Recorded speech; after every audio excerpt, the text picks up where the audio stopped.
Morning. I'd like to call the Riviera Beach City Council Budget Workshop to order. The time is now 9:09 a.m. Madam Clerk, roll call.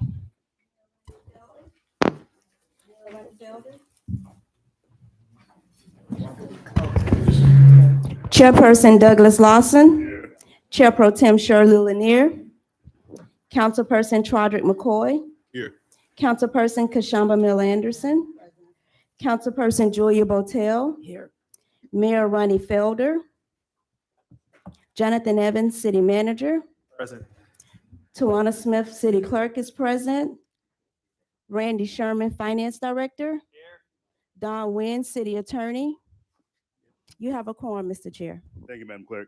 We have a moment of silence followed by the Pledge of Allegiance, led by Councilman McCoy.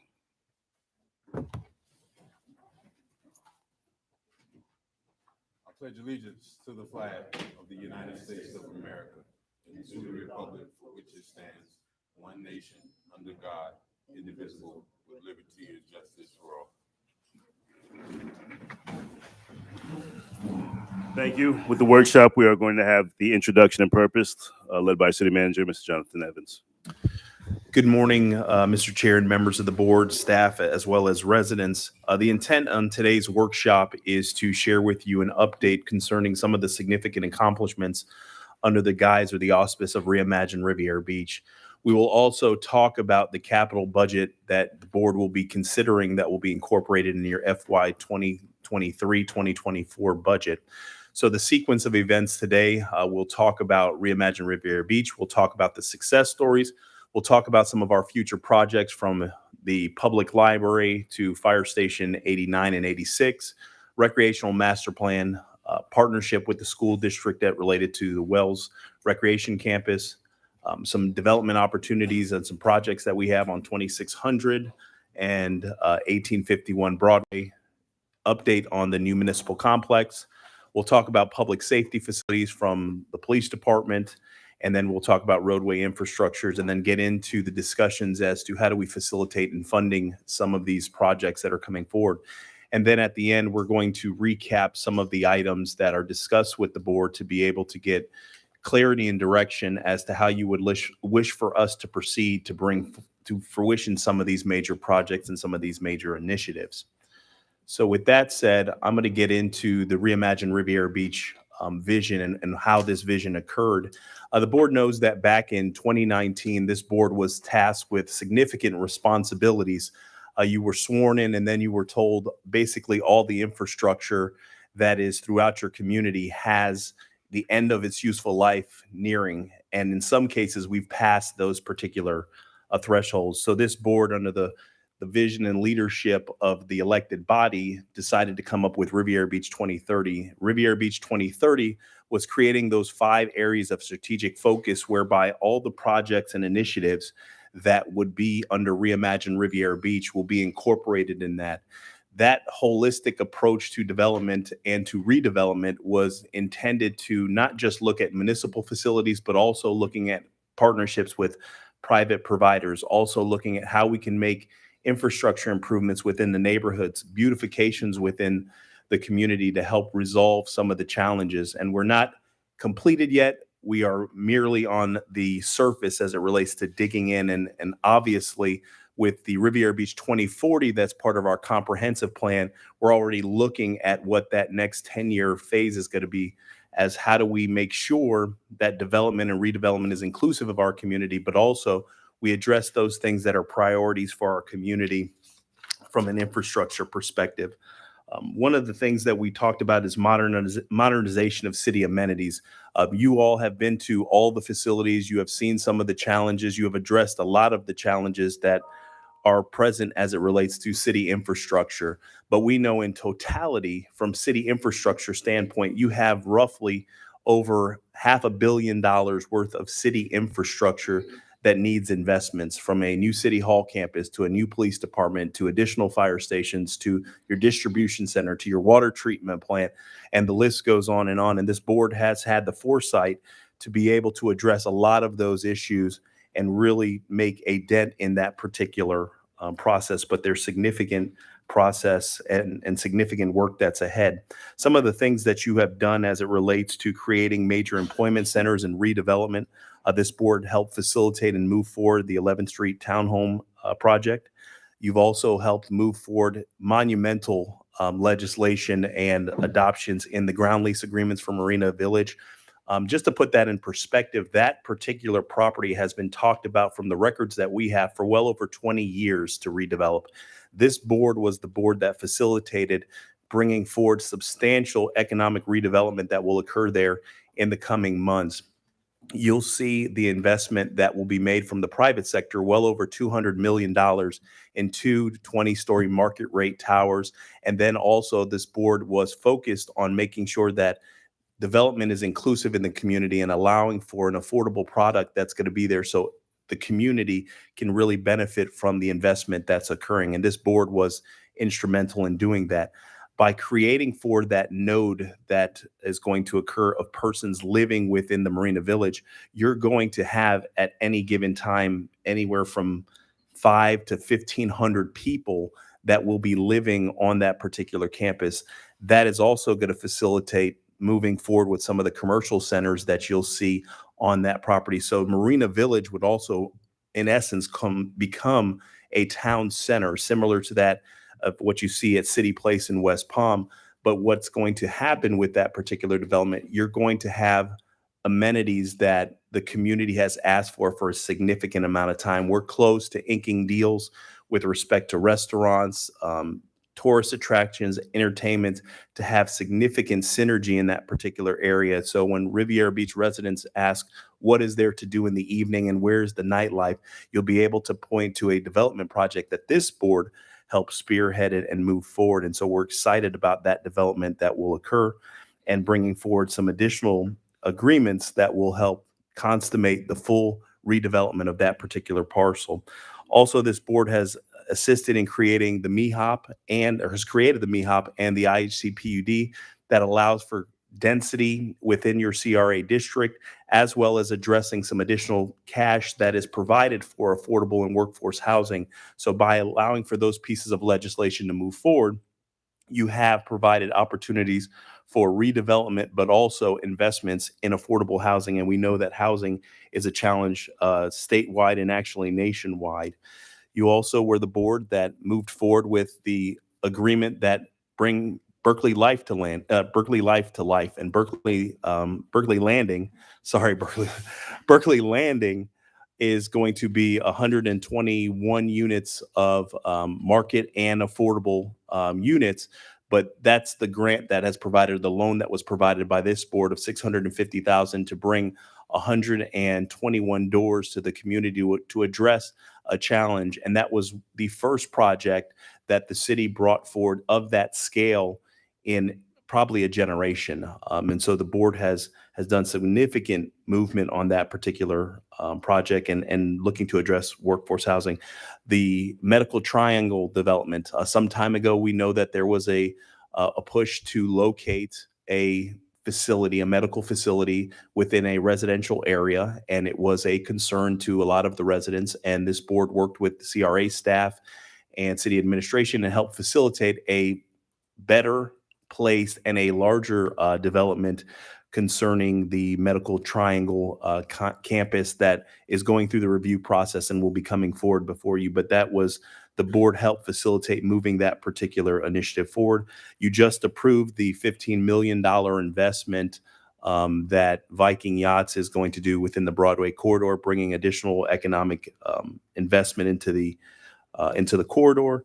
And then also we have been reviewing the Oculina, which is a phase 2, in essence, of the Nautilus 220 that you see in Lake Park. And the projected construction cost of that particular development is well over $100 million. And so there are significant accomplishments that this board has made working with staff. And those are just the ones that I've jotted down. We can spend, a couple hours going through some of the things that you all have done to help facilitate redevelopment and growth and addressing some of the things both on the city infrastructure as well as working with our private sector and private providers.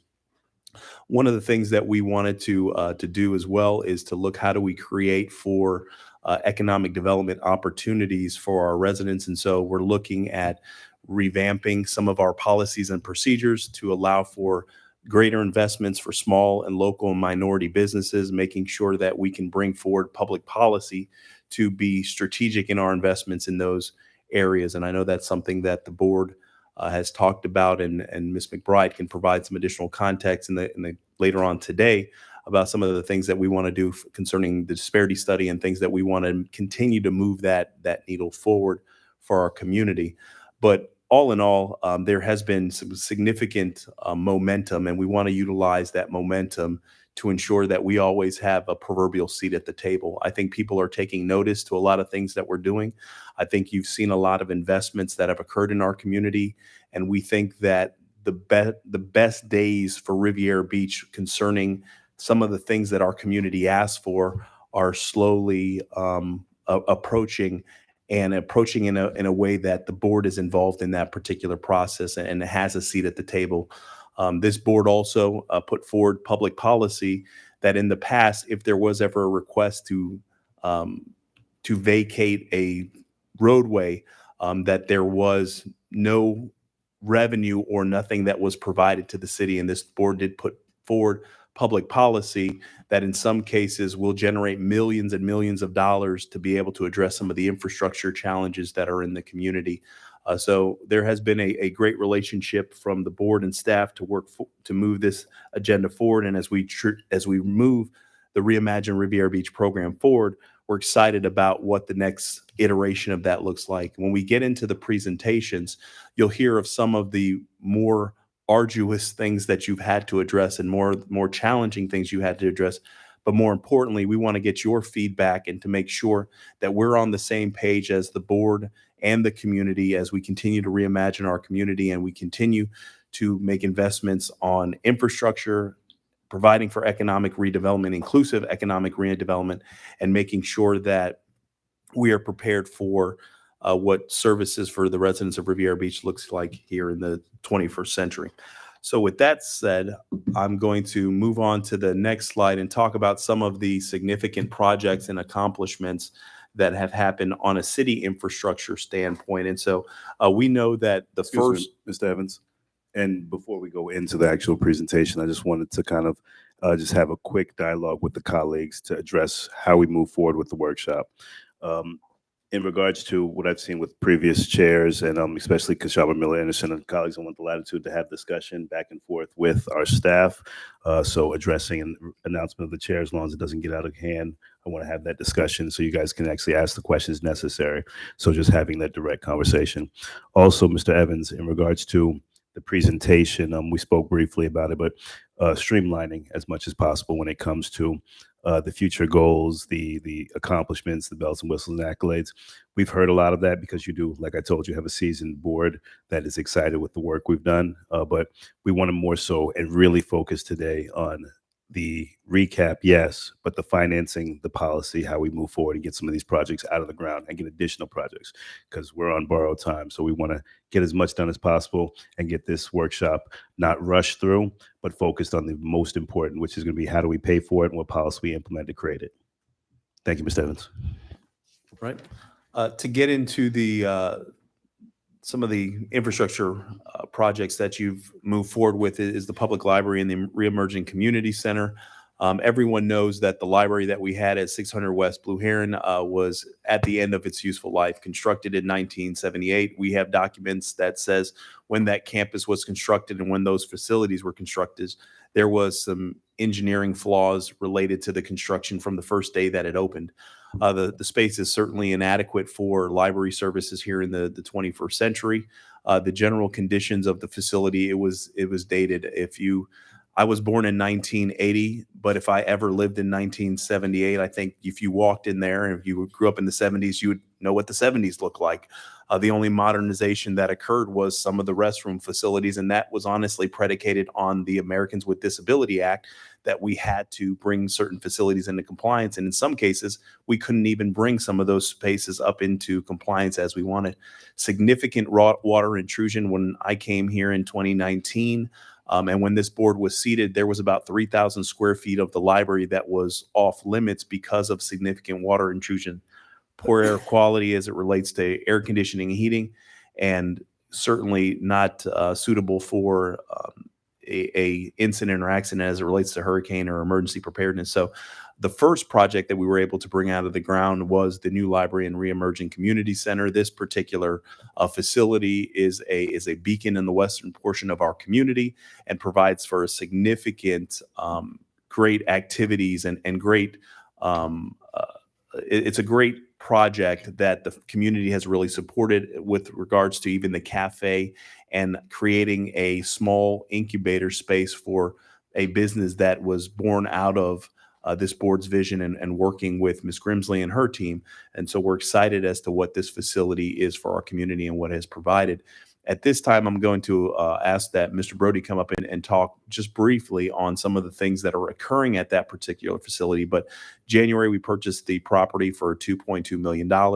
We did move forward with the grand opening in 2021, and the interior renovations were $1.3 million. That was a significant project from the standpoint of local minority participation. Mr. Bailey can probably tell you from a investment perspective or percentage of small minority business, what was the number that was invested back in the community? I'll have to get that number back. It's been a few years, but it was significant. And that was one of the first projects where we made a concerted effort and focus at the direction of this board to make sure we were inclusive in the delivery model and gave as much opportunity as possible to local vendors. All right, and I'm going to turn it over to Mr. Brody. Emphasis on brief comments with regards to the things on the library. Mr. Brody. Adam Brody, Library Director for the City of Riviera Beach. One thing I want to mention is last year, it was a day or two before the old library was demolished. Our children's librarian of almost 30 years of experience, Charmaine Arnold, was standing in front of the old library, interviewed by Channel 5 News, talking about some of the moments and the memories that that took place during that time frame. I think that's definitely set the stage for kind of where we are now in terms of the positive impact that the library has made on the community. And that's in a few strategic areas. The first one, as it relates to reference support, the library, our reference staff, supports a collection of well over approximately 65,000 titles within our collection, covering academic, leisure, fiction, nonfiction, and just completely runs the gauntlet of different resources for our community. And we're also, our library staff is also purveyors of the collection as well. Over the last year, we've developed multiple areas of strategic focus as it relates to our monthly collection development. In addition to the fiction, the standard bestsellers, the romance novels, and the thrillers, we've also incorporated multiple areas of strategic focus into the collection and, to make it a little bit more robust and support the needs of the community. These areas include diversity and inclusion, resources for our seniors, resources for our veterans, job and career, and also technology as well. So with every order we do for books each month, those areas are incorporated into the collection for a more robust collection. Also, we're also purveyors of technology as well. Within the library, there are 15 public terminal computers, 7 in the children's section, 8 in the adult section, having with Microsoft Office Suite on that for our community. So our community benefits greatly from that. Also, over the last year, we've incorporated computer classes into the equation. We're going to be starting that up again very soon. And not just computer classes, but also classes on how to use our wide range of electronic library resources as well, like BrainFuse for virtual academic support. There's 2 versions of BrainFuse. One is BrainFuse Help Now for virtual academic support. The other is BrainFuse Job Now for virtual job and career support as well. And also we have Hoopla for digital movies and whatnot. And also we have an e-reading resource, Overdrive. So we have a lot of wide range of virtual electronic resources that we want to convey even more to the public as time progresses and incorporate some classes on that as well. And also programming. We have a wide range of programming that we've developed over the last year. Number one is After School University. I know Dr. Botel attended our first session. Basically, the premise of After School University is we're bringing in local universities to the community, talking about the academic experience, talking about the fine points of their respective institutions. We've had, within the last year, Palm Beach Atlantic University, Palm Beach State College, and then Kaiser University as well. And we're looking to expand on that going into the next school year, catering to our high school students, but also working adults as well who are looking to make a career change. So that's been pretty successful. Also, we've incorporated a book discussion group as well. Last month, we incorporated a new program. At the time, we called it Conversations, Connections, and Literacy. It's going to actually take on a new title called One Book, One City, but the premise remains the same. It's about reaching out not just to the serious readers in the community, but what about the not so serious readers as well? So the idea is to engage those who have read the book, but also enlighten those who haven't read the book and try to expand our literacy front to the community through this initiative. It was very successful last month, and we're going to be relaunching that again in the not too distant future. Also, we've incorporated family nights over the last year, centered around various holidays like Halloween, the holiday season, Black History Month, Juneteenth. It's basically a robust evening of literacy, activities, and engagement that brings families and children together. And it's been a very heartwarming experience. And also, just within this last week, we've incorporated a new program where the emphasis is a little more on literacy. It's called the Family Read Aloud Night, hosted by our children's librarian, Charmaine Arnold, where it's basically getting the families involved in the actual reading process.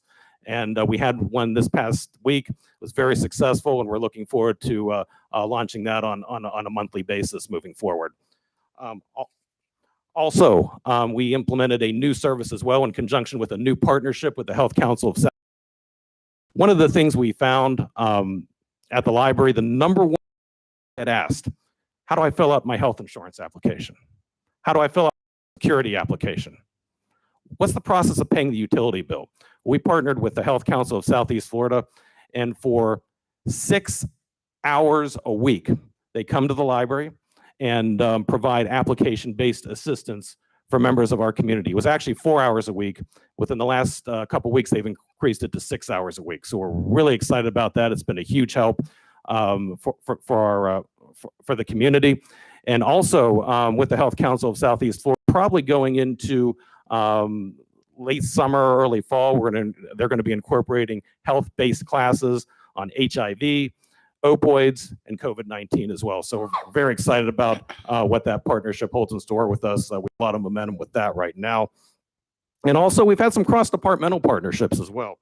For a number of months, we had the Victim Services Unit from the Riviera Beach Police Department come in and provide individualized education and information regarding various facets of victim services. We're going to be restarting that again in the not too distant future. Looking forward to collaborating with Dr. Marshall on that. And also, just within the last month, we've incorporated a new, we've had Police POW, which is kind of the police summer camp program, coming into the library, engaging in various forms of literacy and activities with our children's librarian. And that's gone very well as a summertime initiative. And also, throughout the school year, our children's librarian, Charmaine Arnold, as an outreach initiative, has visited the Parks and Recreation Project ARE program at the Tate Recreation Center, connecting with children regarding literacy, also some teens there as well. So we definitely have a lot going on at the library. And there is one more thing that I'm going to mention. In 2 weeks, we're going to do something a little bit different at the library. A new program is going to be implemented called Reimagine in the Ring. And actually, our assistant library director, Dr. Pierre, is here. She urged me to talk about this, but it's going to be a new program where the topic will be about wrestling, various topics regarding wrestling. And the first topic will be about SummerSlam.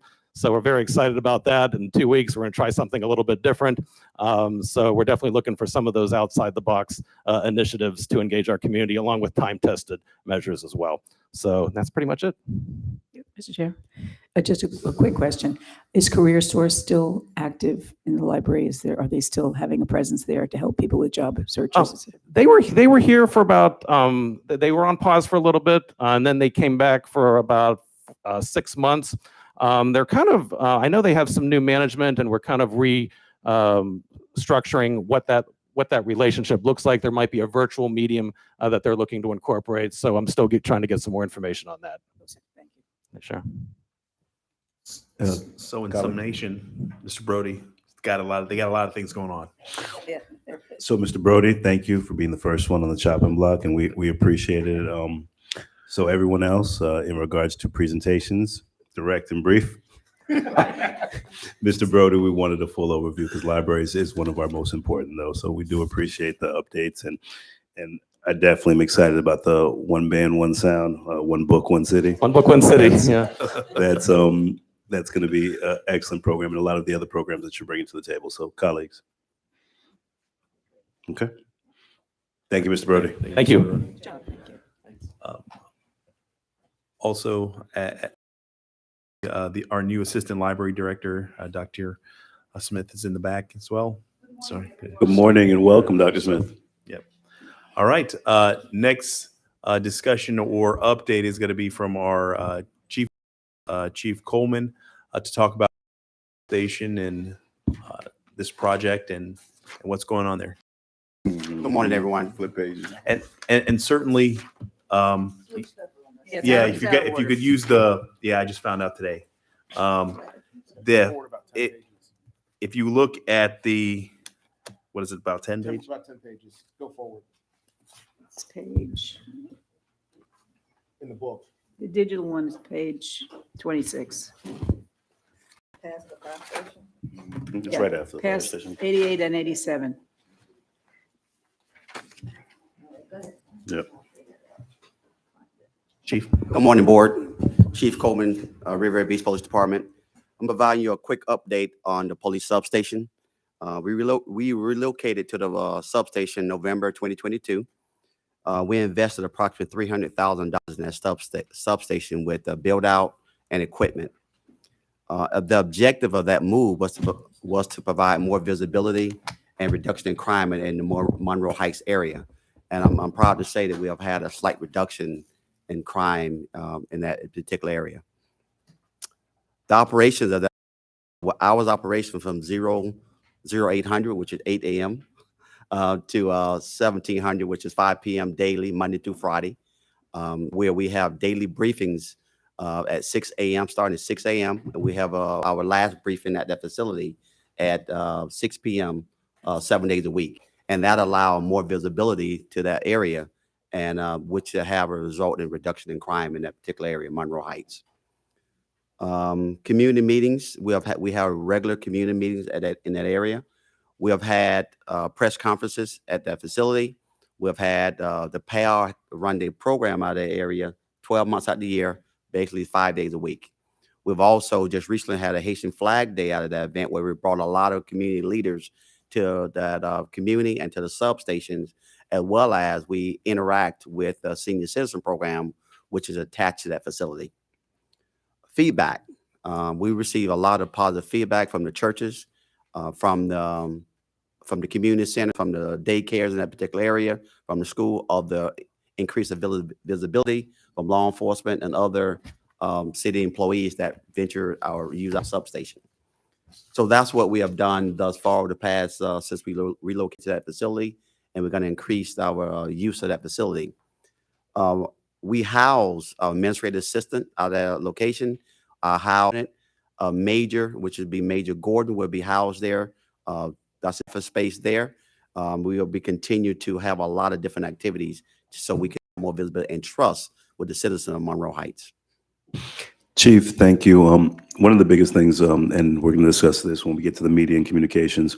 I know there's going to be a few questions about police and the direction of where we're going with the other things related to Reimagine, but is in regards to communication. making sure that the board, and this is more from a stand, we want to know about what's going on, whether it's just a PAL gathering workshop, whether it's in as a shooting in our community.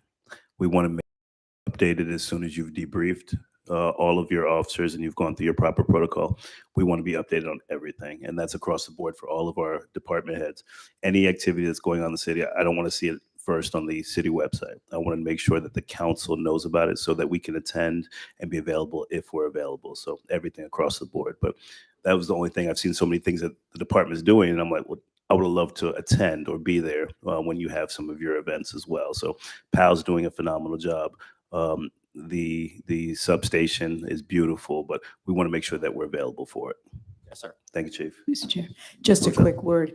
I have visited the Police Explorers program over at Azure Estates and wanted to compliment Officer Terrell on the work he's doing over there. And thank you for allowing him to continue that work. It's great to see so many young people really interested in police work, interested in helping the community. Second, I want to be sure before we leave that you show people the Singer Island substation behind that closed door over there, because it was a great surprise to me when I saw it when I was here for a meeting, and it's wonderful to see that there's that kind of police presence here on the island. And are you going to discuss the temporary police headquarters next, or is that saved for another time? It's in the slides next.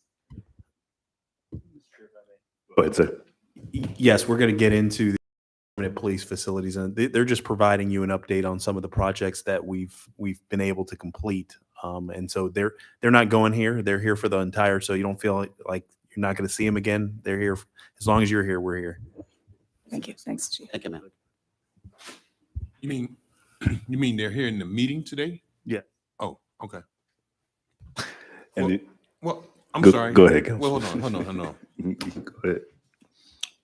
Councilwoman Miller Anderson, I didn't understand if he meant here today or the substation was here, going to be here forever. So excuse me. Don't laugh at me. That was hurtful. Chief, thank you. Colleagues, anything else? Thank you, Chief. Mr. Evans, Chief, go ahead. Chief, we still have you here because they moved the slide, so you're still here. So this is to talk about the Chief Coleman. You're still up. Yeah, Chief. The temporary relocation of police headquarters. I'll turn it over to both Chief Coleman and Mr. Bailey to speak specifically about this particular project and what's going on. I'll start. What Project said, we have a new home. We have probably 90% of our staff have relocated services to the substation, where we're running a full service organization from that port center. The next move we're going to be making within the next 2 or 3 weeks is our communication center. And then we're going to move our Sky One Center. We'll be moving over to the substation by the end of this month. And also, we're looking at go a site visit at Jupiter PD that's arranged by Mr. Bailey to look at the design of the next police department. But we're at 100% operation, other than the communication center at this current time. Alex? Yeah, I just had a question. I obviously haven't been over the police station that was there previously before. It was separate and in the back.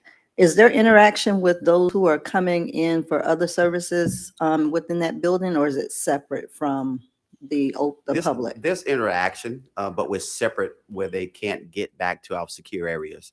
We occupy basically the first floor. Floor is being taken over by another government agency, but we have interaction, but it's limited interaction with those individuals. Okay. Okay, thanks. Thank you, Chief. Thank you for the update. All right. Next is Fire Station 88, Chief Curd, Mr. Bailey.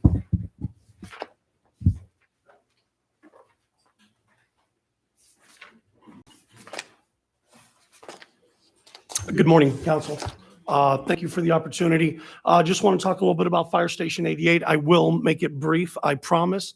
You all have seen most of what's happened out there over the last several months, up into including the grand opening. This replaced our existing fire station that was over at the Barracuda Bay area that was built in 1972. You could see the timeline on when the project started in September of 2020 and then ultimately opening in July of 2023. There are a lot of features associated with that building that you all have seen. Some of the recent updates that I've received is there are several awards pending for that station. There is an architectural award that is currently have been submitted. We've also, the city of Riviera Beach has also been nominated by the Firefighter Safety and Health Collaborative on their commitment to firefighter health and safety. So it will be an award recognizing the city's commitment, you all's commitment, our community's commitment to firefighter health and safety. And that's a national recognition right here in Riviera Beach. Very excited to hear that. Again, I won't spend much time on 88. You all were there, you've seen it. It was a great turnout. We expect to have units running out of that station within the next week as we finalize some of the dispatching information and tying in with Palm Fire Rescue. You can see also we have planning and zoning come out to take a tour of the station, letting them see the work that they do once it's completed. And just some more slides that I'm sure you all have seen throughout the time of Station 80.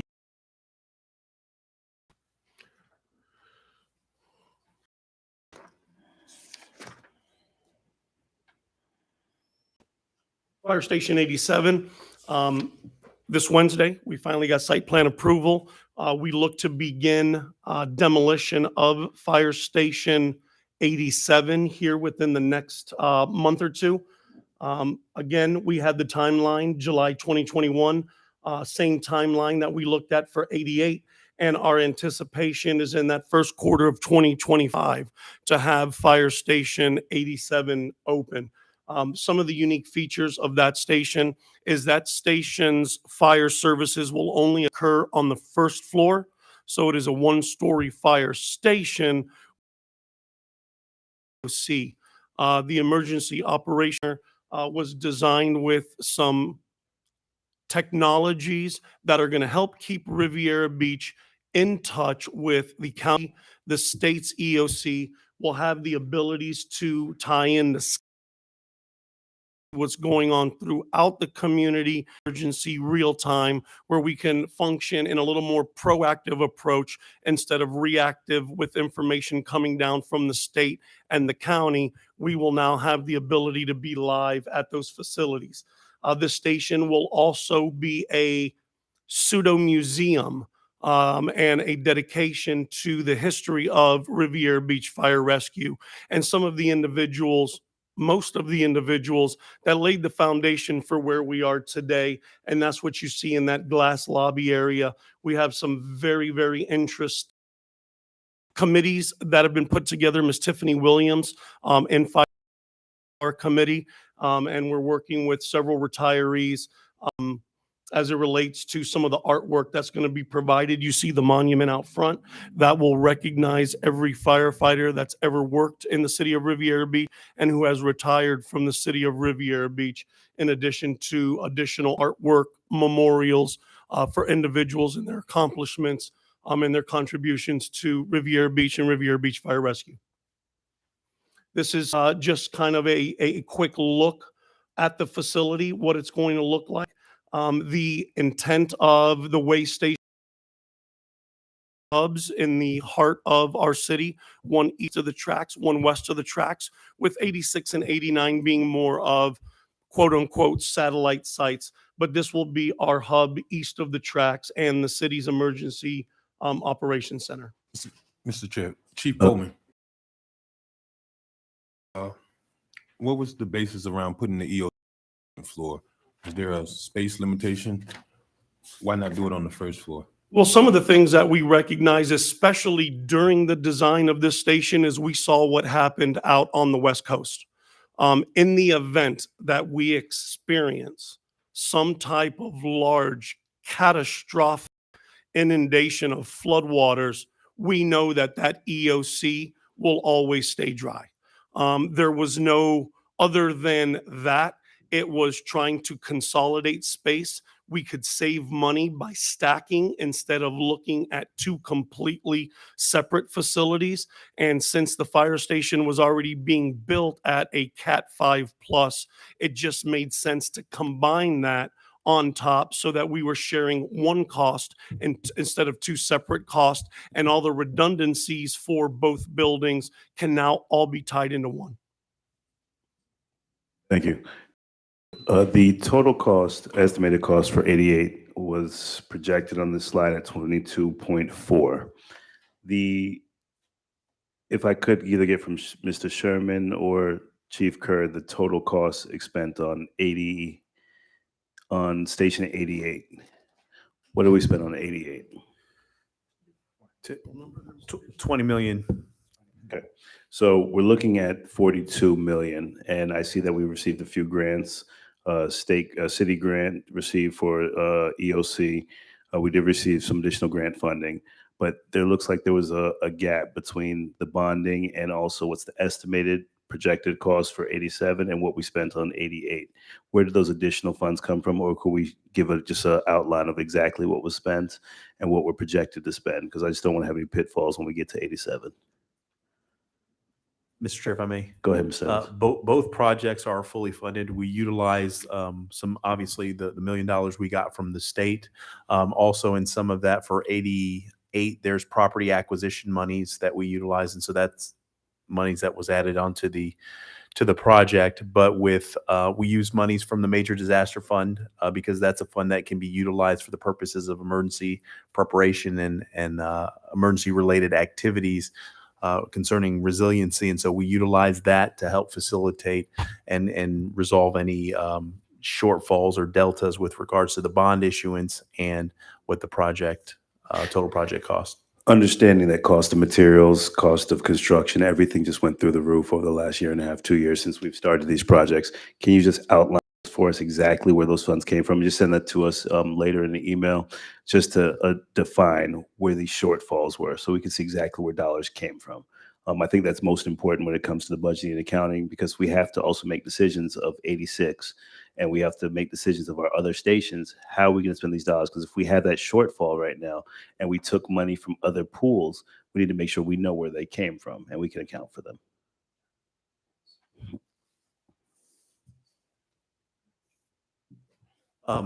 We can certainly provide that, and I can tell you the project for 87, the fees or the cost for construction is locked in. So any fluctuations in the market, we've got a locked in price, and so that we're good there. And then we also got about $1 million in investment earnings that we have invested in the particular project as well to close. We can provide that information, but both 88 and 87 are fully funded. We'll have conversations about 86 and 89. Those projects are unfunded, and those projects are the ones that we're going to have some more discussion. I did also want to not leave the component on the EOC. The EOC is also going to provide a place where the community can meet. The facility would be able to accommodate roughly about 100 people in a classroom setting style such as this, and a situation where you do have, if you put them behind a desk per se, probably 65 to 70 a person. So this, future meetings such as this will probably be held in the EOC, and there will be opportunities for public meetings to be held on that particular site. That's why the intent behind the museum element was better and properly fit at 87, because that's going to be the site that's going to get more community activity and more persons visiting the site for a multiple different reasons. So that particular fire station, when it is complete, again, just like 88, will be the most technologically advanced fire station, definitely in Palm Beach County and probably the state. You'll have the capabilities that in the event of an emergency or an issue, we can broadcast directly from there by the push of a button and activate every computer and every monitor in a city facility to deliver a message, as well as take control of channel 18 from a remote location. So there are going to be elements in there that are going to be pretty forward thinking for our community. Thank you. And I know that the foresight of the museum, the EOC, the second floor, the engineering that went into it, and the planning that went into it was phenomenal. So 87 is going to be just as phenomenal as 88, if not better. So we're excited and we're ready to see that have another ribbon cutting. So, board members, Moving along to the next. Mr. Chair, board, thank you. Councilman. So Chief, perhaps you can answer this. So there was a report that was done, I think it may have been by Utility District about a year and a half ago, maybe more. And it talked about us as an organization losing water throughout various places. And maybe Mr. Loeb may recall it, but I can specifically remember reading in that report that there is no tracking or capture numbers of the amount of water that the fire department uses. How do we now begin to measure and track those dollars? Because I remember probably about a year and a half ago when we had that large structure fire over on Broadway that took several hours to put out, you know, we don't even for that. So how do we begin tracking the amount of users? And I literally thought about this last night when UD goes out and do lateral flushing. Why flush it if it can be used by UD? If it's required to, you know, to be flushed, can we capture those, you know, those thousands of gallons and repurpose them for fire rescue operations? So you're right. Millions of gallons when we talk about some of these, whether it be the tire fire, whether it be the Jay's Ministries fire over at the little center there. Yes, we're talking millions of water.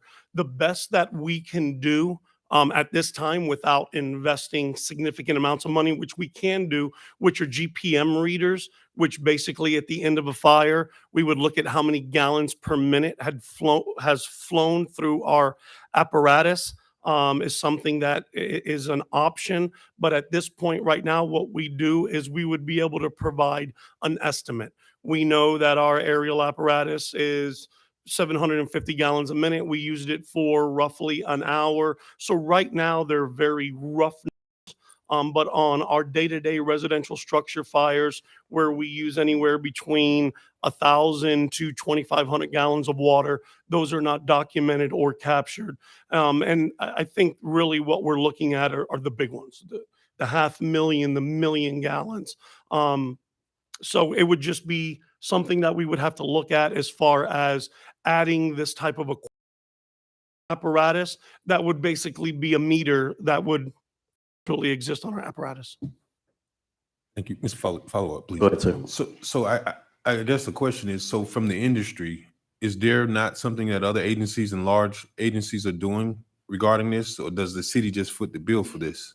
What's the bill for this? These are part of those fire service operations that are covered in ad valorem taxes, unlike EMS, where we back bill for some of our services, and fire, we do not back bill for our services. So from a practical perspective, right, we had a 4-hour meeting a couple weeks ago about the needs of the utility district. And, you know, we even talked about doing a tiered approach to water consumption usage to determine what that bill amount is. You know, it just seems like, why would we sit here and nickel and dime our residents when we have no way of thousands of gallons that's going to use a structure fire? Now, if you're just a regular ratepayer, then you pay the base of whatever that base amount. You're in essence subsidizing a large business if in the event they have a fire. That seems to me there has to be some sort of way that we are trying to capture those or recoup those dollars. It would make sense, because I mean, if I only use 5,000 gallons a month and I'm paying $80,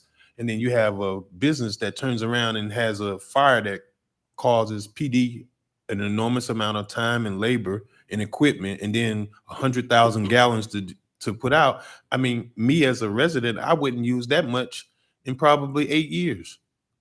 You know, so it's just like, you know, I don't want to sit here and try to make it that much more difficult, but like, I think we should probably think about or see if there's ways that we can try to charge that back or claw back some of those funds, you know, especially, right, if it's an arson fire, right? If somebody does something like that, I mean, what do we do? I mean, do we not get restitution? Do we not try to recover those dollars?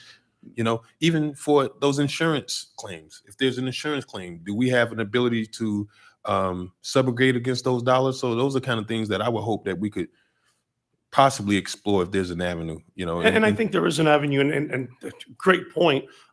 Definitely good discussion. We do leverage against insurances. For example, motor vehicle fires or hazmat calls or tanker trucker fires. We do leverage against insurances, making sure that they pay the bill for the cleanups or the spills or those things that occur. But I'm sure we can have a conversation with staff in the utility district and look at some industry best practices and really see what's going on out there and how something like that would work legally to be able to back charge some of these businesses that pay taxes for these services. Mr. Chair, if I may. Go ahead, Mr. Evans.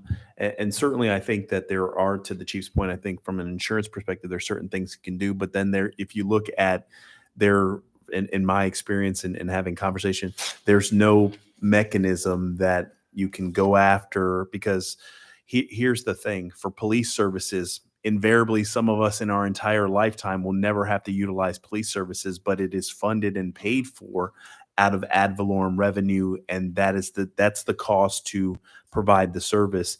And I think when you look at when we had the conversation with the board about the fire assessment, there's fees regardless if the chief sends a fire apparatus to a call for an entire year. There's still hard costs that are baked into the system to be able to provide the fee or provide the service. And so if we utilize a situation that is a structure fire that has 1 million gallons, there's no mechanism that any government agency, to my knowledge, has to be able to track and then effectively bill, because in most cases it's an accident. And you can probably go after some things for insurance, for equipment and all those things, but the mechanisms to be able to say, okay, if something happens, you homeowner are now responsible. That is a very, I don't think there's anything that I can point to in my experience been able to see, but we can explore it and see if there's anything out there from, other agencies that may be doing something differently that we may not have seen or may not be prevalent here in the state. Evans, Mr. Chair, thank you. I think it's worth it because obviously when you look at a report like this, right, I'm looking at how do we now save on the millions of gallons that's lost every year. And obviously if fire department clearly has the most usage out of any single user throughout the whole city, then certainly that should be explored. I mean, it just makes sense. We can certainly look into that and see if there's something that we can, Chief, you can bring that up with your colleagues, maybe at the Chiefs meeting, and see if there's anybody's got the silver bullet concerning these particular issues. Yeah, so some of the things we definitely need to look at as well, to your point, is when we're training. A lot of times when we're training, we utilize what we need that realistic training.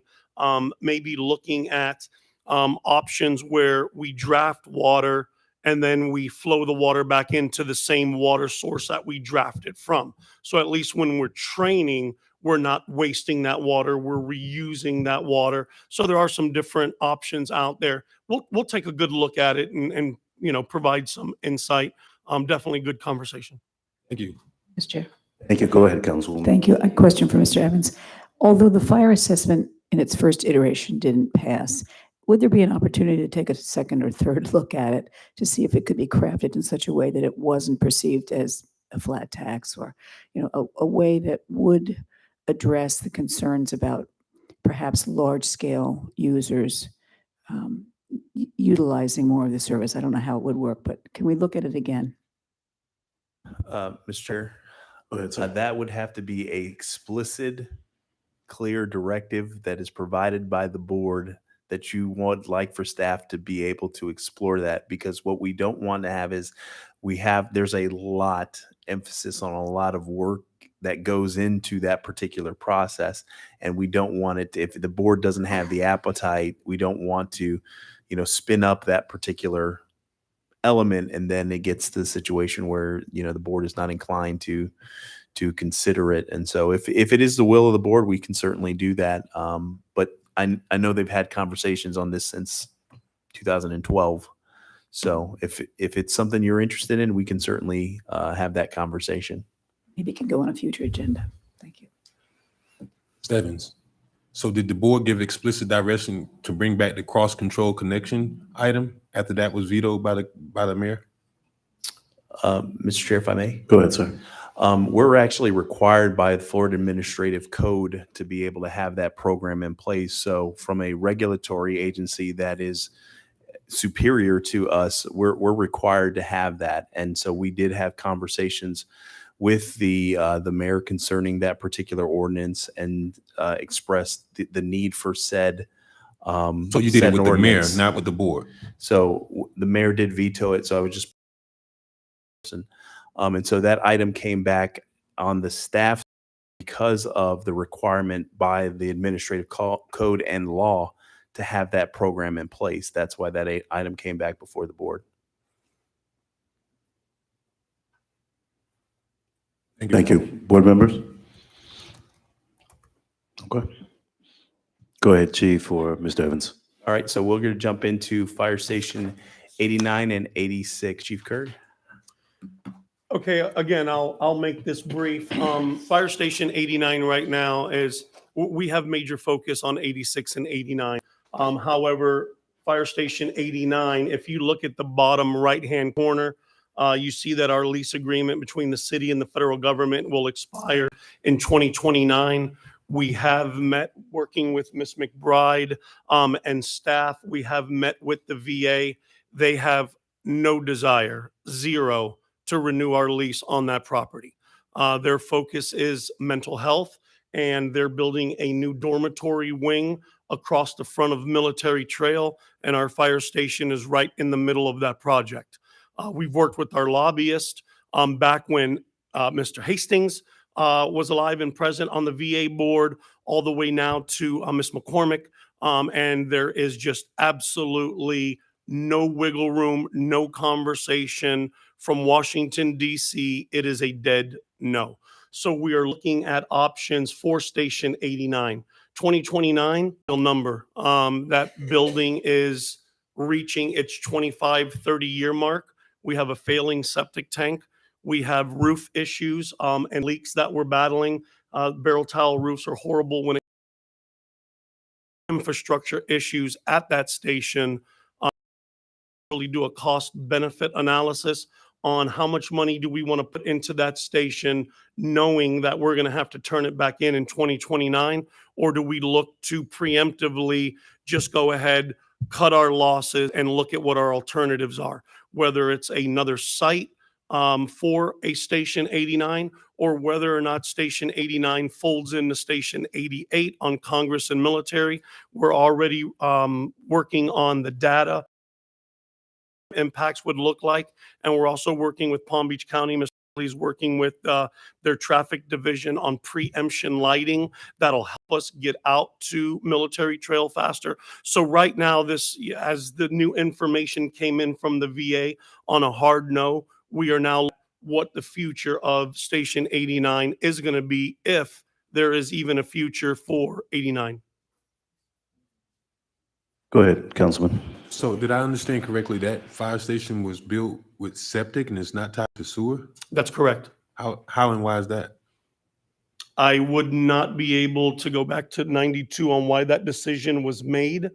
I would have said that at that time, there was no infrastructure on the VA property that far out into the property. So maybe that had something to do with it. And you have even not Indian Trace, Seminole Gardens wasn't yet constructed. Structure at that time would be my best guess. And that's Seminole Vine? Yes, sir. The apartment complex there right next to the station.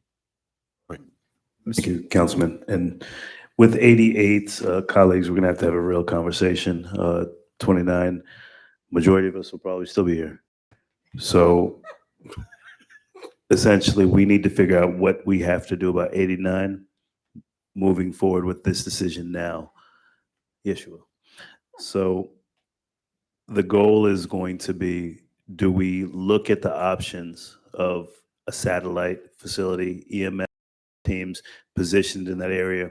I know you're working on response times now, but we have to get a real answer. I'm ecstatic that you had the foresight to make sure 88 could accommodate some of the additional needs, service, and manpower to be able to accommodate our most western community of Military all the way up to just past Leo Lane and south. But we have to really have those conversations as quickly as possible so we can prepare and budget for what this is going to look like. Our police officers are just sitting back as jealous as possible, and we need to make sure we accommodate all. I see you, Chief. We need to make sure we take care of them as well. And infrastructure, unfortunately, this board is the one that's moving forward with Mr. Evans, and we have to address every need of infrastructure that hasn't been looked at in 30 years.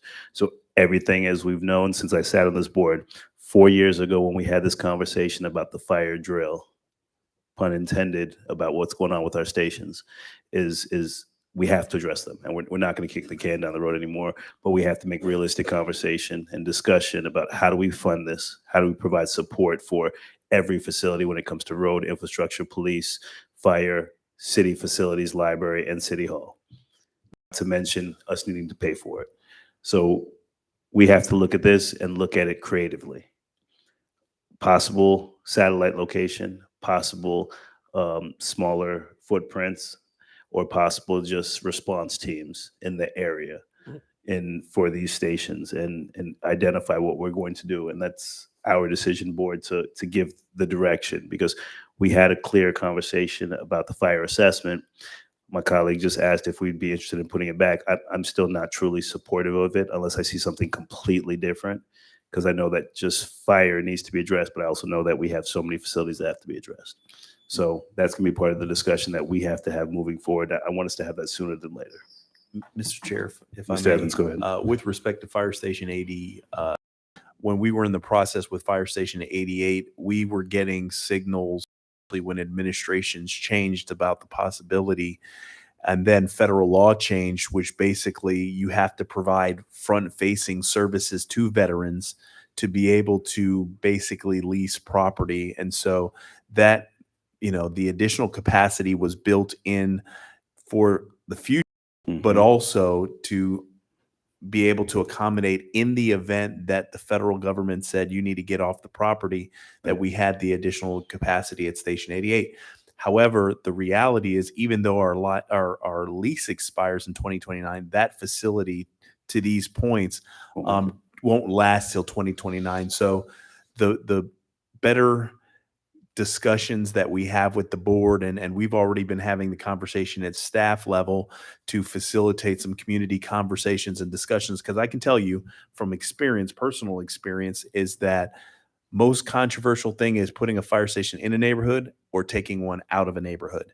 And there's a lot of conversations that will occur as a result of response times and those types of things. And so we're already talking about a situation that how can we be able to accommodate that? The other challenge you have is that within that military trail corridor, the availability of property, if you're going to a site and to acquire something for 2 acres, you're going to pay a couple $1 million at least to be able to get that, lo and behold, and even and then what the construction cost is. So we think that, you probably have a year or two, maybe, as it relates to some significant investments you'll make on that site if you're to retain that particular facility. And then I think to Councilperson McCoy's point, as it relates to the infrastructure, also the federal government, they have their own regulations, and so they don't have to comply with everything that we ask for. They don't have to comply with anything. And so that's some of the things that, from a development standpoint, they would like for us to vacate that, and then they want to do some services, from front-facing services to the VA. And we've even tried to say, hey, if you'd enter into a longer-term lease with us, we'll actually have a front door or an additional front door that would be on VA property to provide some cardiac care for some veterans or what have you. And they weren't interested in it. So we've even tried to make the deal work. Unfortunately, they're ready. They've told us they're going to move on. So I pray our residents really see the foresight that went into place in regards to 88, because that station is not just a beautiful symbol of what our community is going to be and continue to be, but it's also the fact that we have addressed some of the concerns that are coming down the pipeline. The national conversation of mental health has caused for health concerns to take precedence because of what's happened over the last 3 years. And they're going to make that land a priority for what they're intending. conversations that I've had with our congresswoman and some of the other legislators. So I understand, but we have to take a look at it because, like you said, we don't have the ability to look at 5 years from now. We have to look at like right now, because in the next 1 to 2 years, that station will be obsolete. So what are our plans? And that's why it's going to be more prevalent now. Councilman McCoy, you had a question or a response? Yes, Mr. Evans, I don't know if you know, but there was a golf course that was abandoned over on Military Trail. Perhaps we can carve out some space there and see if we could perhaps acquire some property there, that golf course, to use for a fire station.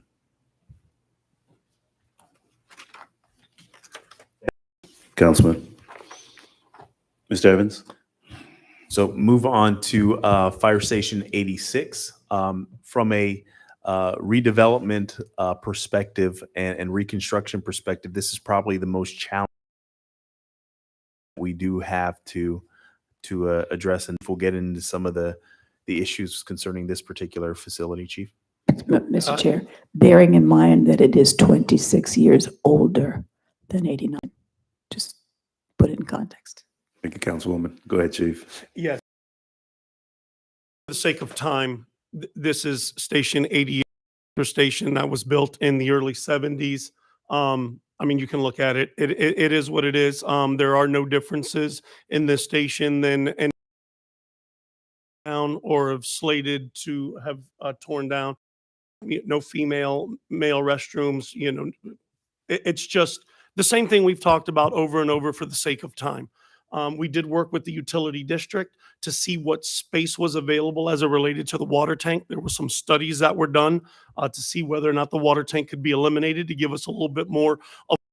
And the biggest challenge with Station 86 is it being an interior island and the elevation at which a new station needs to be built at. It's got to be built almost 6 to 7 foot higher than what it is right now. Challenges for our apparatus to get up into the station. The front, it's such a steep incline, the front of our trucks would hit the ramp to go into the station. So Mr. Bailey and I know some architects are really looking at some creative, unique designs and options for what a station would look like on that very small parcel. We might have to go vertical. We might have to look at options. And this is what we deal with inside this station and what we're battling. So there's definitely the need, but we think there's an option to go vertical. We think there's some options we're looking at on doing what's referred to as a New York style station, where you back into the station and we don't need the land to have a pull around station. That comes with some concerns, backing in all of the time, but considering what we have and what's available on the island, those are really our only options. Agreed. Mr. Chair. So it was determined that the utility district does need that water tank? Yes, they do. Yeah. Mr. Chair, if I may, Go ahead. to speak on that, and we did have the conversation, and to the discussion that I had with the utility district director, is that the infrastructure, the distribution lines and transmission lines that are on US 1, or not US 1, but on North Ocean, would have to be invested significantly to be able to accommodate the capacity and the pressure necessary to be able to us not to utilize that tank any longer. And so when you look at the cost for that investment in infrastructure and maintaining the tank, it's basically cost prohibitive at this particular moment. And so from the conversations and based on the hydraulic modeling and all that, the tank has to remain there. And so we have to find a way to build around the tank. Now, pumps, we may be able to shift in a different place, but the tank has to remain there. But the station will remain there. Mr. Chair, if I may. Go ahead, Mr. Evans. That's a public policy discussion that the board has to have. Staff has certainly its recommendation, but Fire Station 88, Fire Station 86 was supposed to be the station that went currently, and we thought we came up with an option, but it was, defeated because of some opposition. So we pivoted, and now Fire Station 87 is being constructed. So we're still looking. Unfortunately, the acquisition of property on the island is just extremely cost prohibitive. And so we're going to have to try to make that station work. And when the funding is available, then we'll address that. But I think from a public policy perspective, that's a decision the board has to make. And Mr. Lowe, did you want to chime in on that? I know the concern with the tank, and that may have given us some additional flexibility to land. Good morning, Mr. Chair. Michael Lowe, Good morning. Utility Director. Yes, actually, at the last meeting, we were charged to see if we could look out of the box to this situation. We definitely have to have water storage there. But what we've been looking at, and we're also looking at a grant opportunity, very early stages at looking at this, is potentially to, if you knock down the existing 86, whether we would be able to build something that has a much smaller footprint that would then release land for the building of the fire station itself. We've looked at some examples. There are examples of things that look like lighthouses, but they're actually water storage tanks. So if we were to do something, we were trying to make it have a feature. The grants we're looking at are looking at hardening, and there are opportunities to harden what we have there already. So we're looking at that at very early stages, but we're trying to see if there's something we can do to at least release some of the land to enable them then to deal with the station. So for clarity, the water tank you're looking to possibly replace with a slimmer, Go vertical instead of a yeah. slimmer vertical water tank to just free up a little space for the station. Go ahead, What is the Councilwoman. cost of those, though? I mean, are we taking down Well, one? that's why it's going to cost you $5 to $6 million. But at the same time, if you can get grants towards it on the hardening, etc., then the cost won't be the same. But at the same time, once you balance his costs in trying to build what he's trying to build, All right. it may be a wash. In addition to the cost of land. Okay. Board member. Good. Interesting. Thank you for that update. That's very interesting, and it knows the early stages, but thank you for that option. Oh, we will. Thank you, Mr. Lowe.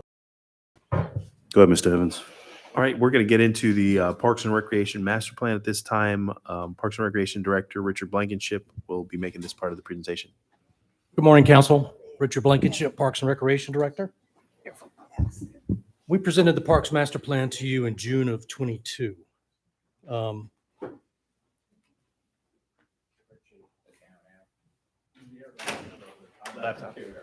the laptop. Oh, no.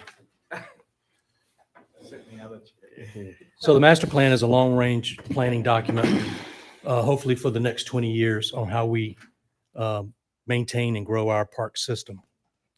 One of the primary outcomes of the Parks Master Plan was the residents or the participants in the planning process wanted a focused approach to reinvestment into existing parks facilities, because we don't have a lot, if any, opportunity to increase LOS, level of service, anywhere else. So the consultant AECOM presented a list of short-term, medium-term, and long-term projects over the next 20 years to harden or tighten our park system.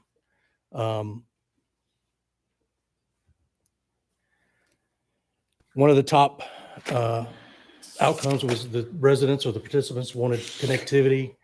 But if you look down there, community parks and athletic facilities, that was the focus.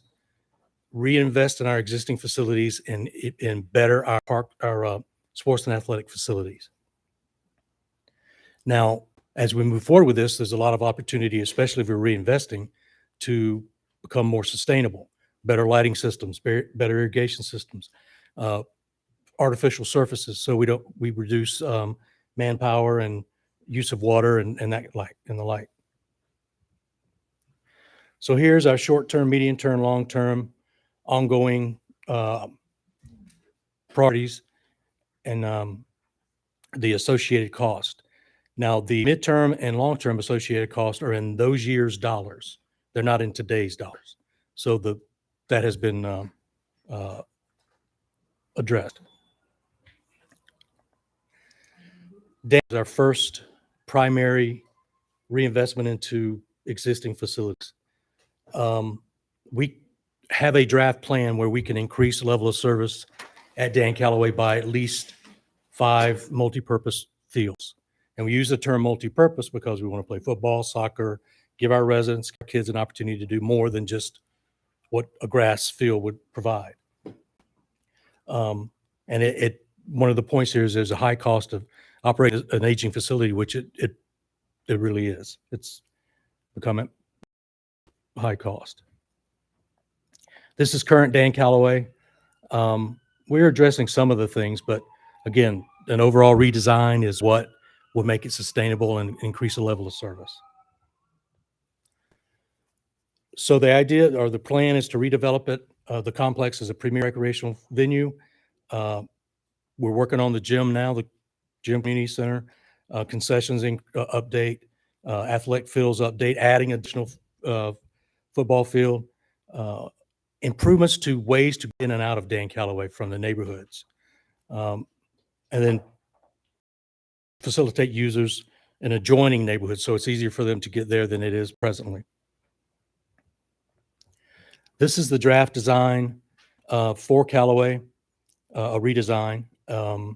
Everything kind of moves east. We will need some cooperation from the school district for parking. That's not, it's critical, but it's not a redesign killer. Multiple fields, multiple courts, new splash pad, new playground, updated, everything, all of that is modernized.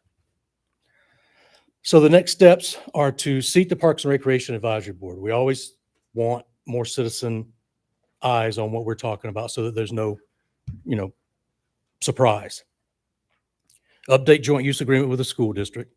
Now, one thing that the master plan will, or that the seating the Parks Advisory Board will do is help us prioritize other master plan projects that we would also charrette. And then we solicit for design of the other master plan projects and then charrette them and get public input before we move forward. With that, I can answer any questions that you may have. Go ahead, Councilman. Thank you. Mr. Blankenship, do that. We're going to even attempt to do anything to Danny Calloway in the next 5 years. Yes, sir. And we're going to fund $6.3 million in the next 5 years. That's your goal? The goal is to update the park so that it's more user-friendly and less expensive to operate. Okay, so operating, Mr. Evans, I mean, where does this rank with our other capital needs? Because, I think we certainly have parks and we have fields, but I just could probably point to probably another dozen other capital needs that are much more of a priority.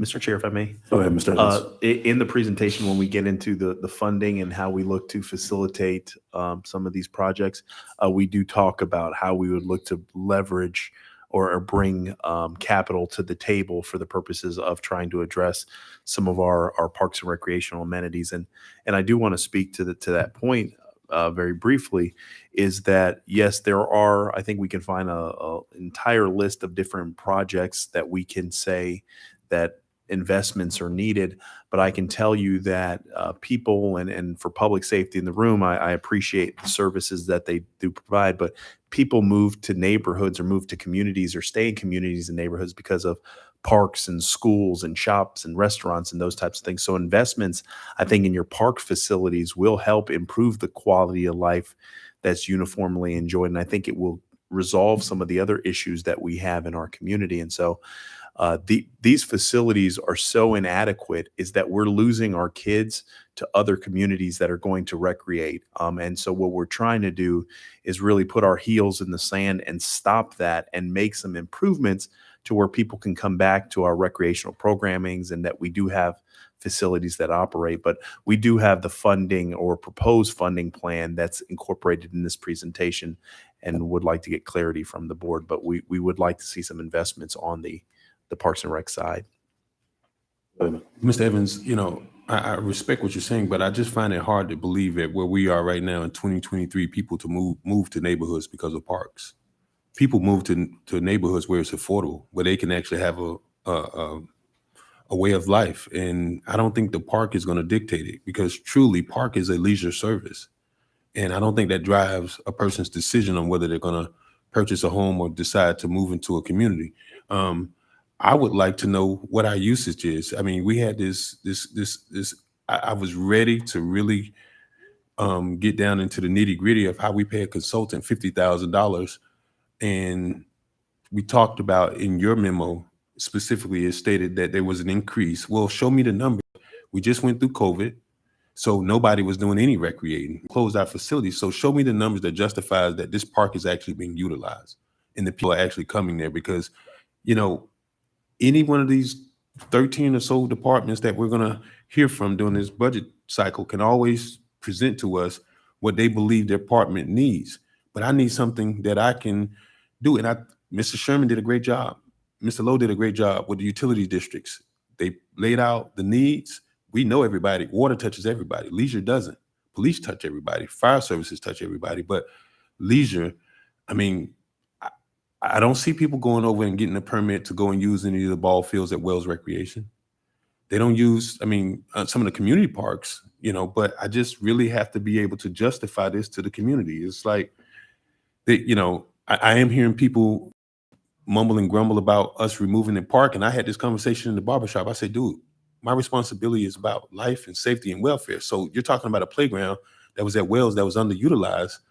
There's playgrounds throughout the entire city, but playground was there, it wasn't utilized to the need that I think that it would have now justified us not putting our temporary fire station there. So I just don't believe that I can support a plan that invests $6.3 million in the Danny without seeing the numbers that support it. And there's no shortage of parks.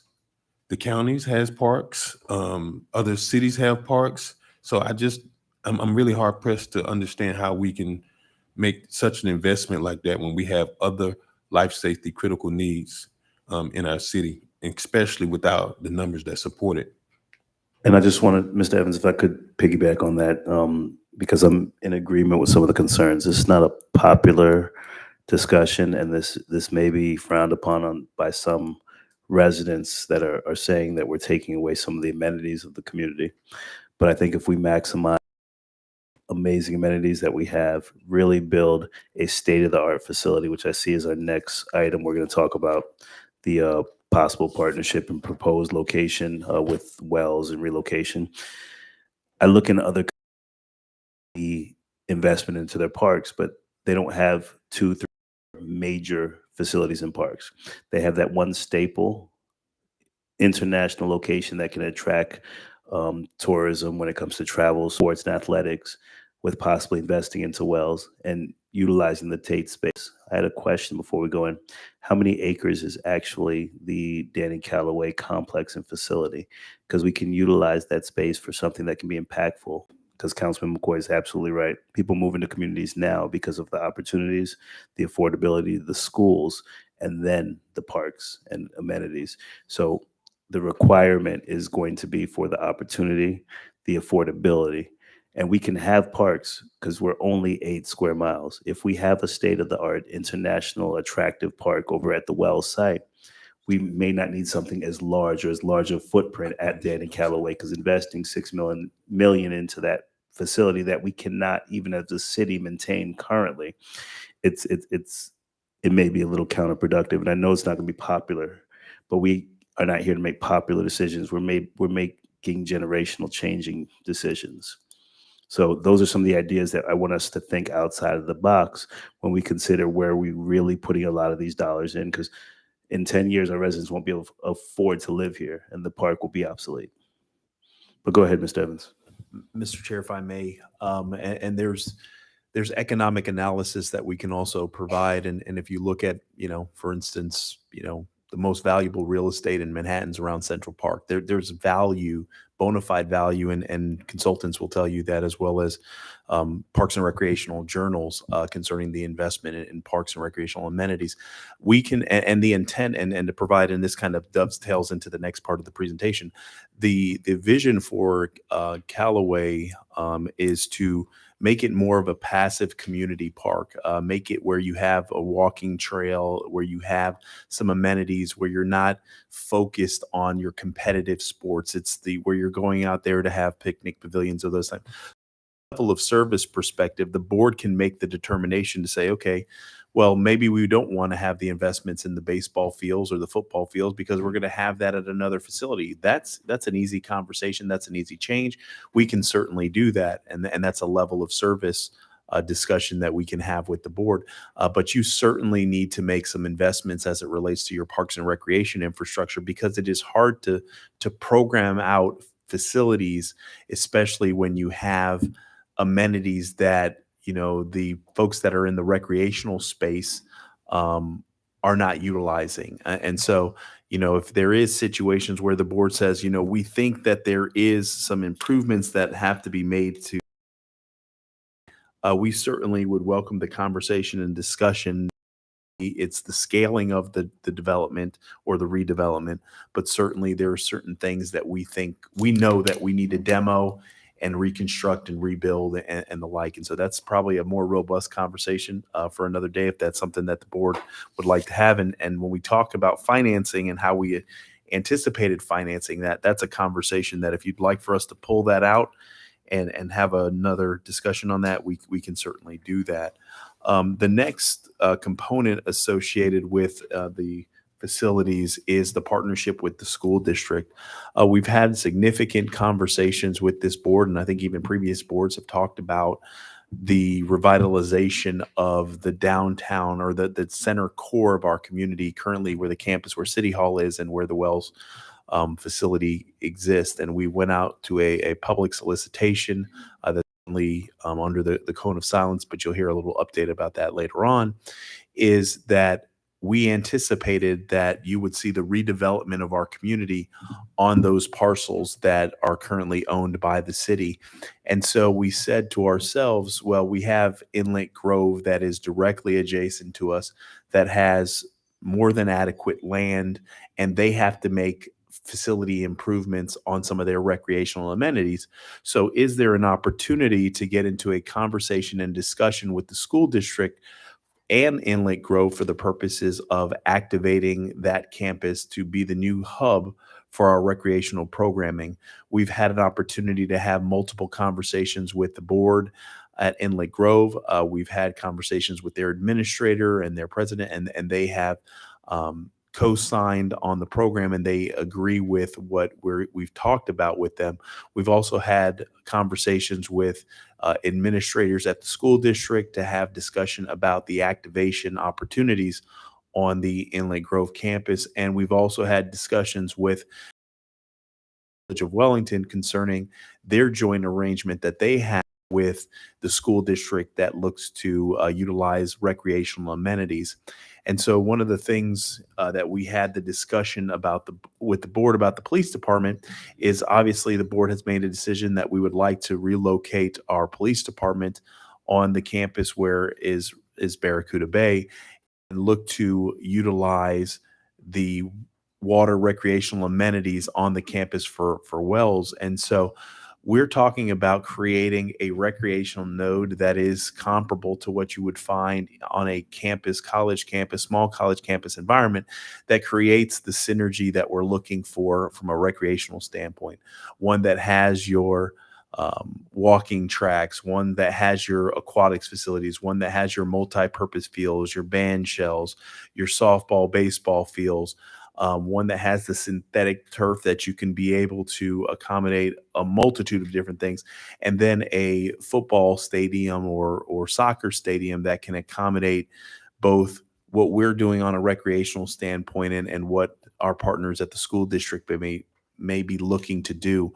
So these facilities that we're proposing would be top quality facilities. We wanted to look to bring amenities that may not be prevalent in our community, but are certainly the trend, from pickleball to some other games and activities that are becoming the norm in Parks and Rec. We wanted to have an intergenerational facility.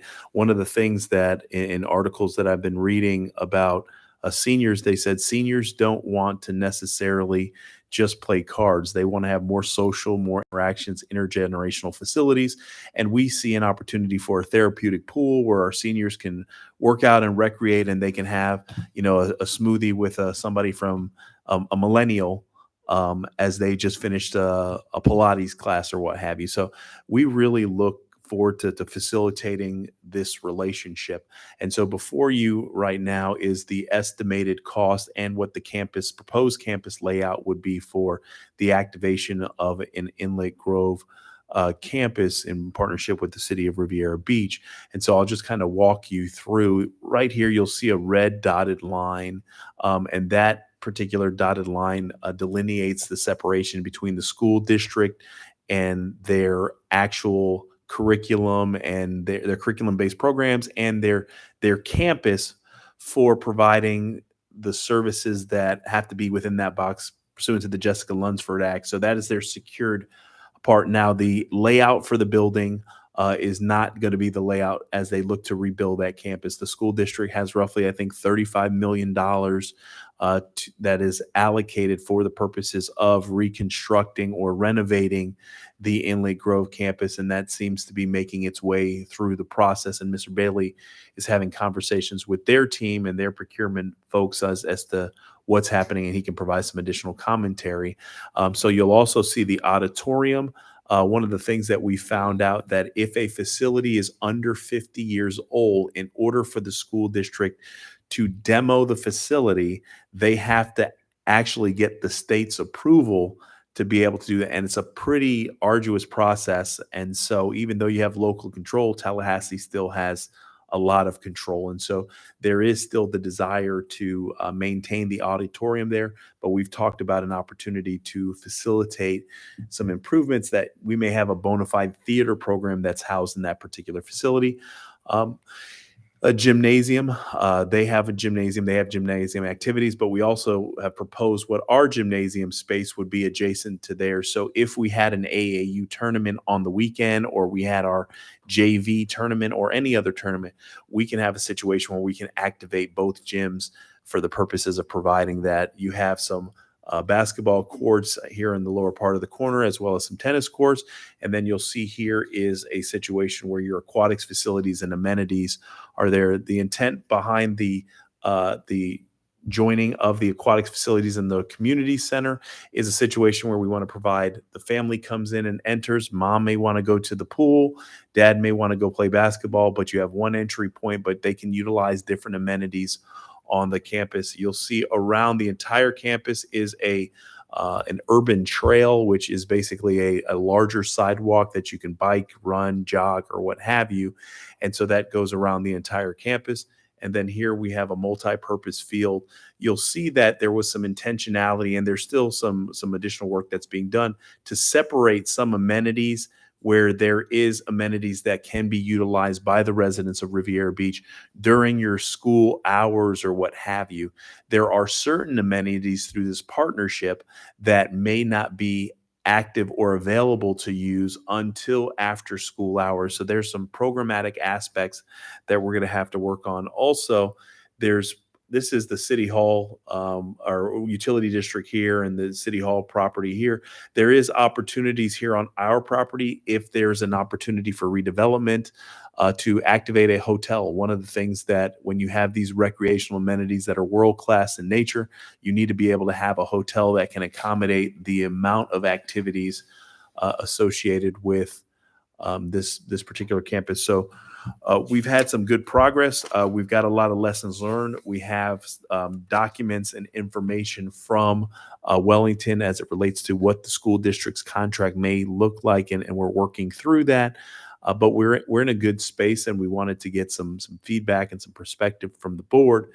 Is this still something that you would like for us to continue to spent some time, energy, and resources on, but then also later on in the presentation, and maybe it's better suited for that time, to how we would look to fund this investment. But this would basically create the recreational node where if you're going to do competitive sports and active sports in the city of Riviera Beach, this is the campus that you would be doing that at. And your Callaway campus would be more of your passive recreation programmatic aspects. It is very common that communities have a separation from that. And it is very common that certain campuses or certain communities have different facilities for active recreation, your leagues and sports play, and then more of your passive recreational as well. I know Gardens has that. I know Wellington has that. And so there's a bunch of different communities that have those separations on those facilities. So I'm here to answer, and Mr. Blankenship as well, any questions the board may have. Board members, Councilman McCoy. Thank you. I mean, we get out of hand sometimes. Thank you. And this is very, very interesting. But before we were there, we were talking about Danny Callaway, and I was sitting here thinking I looked around the room to see who I know personally had kids that actually utilize parks and recreation services. And maybe I'm wrong with this, but I don't see anybody in here. And I did. I'm saying currently. And so the reason I said that, I was looking at the statement and I was just reminded that it starts in parks when I was thinking to myself, yeah, that is right. It started in parks for my son. It didn't last very long. And I say that because, it's really interesting, right? And I wanted to ask this question. Does Parks and Rec do any maintenance besides lawn maintenance? Because I don't see that occurring. And that was one of the reasons why I took my son out of Parks and Recreation. And I don't know anybody in here, and I'm told Mr. Evans' sons and his kids don't even come to Riviera Beach Parks and Rec. They participate in a different city. And to that point, right, for me, we don't maintain what we have. So we're talking about doing these capital things. And like this issue where me and my team were struggling with the leaking water that was over on Singer Island for months. So it's just like we're putting in all of these millions of dollars in here, no different than the marina. The marina is a prime example. That facility is not even 10 years old. And I was in the room the other day. I'm like, there's water intrusion into the Newcomb Hall ballroom. The lights are completely out in the parking lot. There's cracks in the side block of the building. Like, it doesn't matter if we build this stuff if we're not maintaining it. And we don't even have a maintenance team. We don't even have a maintenance department. So we can talk about all of this great stuff, but it'll be right back down in 10 years. And we're not being good stewards of the city's dollars or taxpayers' dollars or grant dollars, or any dollars for that matters. But, it doesn't start, well, it does start in parks for me, but it ended very quickly. And I mean, there has to be a complete overhaul. And we need to recognize, right, as professionals that's committed to public service, that, and I'm hard pressed to say this, but I've come to recognize that we don't do everything in every single department the best. We have to recognize what works for us and what doesn't. There are small cities, probably the size of ours, that don't have all of the departments that we have, that don't have all of the parks that we have. And I just don't want us to get down this line of repeating a cycle that is prevalent, because we would not have these facilities the way they are in total disrepair if there was a maintenance program. And obviously I'm really not going to support any budget that brings forth anything without a continuity, a succession, a maintenance plan, because that's our biggest issues. And we struggle with that as an organization. And the library was a prime example. I mean, that's all I have. But if I can't bring my own kids my own son to this program, I don't think I can support something. And we just need to recognize that, yeah, I understand it's not just about having a field and playing baseball and football, but there are some other leisure services. But we just need to recognize this is not it, because we're building them, but we're not maintaining them. To that point, just to follow up before we go in, and this is for all colleagues, the understanding where I agree with Councilman McCoy, but to that same point, Mr. Evans and any staff's preference of where their kids go to Parks and Recs is not a part of this discussion. I don't want this ever to be a part of the discussion where we're talking about anybody's preference, family, or decisions, unless it's a chartered requirement or it's an intent to make an understanding. Because I know that you want to get your point across, but his preference is not part of this discussion. Let's keep it at par with our budget items. our complex development, and the fact that I agree with you wanting to put dollars in the proper facilities, but let's keep it on par. Mr. Chair, I respectfully disagree, because clearly you're going to sell a product to the people that you wouldn't use for yourself. So, and don't try to suggest that I shouldn't say that, because now you're infringing on my ability to say what I want to as an elected official. Whether you agree with it or not, that's my comment. He doesn't have to respond. But And- don't tell me that I shouldn't talk about And it. to that point, Councilman, Robert's rules request that we don't make personal attempts or attacks Mr. at Evans, individuals. Mr. Chair, Sir, Congress shall make no law establishing the right to abridge free speech. So I would caution you, sir, if you try to tell me again that I can't speak about it. and to the point, I'm going to caution you to let's keep our staff's family out of the discussion. Mr. Chair, if I Chair. Councilwoman Miller Anderson. Mr. Chair, let me just make a comment with respect to the situation. I think it is, there's a lot of factors that go into that decision. And if anyone knows my family, knows that how important my family is to me, and that I have a blended family, right? I have a child and my wife has 2 kids with someone else. And those decisions are not made just by Jonathan. Okay, so with respect to what programs, I'm always selling our programs to whomever, whenever, however. However, sometimes there's things that are outside of my control. And so when there's things that decisions are made outside of my control, I live with those situations. To that point, Mr. Mr. Evans, Evans, that's what I'm you saying. don't have to. And to that point, that is why I made the comment that staff's, children, and personal decisions is not part of this discussion. So, Councilman, to your point, I agree with your sentiments of why we need to set our facilities and budget, but you don't know his personal life, nor do you walk in his shoes. So please leave the family of staff out of these discussions. I agree, Mr. Chair. I think the point that is being made that we're trying to avoid here is that people take their kids where they want to take them, right? But what I would say for me, when my son was growing up, we participated in all the sports here, but it did get to a point where we had to take him outside of the city because of the very thing that we're sitting here talking about, the dilapidation of the parks and the programs. I do want to hear at the end and how we can fund some of these things, because I do think it's important for us to bring our parks up to par, because that, I'm the one that said it starts in the parks, and that kind of had a side conversation about that.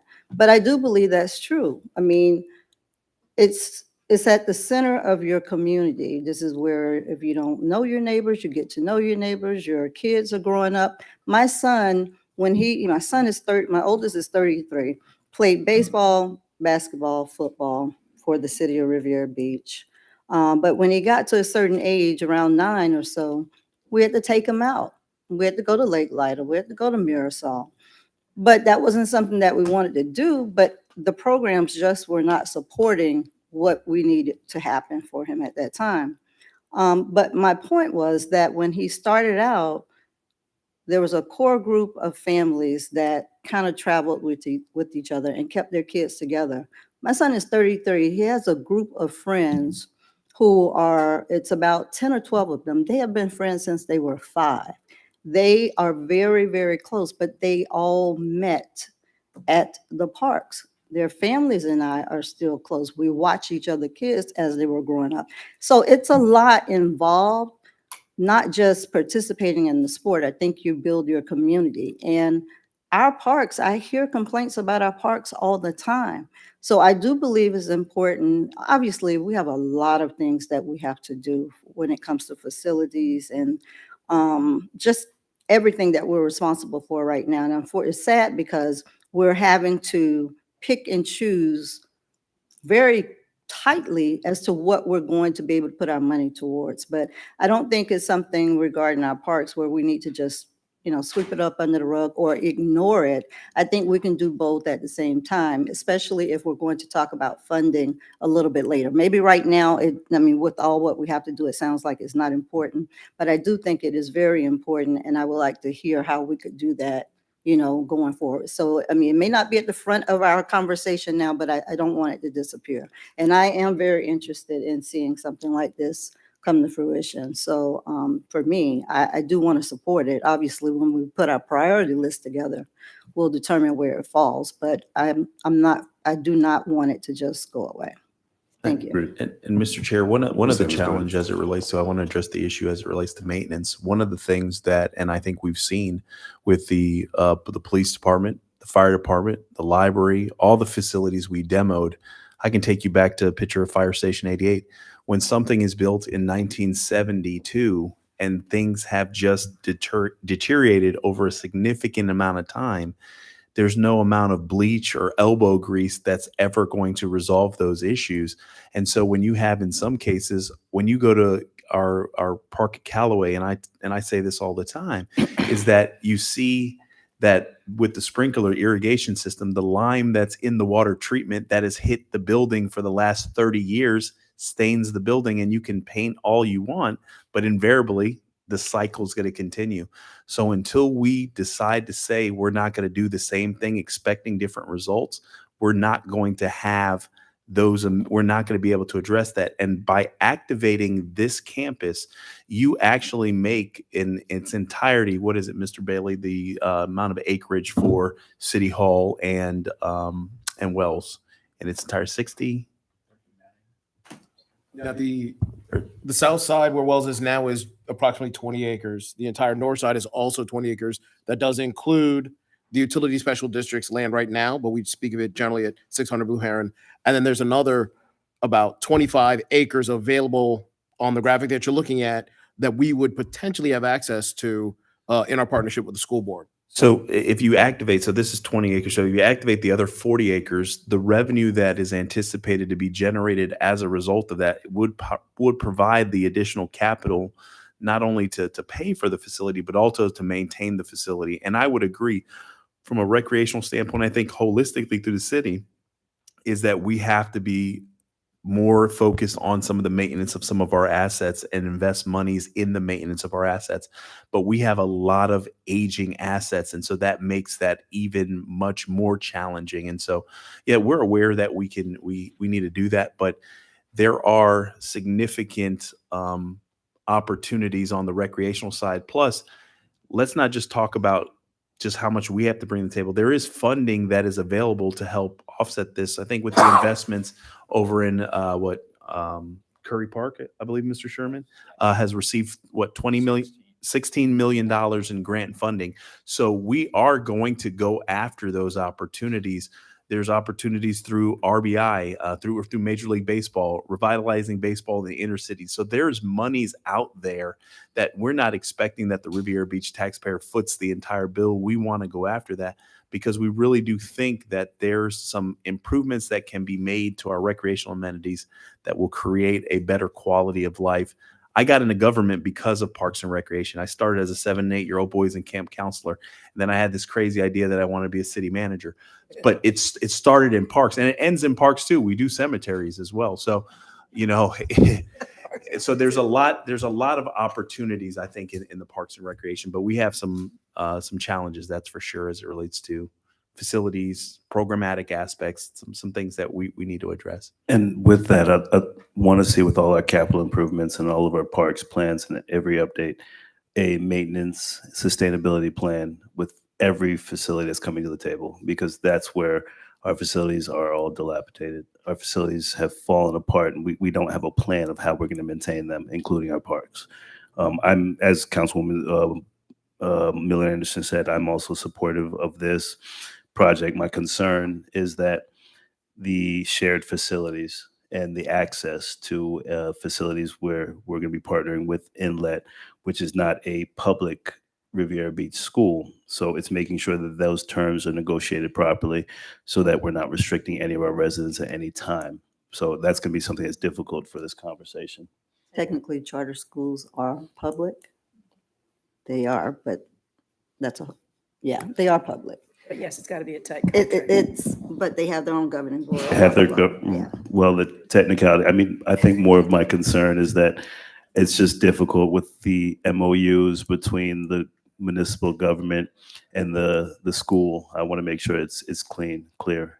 Board members, additional questions? Yes. So where does Councilman. this put us at? Because I know when you had that parks plan over a year ago presented to us, we were already had more parks per total square miles. It was basically recommended that we exceeded the number of parks that we needed for the amount of square miles. So why would we want to go and invest in this facility? And not only that, has there been any study that's been done to even determine whether or not this is needed for this community? That was done as a part of the master plan. I'm speaking of this one. Right. Well, once this idea came along, AECom came back and re-evaluated it and provided this program as you see it. The issue is, Sorry, was this a part of that plan? it wasn't, it didn't mention Inlet Grove. It talked about Wells campus. And then things transpired. So Wells is something else and Inlet Grove has the opportunity to cover that level of service. Okay, so Mr. Blankenship, let's not overcomplicate it. We had this plan done in 2021, correct? Well, 22 was presented to you Okay, so was this incorporated into that plan? under Wells' name, not under Inlet Grove. Okay, Okay, so it boils down to a level of service. Yes, at the time that you saw this, we were exceeding level of service, but we have no way to, once we come to the point where we're not exceeding it and we're in the deficiency, we have no way to address that without efficient use of existing facilities. well, I'm not really convinced with Danny Calloway at this point. You can't, it's kind of really hard to do both. You know, it's like we should have a staple, but like if we're already exceeding the amount per population per square miles, why would we try to squeeze out $6 million for Callaway and then going into a partnership with the school district? To me, seems like a little much. Mr. Chair, if I may. Go ahead, Mr. Evans. With respect to, and we did also as part of the exercise, survey the community. And when we surveyed the community, recreational open space, green space, trails, those types of things were definitely high on the priority list, and this accomplished that. But also Callaway, and like I said, that from a level of service perspective, that's a policy decision that you guys can make concerning what is at Callaway. But in the event, let's say there's work that has to be done on a turf field or something, and you had to have you have to build in some redundancies. Now, to what scale that is, that can be you can have a conversation. You can look at Callaway and redoing that and the look and feel of that entire campus. That's something that's a policy discussion that the board has to make. We just took it and said, okay, if you had the existing level of service and you wanted to improve, what are things that you would activate here? What are things that you would move here? There's certain situations where, depending on the age of the kid and the level of competitive nature of the sports, you may come here, and more of your passive recreational or summer camp is over at Callaway. So there's things that we can do and conversations we can have with the board if they want to change the level of service that's provided in any of these particular diagrams. But certainly, the sooner the better as it relates to what your perspective is, and especially if there's conversations with the community. I would like to add a point that may be missed slightly. We, not necessarily from a policy perspective, but operationally, let us not forget about the railroad tracks. We generally try to provide a certain level of parity east and west of the railroad tracks, especially for a function like this. I know that we would not want to require that our children get on their bicycles and ride across the railroad tracks to get east and or west. So some of the benefit of Callaway, in whatever form it takes, is to allow true neighborhood parks where a child of the right age could leave their residence, get on a bicycle, go to the park, be safe. We would not necessarily want to force them to have to cross the railroad tracks and ask parents to trust that those children who are not driving cars but ride a bicycle in that sort of age gap to have to cross the railroad tracks, especially with Brightline, which will be a reality very soon. So I wanted to kind of inject that into the conversation of there is a reason and intentionality behind having two parks of scale that are now community parks that you really don't have to cross a railroad track if you allow your children to ride their bicycles to that facility. Yeah, I think we're ready to move on. Good. Commissioners, council members. Thank you. Mr. Blankenship, thank you so much. Mr. Evans? Yes, at this time, I asked for Scott, the Director of Planning and Development with the CRA, to give you an update on some of the projects and some of the things concerning 2600 and 851. Mr. Evans? Good evening, Council. Scott Evans, Planning and Development Director. I have two project updates. These are redevelopment projects where we're seeking a private development partner. And this is the 2600 site concept. This was reviewed by the board most recently on June 28th. And at that time, the board was able to come up with a way in order to keep the process moving forward. So we will be issuing the RFP, RFQ by August 1st. And that would allow it to come back to the board for selection in November of this year. And this property is worth somewhere between $2.5 and $3 million.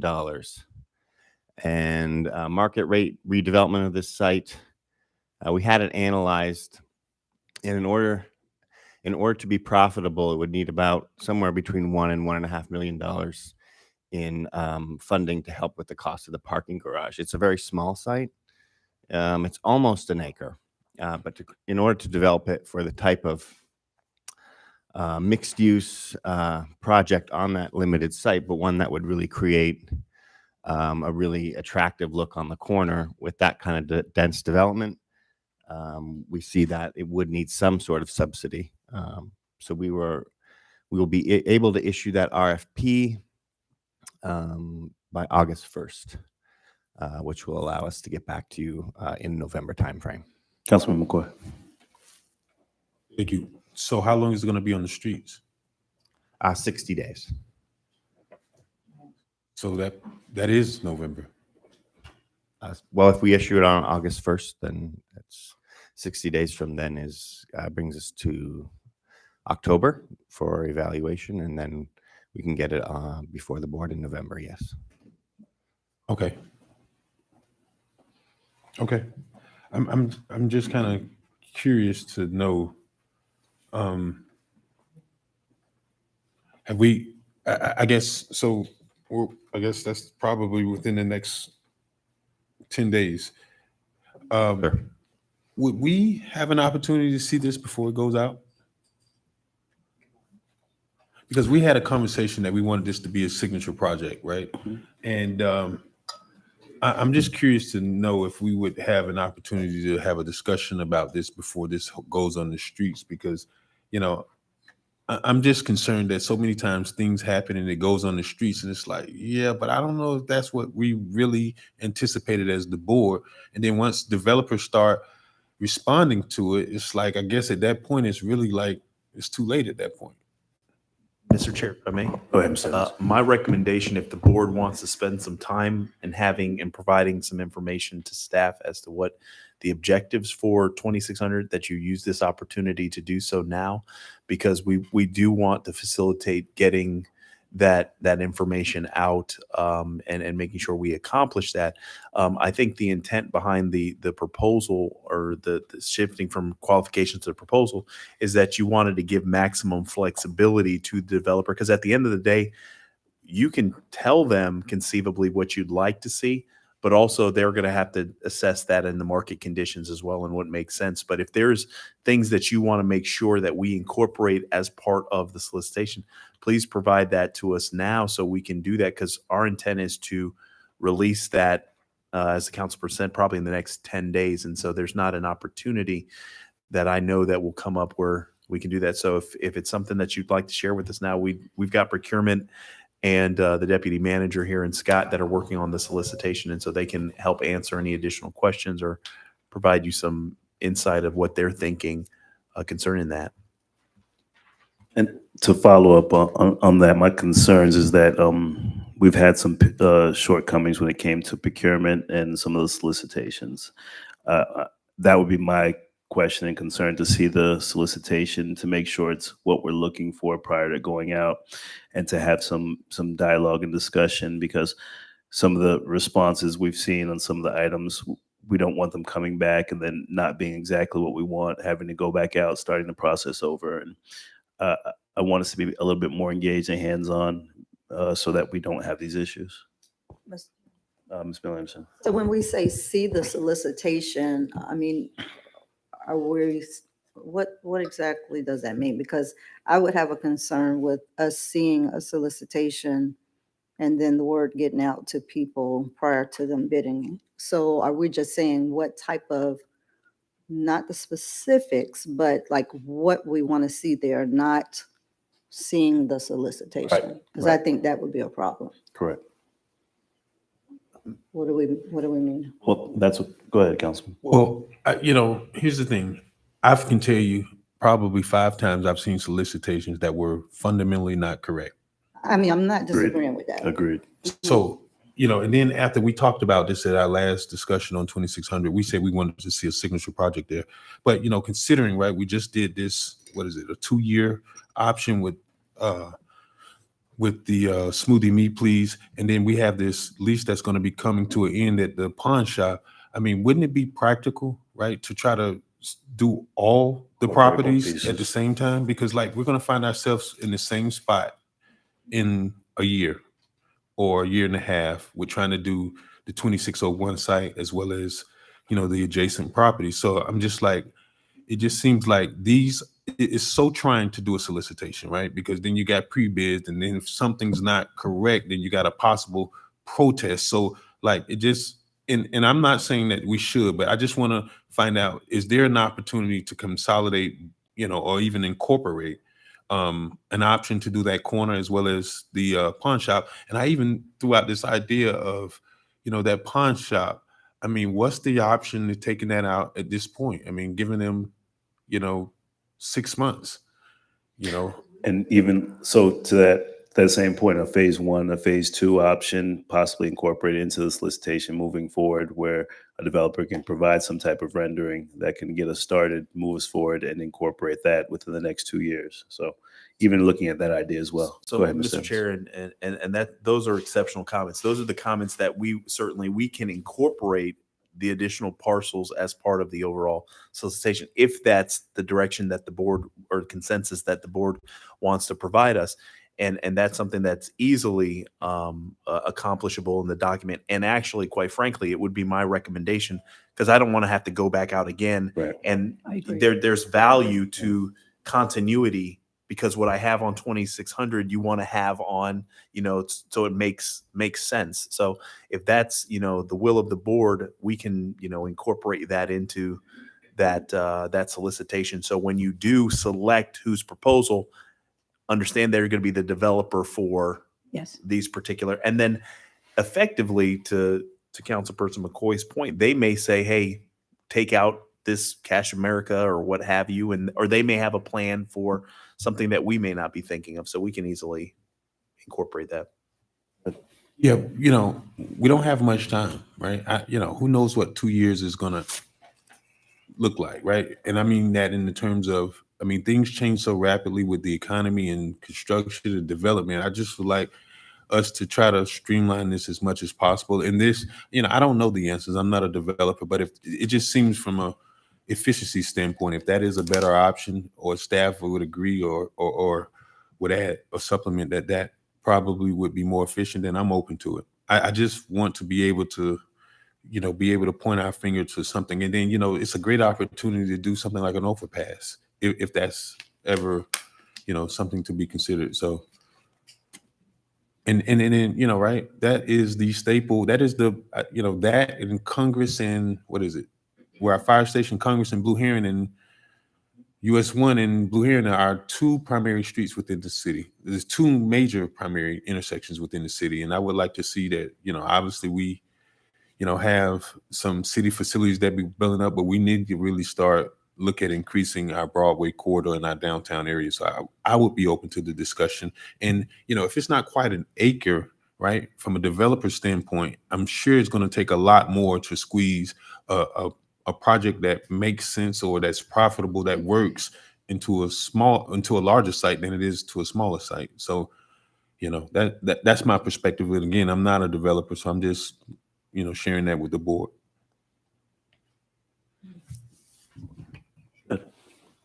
Is there any other components or elements? And I do want Ms. McBride and Ms. Boynton to come up and provide you kind of an update or what they're looking to accomplish as it relates to the solicitation, because I think your feedback and we want to make sure, obviously, we hit what the board wants to see contained in there. And so when the solicitation comes out, there's not something that you're like, hey, I wish staff would have those types of things. So they can give you an update and any feedback you want to give to us so we can, because it's in its final stages. If I'm, okay. Mr. Chair and Mr. Manager, I would like to go back to the issue. We hear constantly the terminology, we want a signature project. And I think we need to get more information on what that means to you as a body. Okay. Presently, if we describe the signature project that was given to us, it would be a mixed-use project. Okay. Certainly at the last meeting, you added the provision. We got over the issue of what rate are we looking, what type of housing we are looking for. And it's market housing. But I think we need from the group to talk about what each of you vision as signature. Okay, if we were more space, I hear Mr. McCoy, it would be beyond retail. It could be a lot of things. But I think it would be good. Whatever was the failure of this process, it really did not go so much to the project being proposed as probably other factors relating to conduct of information. So I think it would be very, and you can correct me, because we work with, even with your consultant from Lambert had input. But I think we as a team, I tried to add other things like identifying for the developer other amenities that would make one want to come to your site.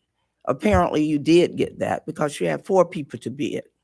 And no matter what we say, that's the highest we've had bid on any project we put on the street related to, am I right? Reimagine to date. So I think that's a good sign. So I think it's worth the time, but I really think we need more information to make sure we have hit all the points. And we thought, and though we might not need to go there, you do have the information from the meeting before where you had the solicitation before you. A lot of the components of that solicitations will be good to continue to use. Something that might describe, but maybe the description of the signature project needs to be expanded, especially with the addition of the other components. What do you think? I'd like to jump in there. I think in my opinion, my perception of signature project is exactly what we said at the last meeting. Mixed use, market rate, facility. That is something that represents Riviera Beach. I thought it was pretty clear. I'm sorry? We're putting density into the proposal? We're putting total density?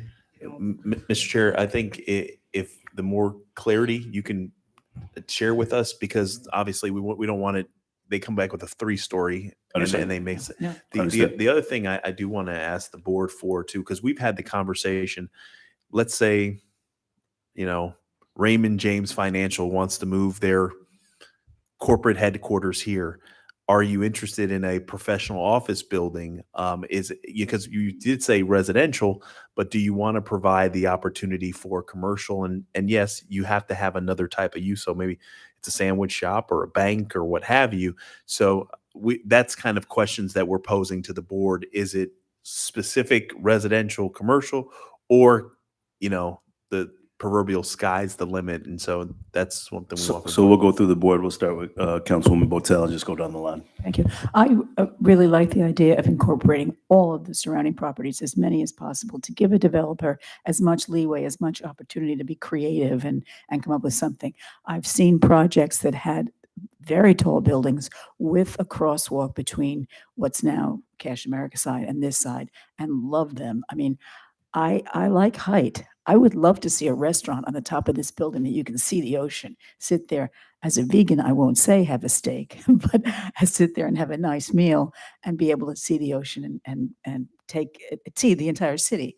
I wouldn't mind seeing office space in there, but I don't know, is office space really necessary? We're seeing fewer and fewer people going into offices, but if it were something that enhanced the project because we were allowed to have Raymond James have their offices there, then so much the better. But my vision would be something with shops along the bottom, coffee shops, something where people would be activating that space along Broadway and Blue Heron, and then residential and potentially commercial office space above with a restaurant on top, high enough that you can see the city. And you and I have talked about the fact that we need parking desperately for people, and I don't know how we get around this. I suggested to you, Mr. Evans, that we potentially try to incorporate parking so that people could park there and then get over to Phil Foster in some kind of a little jitney.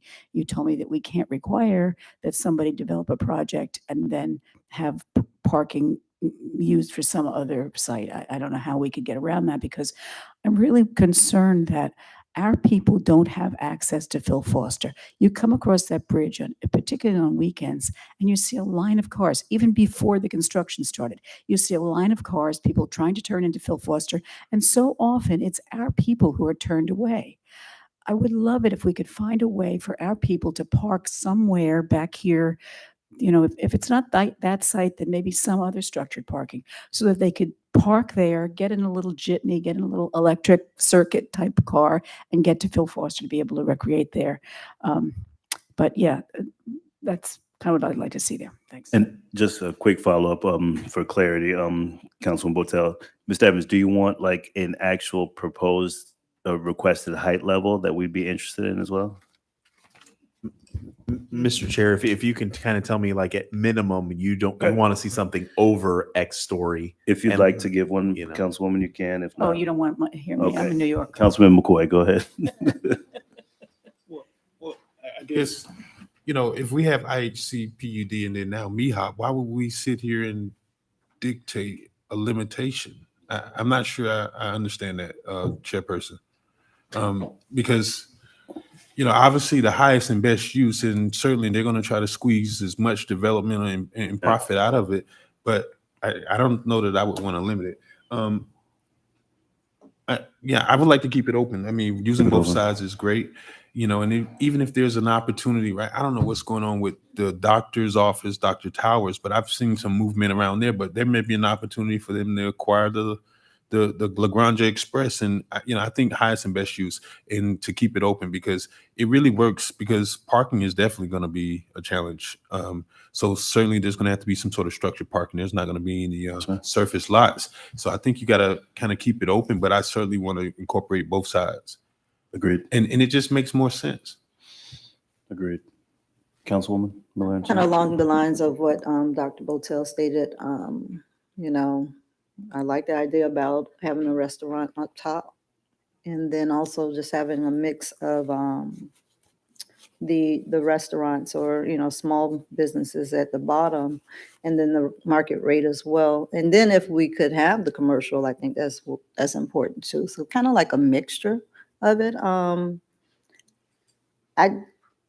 don't want to say I have a limitation on the height. I guess I do. I do not I don't know that we want 20 stories or anything to that nature in that area. I don't know. I just think that's a little bit much, but I'm open. I don't have anything specific other than making sure that it's an active area. I mean, I'm open to whatever they can bring, and then be able to see how we can go from there. But I do think it needs to be a mixture. And I guess I see some of the issues we've had when it comes to over the last couple of years, the opinion and perception has changed. Market rate, mixed use, affordable workforce, density max 8 stories, 10 stories, 15 stories. Our discussions have been fluid. The current perception of where I am now, I'm okay in agreeing with the ICPUD height restriction levels. I don't mind a higher density. I'm okay with a minimum of 15 floors and making sure that we have some type of rooftop amenity that can actually overlook our ocean. We have one of the most beautiful waterfronts in the country, so we need to showcase it. I don't think that would restrict any issues we have. And just, I'm looking back at what Lake Park did with Nautilus, and that facility is coming along amazing, and they're increasing their ad valorem tax by 11% totally on one lot of land. So we need the additional revenue for our city because of all these projects that we still haven't talked about yet. So I'm okay with a higher density, and I'm okay with overlooking some of the waterfront that we have. A block away is Marina Grande, which is 26 stories. So I don't think it would be completely not in line with what we're looking at. Mr. Chair, Go ahead, Councilman. I'm going to be brief, Mr. Evans. So I guess I'm a page ahead looking at 1851 Broadway. So obviously there's a really nice rendering. Would you know how many stories that is, just roughly, Yes. in that preliminary concept there? This one is about 14 stories. Okay, and I guess my question was, before I even looked down and seen the page, was we need to have the same conversation about that site as well. So I guess that's teed up, but I think, there should be some, I don't know. I think I heard some rumor about what's going on with BB&T. Is someone looking into that property? Do we know? Mr. Chair, Ms. Evans. I've heard rumblings, but nothing more than that. I don't know if Scott, I know that they've been actively marketing the site, but I don't know if Scott has heard anything separate than I've. No, I haven't. I know they had put it up for auction, but I haven't heard what the results Auction? are. They had some sort of auction, yeah. Okay. Well, it just kind of would be consistent, right? If we're going to allow maximum density at that corner location, then we come down to City Hall, which is in what block is that? Is that 22nd? 22nd. Yes, sir. 22nd. 22nd, 23rd. Yeah. Testing. It just kind of seems like we should try to at least see what the market would bring us back and not limit it. And then, because obviously if we limit it, then that limits who's going to respond. If we keep it open, then we can have, more of a variety to have the committee to choose from. And here's the thing. I don't want to be micromanaging, but I just would hope, right? Do we ever want to consider going outside of the organization when it comes to our evaluation committee? Because I don't want, some developer to be kicked out based off of some evaluators' limited, perhaps experience to development or a limited market of development, having some, some various opinions from others. Mr. Chair? Go ahead, Mr. Evans. Yes, we are actually going to be doing that for some of your major solicitations, having a very blended committee that brings a depth of experience and knowledge and even some bandwidth that we don't have. Okay. Thank you, Councilman. And to that point, I believe that parking is going to be one of the biggest concerns we've had building this downtown corridor.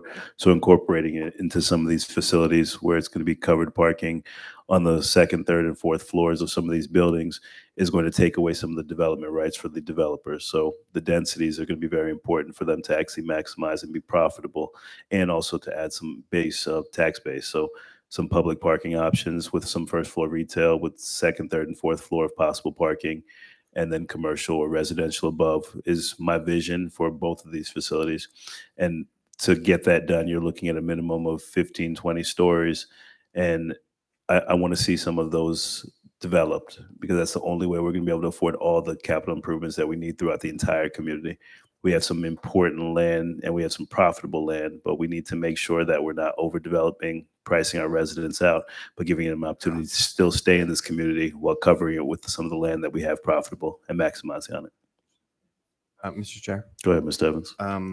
This site actually, this one's showing is a little over 2 acres, which is the minimum for an IHCPUD. So the problem with the previous site is that being not even quite an acre, it doesn't qualify for the IHCPUD. The concept we had designed showed 8 stories, which would be, we think, suitable for the corner. But I just wanted to make that that site, due to its limited size and not being eligible for to be a planned unit development, wouldn't have as much development potential as you can see in this concept. Right But here. Mr. Chair, also, I think property acquisition, clearly, if they know that That's what I there's was a gonna say. desire for that type of density, they would have to privately go out and acquire. But if they know that the board would like to see something like that, it may entice somebody to say, okay, well, let's see if we can come into terms with a deal with the surrounding property owners. That was my question. How much property is there if you incorporate across the street? And, is there even a potential for acquiring 2 acres to make that a PUD site? We had Lambert Advisory do an analysis to see and to contact the property owners. And we couldn't make that work, but that doesn't mean that the private market couldn't do it. A lot of our discussions were based around appraised values, which is what we do our acquisition on, since it's taxpayer dollars. But as soon as you open it up to what the private market could do, especially if the board indicated that the IHC PUD is something that they would be open to, Yes. then I think that changes the paradigm of what you could accomplish with property acquisition. Okay. Thank you. So do we have clarity on Ms. McBride and Mr. Evans and Mr. Evans? I'd like to just make one inquiry about the signature project. Please go ahead. To make sure we're all on the same page. Now, listening to your comments collectively, I thought that the signature project is a project that will establish or define the redevelopment or revitalization of the Broadway corridor. Did I hear you say that? Okay, Yeah. collectively. Yeah. Okay. Yes. Yeah. Incorporating the entry to not only the Singer Island location, but incorporating views of our intercoastal and ocean. Yes. Did I hear that correctly? Yes. All right. And will contain things, not commercial retail, and we're looking for a premier restaurant to be Yes. incorporated in this particular location. Yes. Okay, anything you think I left out or did not? Oh, parking, yeah, of course. That's right. And should we also add that as part of this solicitation, we invite the proposer to provide recommendations on how they will be able to incorporate parking into the location, including the acquisition of other properties to make it happen? Yes. Okay, then. So do you think we're all on the same page? Yes. Today for now, anyway. Say it again. We are right now, yeah. Oh, okay. Today. Right? Or the next meeting. or the It's next subject. 11:32 on Saturday. Yeah, so we can go back and check and double check. too. All right. Change it up in 2 weeks. Thank you, Scott. We'll figure it out. Go ahead, Mr. Evans. Thank you. Oh, Mr. Scott Evans? Okay. Mr. Jonathan Evans? So at this time, I'm going to turn the presentation. Mr. Evans, you did, Ms. McBride, you did capture Yes, sir. exploring the opportunity or incorporating the overpass as well, correct? Oh, yeah. I said, well, when I put in the premier restaurant, I will make sure that's that. Overpass connecting Between, to north. between the and two. There was a piece that was missing. It was East and west. accompanying Yes. adjoining properties. Yeah. Okay. I think to that, I think we should maybe state something that our desire is to see there is continuity and unity with regards to. Yes. Oh, that was operator error. Sorry, I pulled on. So we can incorporate some language like that because there may be a pedestrian overpass or Yes. something like that. And incorporating the adjacent properties that we also own as well, and securing additional properties. Because you did talk about the restaurant and the parking, but then also the property that we have across the street, as Councilman McCoy stated. That will be. Okay. In fact, we'll have a site plan in there of our property, so they. Can't hear you, Liz. I'm sure Mr. Scott Evans will be giving us a site plan or something of our properties to include in the proposal, so the developer will see those things, okay? All right. And we'll talk also about any adjacent properties that we do not own. we might bring up. Okay, anything else, board members? Me, Mr. Chair. Leslie, go ahead. When we put out, sorry, when we put out a solicitation like this, do we require that developers provide us with a project management plan so that every step along the way we can see who's responsible for what and how the process is going forward? When we get into the agreement, we would. You do? That should be incorporated. Okay, thank you. Thank you, Councilwoman. Thank you. Scott, did we get enough that we are comfortable with? Because I want to make sure that we're same thing with 2600. This is a solicitation that, you know, conceivably, if we get the direction from the board today, we can look to not get this out at the same time, but have this, you know, follow quickly afterwards. And so, you know, I would like for us to have the same type of dialogue that you did have with 2600 about this particular site. And Scott, if you want to kind of speak to this. Certainly. This site is over 2.1 acres. And I had a lot of the comments, I think, that were made on the previous site are very much in line with what we're proposing on this site. We want to activate the ground floor as we try to enhance pedestrian activity and neighborhood commercial along Broadway for all redevelopment sites. This site is directly across from the county boat ramp. So it would have great views, uninterrupted views of the Intercoastal. So we think it's a site that has a lot of interest. It's owned by the city and the CRA, so we would need to bring an interlocal agreement to both the board and the city council to move forward with the opportunity. But this is potentially an IHC PUD site. And what we've shown is a mixed-use building with some ground floor commercial retail to activate the street. You have street trees, and then above it is residential, which we would see as market rate, since this is the opportunity to have uninterrupted views. So I think we could get the most value by redeveloping the site, this particular site, for that. And as you can see, if you look at that rendering, and this is just a preliminary concept, but any kind of development like this requires a parking garage. So if you see how at the back of the building, how the exterior changes a little bit, I think we'd want to do a little bit more beautification, but you can see that it requires quite a large garage in order to develop a project that would require that much parking. This site's also, it's important that it not only addresses Broadway, which is the view we're looking at, but it also needs to have an attractive and treatment of Avenue E because it extends all the way to Avenue E. So it's an opportunity to put in and make sure that any proposals we get provide a nice building facade to both Avenue E and to Broadway. And on the previous project, the original reason the CRA got involved in developing that small corner piece is because the private development community was having a hard time bringing something that the city council was interested in. And the proposals included, over the years, dollar stores, gas stations, 7-Eleven, and a fast food drive-through restaurant. And the city council expressed multiple times that they wanted to see a much more robust type development for our downtown area, which is how the CRA originally acquired it.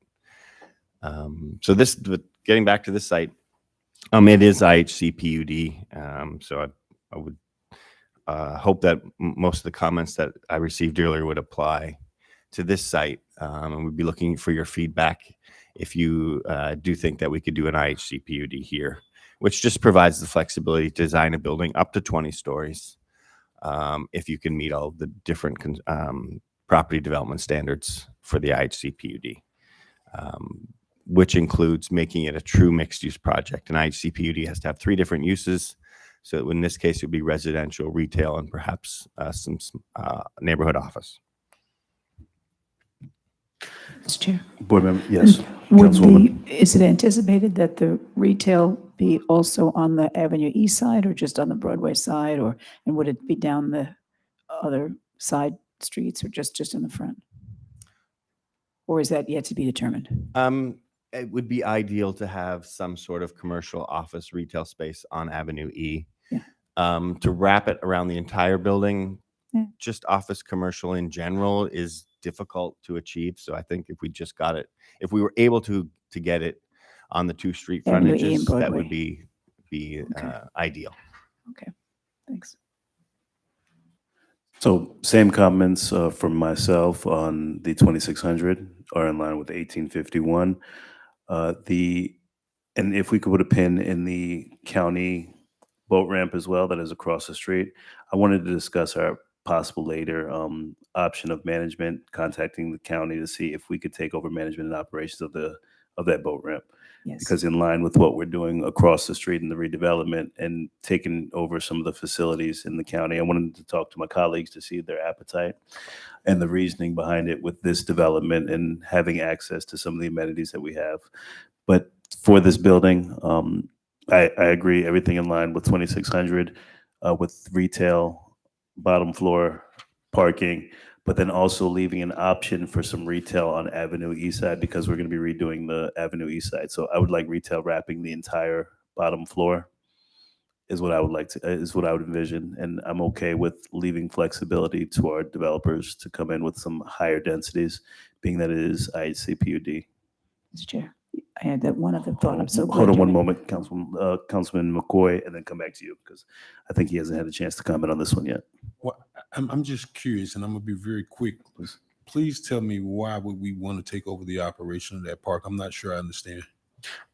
It's actually a little bit more in depth. My perception of that would be the usage has not been maximized for the benefit of the city. The county has, I think that we would do a better job with facilitating that in line with the development that's coming with potentially the proposal we received. We haven't approved anything for the Safe Harbor development, but in conjunction with this parcel, with that facility, I want us to take over as much operations in our city, our 8 square miles as possible. Once we lost Phil Foster, once we lost operations to some of the actual boat ramps in our community, I think that we should be managing them. I was one of the advocates that petitioned for us moving forward with Peanut Island, but we got a lot of pushback from that. So my thought process is everything in our 8 square miles, I want to be managing it for the most part. So, Councilman Lawson, Go ahead, sir.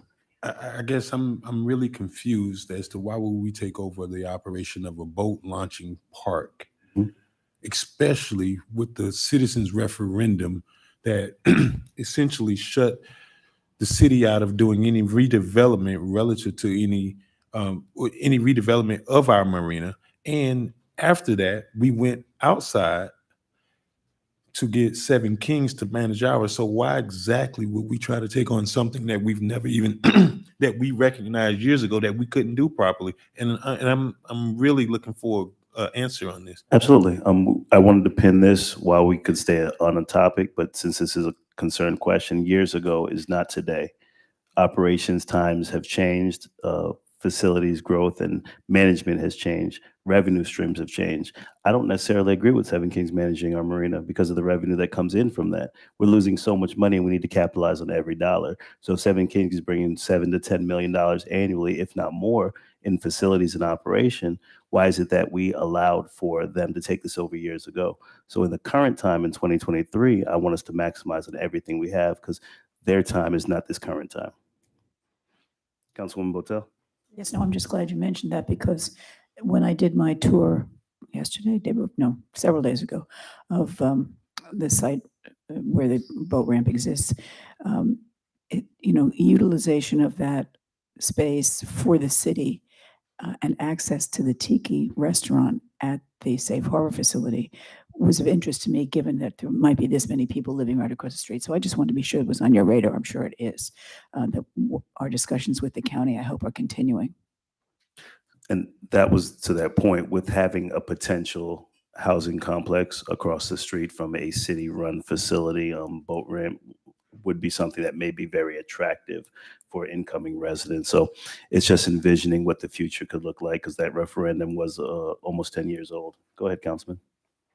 But you haven't shared the benefit of why we do it better than what the county does. It doesn't generate any money. It's more of a cost. So help me understand what exactly is the reason other than putting the city, replacing the county's logo with a city logo and having our team to go out and maintain that lot and that property. We definitely can go a little bit deeper into that, and we can have that discussion with my perception after staff has given us some insight and direction for that. But I do want us to stay on track. So that's why I said put a pin in that discussion for later, because currently we're just talking about 1851, and we can go a little bit deeper into it at the end of this discussion. Mr. Chair, Councilwoman Miller Anderson? the property just to the south of 1851, is that business open? I mean, I see some cars there, but I mean, it's not very busy. I went in and personally spoke to the owner several years ago, looking at trying to see if it was a possibility for acquisition. At that time, it wasn't. They are operating a business out of there, so they are operating. They weren't interested in selling at that time. Okay. And then the one just south of that smaller one right there at the corner, across from the salon, the barber shop, just to the south of the one we're talking Yeah. about. I haven't had discussions about that property. I would have to go out there and see do you think it's operating or it's become vacant? Well, to me, it looks like both of them are vacant, but maybe it isn't. I just don't see a lot of activity going on at neither one of them. Okay, I was just wondering if that was a possibility to be able to try to acquire those as well. Okay. But my thought as far as this is the same as 2600, so no different. That's it for me. Mr. Thank Chair. you. Thank you, Councilwoman Miller Anderson. Council members, any other additional comments for Mr. Scott Evans? Mr. Scott Evans, thank you. Are we clear with the direction for both facilities, both sites? Yes, sir. Thank you, sir. Thanks. Mr. Jonathan Evans? All right, we're going to get into the new municipal campus and Avenue E reconstruction. Mr. City Engineer, Mr. Terrence Bailey. Mr. Bailey? All right, thank you very much. Again, for the sake of time and lunch, you all are aptly adept with the issues at the current City Hall location. We've had multiple community charrettes and resolutions addressing moving forward. I am kind of glad that conversation preceded this because I would like to pose a question to the board. Being that this is in the 2200 block of Broadway, is it the board's intent and concept that the entire conversation for the last 15 minutes needs to be transposed to the developer for City Hall so they can understand your vision for Broadway? Is that to be consistent along all of Broadway with our development opportunity? Or this would be the time if you want to cast a different vision for this property, I would love to hear and receive that now so I can transmit it. Yes. Either way you would like to move forward, but I would like to give clear direction on the development team, being that we're having that conversation. Consistent with what? Consistent. Good, we can save that 15 minutes ago. And again, I'll tell them to watch the video and take the notes and make sure that what they bring forward is consistent with your vision as just directed. As you can see here from the timeline, we've been working on this since October. It is our fervent goal to bring the initial contract before the board next month. The team has had the initial agreement. That agreement is going to anticipate outlining benchmarks, concepts, deliverables, and a timeline. We know that those are expectations that when they do come back with their concept, that timeliness and how this is going to move forward is a priority. So that is going to be embedded in the agreement. Other than that, unfortunately, we can't get too deep into that project because we are technically in the cone of silence. So with that, again, we are moving as fast as possible to get you to the next phase with an award, and we're looking for that to happen in August. Mr. Chair. Go ahead, Ms. Miller Just Anderson. one thing with the building. I know it went several times. We've talked about having the building still accessible to the public outside of the business hours where, you know, we can have some activity still going on there, similar to Boynton Beach's City Hall complex? So Is that if I- still, If I may, and I brought this back intentionally, keep in mind, this image was done 2.5 years ago before we contemplated IHCPUD. This will be an IHCPUD site. So the opportunity for true mixed use activation, as you've requested and discussed, and the last 15 minutes of conversation, there will be a office component where city staff resides and does their function. There had already been contemplated the retail, wrap, and commercial on the first floor and the parking garage. IHC PUD opens up a panoply of other opportunity for all the other development types, revenue generating opportunities. And again, when the developer takes the time to absorb the opportunity that you provided for them in the last 15 minutes, I am sure what we end up with will only look vaguely like this. Mr. Chair, if I may, Mr. to the councilperson's point, our intent is we didn't want a sleepy city hall, right? We didn't want after 5 o'clock, the most beautiful building in the downtown core is dead. And if you go to most municipalities, their city hall is dark after 5. We wanted to make sure that this building continues to breathe in the evening, to even allow for, as you enter the vestibule, there's a security desk or what have you, and you get the elevator and you go up to the steakhouse on the 8th floor, that there's things and activities with the retail rep that it consistently allows for persons to be in and utilizing the facilities into the later part of the evening and on the weekends. And so that is our intent, is that, City Hall may only occupy 4 floors or 3 floors of the entire building, but creating opportunities to have a lot more synergy and a lot more activity, because what we want to do is create that employment node where if there's 1,000 people in that building working, they have to go to the shops, they have to go to restaurants, they have to go to barbershops, they have to get those types of things. That's going to allow for redevelopment to occur down the Broadway corridor. And so, yes, we are going to make sure that it is just not certain floors after certain hours, yes, are going to be closed, but a large portion of the building, if it is and it's been our desire, and if it's a developer's desire, to continue to keep it going into the evening. Council members? So I don't know what the cone of silence has to do with it. I mean, this is our only time to talk about it as a board. I think cone of silence prevents us from talking to any proposer. But my question is, have we assessed what our square footage needs is? And if so, what is that? And how many, or the easiest question is, what departments won't be going into that City Hall complex? Yes, sir. As part of the due diligence for the project, we ran a program and we had Song and Associates meet with all of the departments, get their current and future staffing. That'll turn into the need, a square foot need, obviously bathrooms, conference rooms, things of that nature, functional spaces. So that report is completed and has been transmitted over to the developer. It's been about 1.5 years since I've looked at it, but I believe from memory, 65 to 75,000 square feet is what was needed for all of the different departments. Keep in mind that that includes a city council chambers, an antechamber, your staff and support spaces, and all the other functions that were going to go into the city hall at the time. As for any departments that may not be going in there, I'd throw it to Mr. Evans to that component. Mr. Chair, if I may, Please. Our intent is to have basically everything except for certain departments. Obviously, police and fire are going to be at their respective facilities. Recreation administration will be at the recreation center whenever that is built.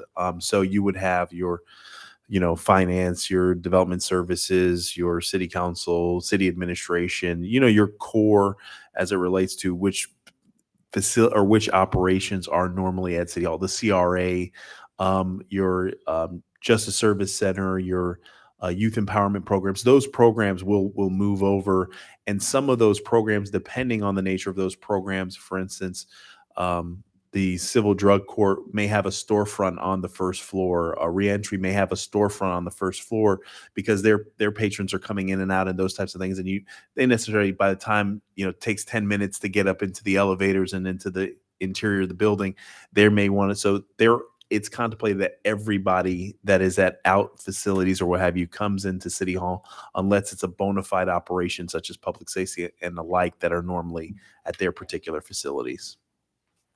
Libraries that incorporated in the City Hall? Yes. Library, CRA, yes. And to that point about activating Avenue E, it is our vision that the library would have its primary face off of Avenue E. To your point, because it has the extended hours, because they have weekend functions. That way, we don't have to keep the lobby and primary face on Broadway open nights and weekends. Again, some operational efficiencies. You would have a direct port off of Avenue E, and that's how we give Avenue E a beautiful face, and that'd be your primary mechanism to get into the library and use that in those extended hours, Saturday, Sunday functions, later into the evening, so that we keep foot traffic there, and all the retail wrap is supported by activation of the library, with the food vendors and things of that nature. So, yes. So police, fire, and public works would be offsite. USD, all USD. yeah. Okay. Mr. Chair, if I may. Go ahead, Mr. And Evans. Mr. Bailey, how large is one level or the square footage on one level of that? Do you know? I think it's like. I want to say it's been a while. So it's So not plus or that, minus 30,000 square feet per floor. But remember, the first 2.5 floors are parking deck, and then the last 5 were space that could be programmed office or other functions. so not that I ever want to make your jobs any more difficult than it is, but I also think conceivably you should think about the possibility that if you look at banquet space and the views and where you're going to be, there may be a floor that may be able to be considered activated to be able to have a large scale banquet or those types, because you're going to get the views of the ocean and the intercoastal and the ocean. And so I think there's a lot of things that we learned as it relates to the event center, that if we were going to build banquet hall space, what would we do? Because here we're talking about a deck that would actually be able to have an overhang. So you'll be able to have something outside, on the front, on the back of the building. We've always dreamed about the steakhouse that's on the top floor or what have you, but just things to consider as we go through that. You may want to see about the possibility if there is a space or banquet space that can be activated for the purposes of, events and programs and the like. But we are going to build the library space with some flex space where you can move the books so you can have, an after hours event with, a large area. And so we're already thinking about those things. And even the council chambers, we're going to look at making sure that it is something that has more of your auditorium feel and how that you can have poetry readings and music events and concerts that can accommodate 200 people at, stadium style seating and all that. So we've really put some thought into how this building is going to operate after 5 and how it's going to, provide the opportunity for the public as well to utilize it. And I would add one more thing. Now that you've seen the opportunities along Broadway, each of these development nodes operates not as in a silo. The parking garages will be incorporated. We may, in partnership with the development team, overbuild the parking garage, right? So that this building needs 300 parking spaces. You may build 400 because it's so near the marina. The same thing with the previous project. We need parking on Broadway, so we may integrate that. And to that point, it'll be the developer's prerogative that after 5 o'clock, when those 300 parking spaces are no longer needed because staff pretty much goes home, nights, weekends, that'll be part of the inventory of parking that will facilitate all of the development along Broadway when you activate that for the night elements, similar to every other governmental entity that has a similarly situated circumstance. So we are looking at all of these not in a silo, but as a continuum with our parking situation, with our facilities, with our properties as they redevelop, so that we can create the downtown that you envision. Thanks, sir. Council members? Good. So Go ahead, Mr. Mr. Chair, if I may, before Mr. Bailey gets into that slide, I just got the text message that says lunch is here. And so we're going to have a working lunch. So if the board would be inclined to break for 5-7 minutes, you can grab something and then we can get back into the slide. So are we breaking or are we going on recess? Are we? We'll recess briefly for you to get something, and then we'll, convene again. That would be my recommendation. So we're going to recess? All right, recess for 5 minutes? 10. 10 minutes? Yeah.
I'd like to call back our budget workshop. The time is now 12:15. Call us back to order. Mr. Jonathan Evans. Thank you, Mr. Chair, members of the board. At this time, I'm going to turn the presentation over to City Engineer Mr. Bailey to speak on public safety, specifically police facilities. Mr. Bailey? Thank you, sir. As you are all too familiar from the previous presentation, the existing city police headquarters was built in 1978. It was approximately 18,000 square feet and had significant deficiencies, which led us to the current relocation of that facility to the Port Center. We spoke over that activity and its status earlier in this evening, so I will not hold you up. These are the same slides that were presented to you at the April 19th board meeting, where this council was so gracious to determine and direct staff to relocate the police headquarters to the Barracuda Bay site. This has been approved by resolution, so I will keep it quick and brief as we've made this presentation before. This is a general site plan of that facility. It will be 42,000 square feet, 15,000 square feet of large bulk storage. As you know, during investigations and situations, vehicles, large assets must be maintained in evidence, secured, and that 15,000 square feet of storage will provide the space and area. One of the benefits of reusing and repurposing the existing Barracuda Bay site is water, sewer, drainage, retention, the parking lot, lighting. All of those elements fit neatly with the needs and use for our police headquarters. So there's a lot of economy of this site that's already been invested in that we will be able to continue to utilize as we go forward. As the police chief mentioned, we have a meeting next week with the town of Jupiter to tour their police station. They are probably the closest and most similarly situated police department in our area. That police station is only about 2 years old, so it has a lot of the technologies, the adjacencies, and things of that nature that we'll be able to leverage, so we don't basically reinvent the wheel. It is. I've been there before. We toured it with Mr. Evans and a number of other police staff. It's a beautiful facility. It has a lot of security and amenities. I know we will be able to do it better, but again, as I stated, in our effort not to reinvent the wheel when there's a facility of similar nature right up the road, we want to learn those lessons and improve upon them. This is the chart that was presented to you. We are currently anticipating about a $35 million capital need for the project. Those are in today's dollars. As we anticipated, this project would begin and move forward relatively quickly in our capital program. And Mr. Sherman will speak much more in depth about the financial side of this as we go forward. I'll go back. So with that said, it is our vision that this is a 50-year facility. This will allow for the existing police needs as well as expansion of police force, police activity, and technologies that come down the pike. We are currently looking at any and all policing types, skills, needs, spatially relevant uses so that we don't miss anything as we go through this process. And with that, I will take any questions on the current status of the police headquarters project. Council members. Mr. Bailey, quick question in reference to, I see land loss opportunity for sale or lease. The potential of ad valorem tax or basis for a development site at any of these facilities, was that factored into the land value cost? Because if we sold the land that was owned there and the revenue would be generating from them, do we understand what we're going to be missing out on by building it at one of these facilities? Yes, you'll recall from the previous presentation, Mr. Scott Evans provided those two lower lines that are opportunity costs, which are the losses in tax revenue over 30 years, as well as the land value cost. Those are factored in those two categories of what opportunity you give up by not putting that property on the market in the way of a direct sale back to the public or to the private sector and the tax revenue it would generate. So we wanted to give you a holistic view of the capital outlay for the facility, as well as the opportunity costs and coming to a decision, not only does Barracuda Bay give you the lowest capital outlay, it also provides for the lowest long-term cost for all of the sites that were in consideration. And I believe that that was presented during the April 19th City Council meeting as part of the decision that went into selecting Barracuda Bay. And just follow up to that, the land acquisition, the asterisk under cost to replace. What is that correlated to? 4.2. That would be the cost if you had to pick up the nearly 3 acres that fronted Blue Heron and a similarly situated piece of land somewhere else, and not use that property that currently exists in the city's portfolio. Sorry, I didn't understand that. If you had to go buy that same piece of dirt somewhere else, that's what it would probably cost you to go acquire the same amount of land. So there's essentially no cost because we own the parcel. So why didn't we just put NA versus City Hall, NA? I would have to ask Mr. Scott Evans. I think that was one of the cells that I think we wanted to represent what we thought it would be. But if Mr. Scott Evans could come up, or I'll take it myself. We will have to get back to you on. Yep. Mr. Chair, if I may. Please, Mr. Evans. That $4.2 million is the cost that we anticipate to replace the aquatics elements that we were looking to put at the Wells or at the Inlet campus. So that's the actual cost for the recreational amenities. So, and I guess I'm not sure why we would put that here, because I know we want to replace it, and we'll get more into depth about the facility, police, and the aquatics, but that's essentially a placeholder to replace Barracuda Bay at a different site. Correct. And our intent by putting that there is we didn't want you to make that decision and then say, well, I didn't know that if you told me it was 4.2 million, I may have selected another site. So that's why we went through the process to provide all that information. So at least you know what the expectations are going into the decision-making process. Okay. And yeah, finally, timelines. I know we've had constant discussions about not tearing Barracuda Bay down before we had a replacement facility, just because we don't want to take away all of the parks and amenities for our residents before giving them opportunity to actually relocate them. It would be a nightmare with the public for the next 3 to 5 years if we tore this down immediately to begin construction without having somewhere else or facility for residents to attend. But do we have a set timeline to identify what this is going to look like for building facilities?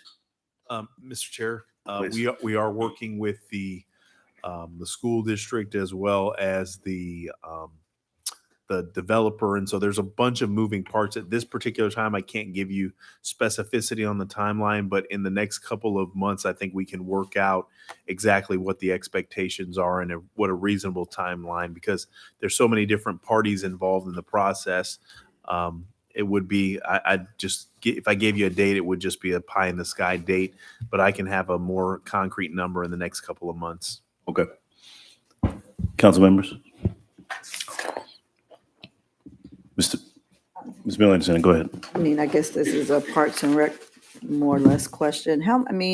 Has the attendance increased or usage increased at Barracuda Bay? Because I know for a long time we were in the red and it wasn't really being utilized that much anyway. Good afternoon, Richard Blank is your Parks and Recreation Director. We're still in the red, but that's not really got anything to do with attendance. It's more about what we charge to get in. Right. But attendance is up Oh, at okay. Barracuda Bay, and it's been up for the last couple of years. Okay. Okay.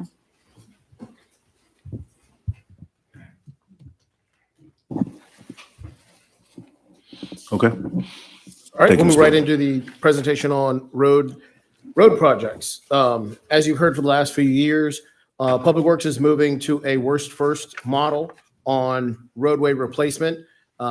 We've commissioned 3 studies so far, with a 4th to come.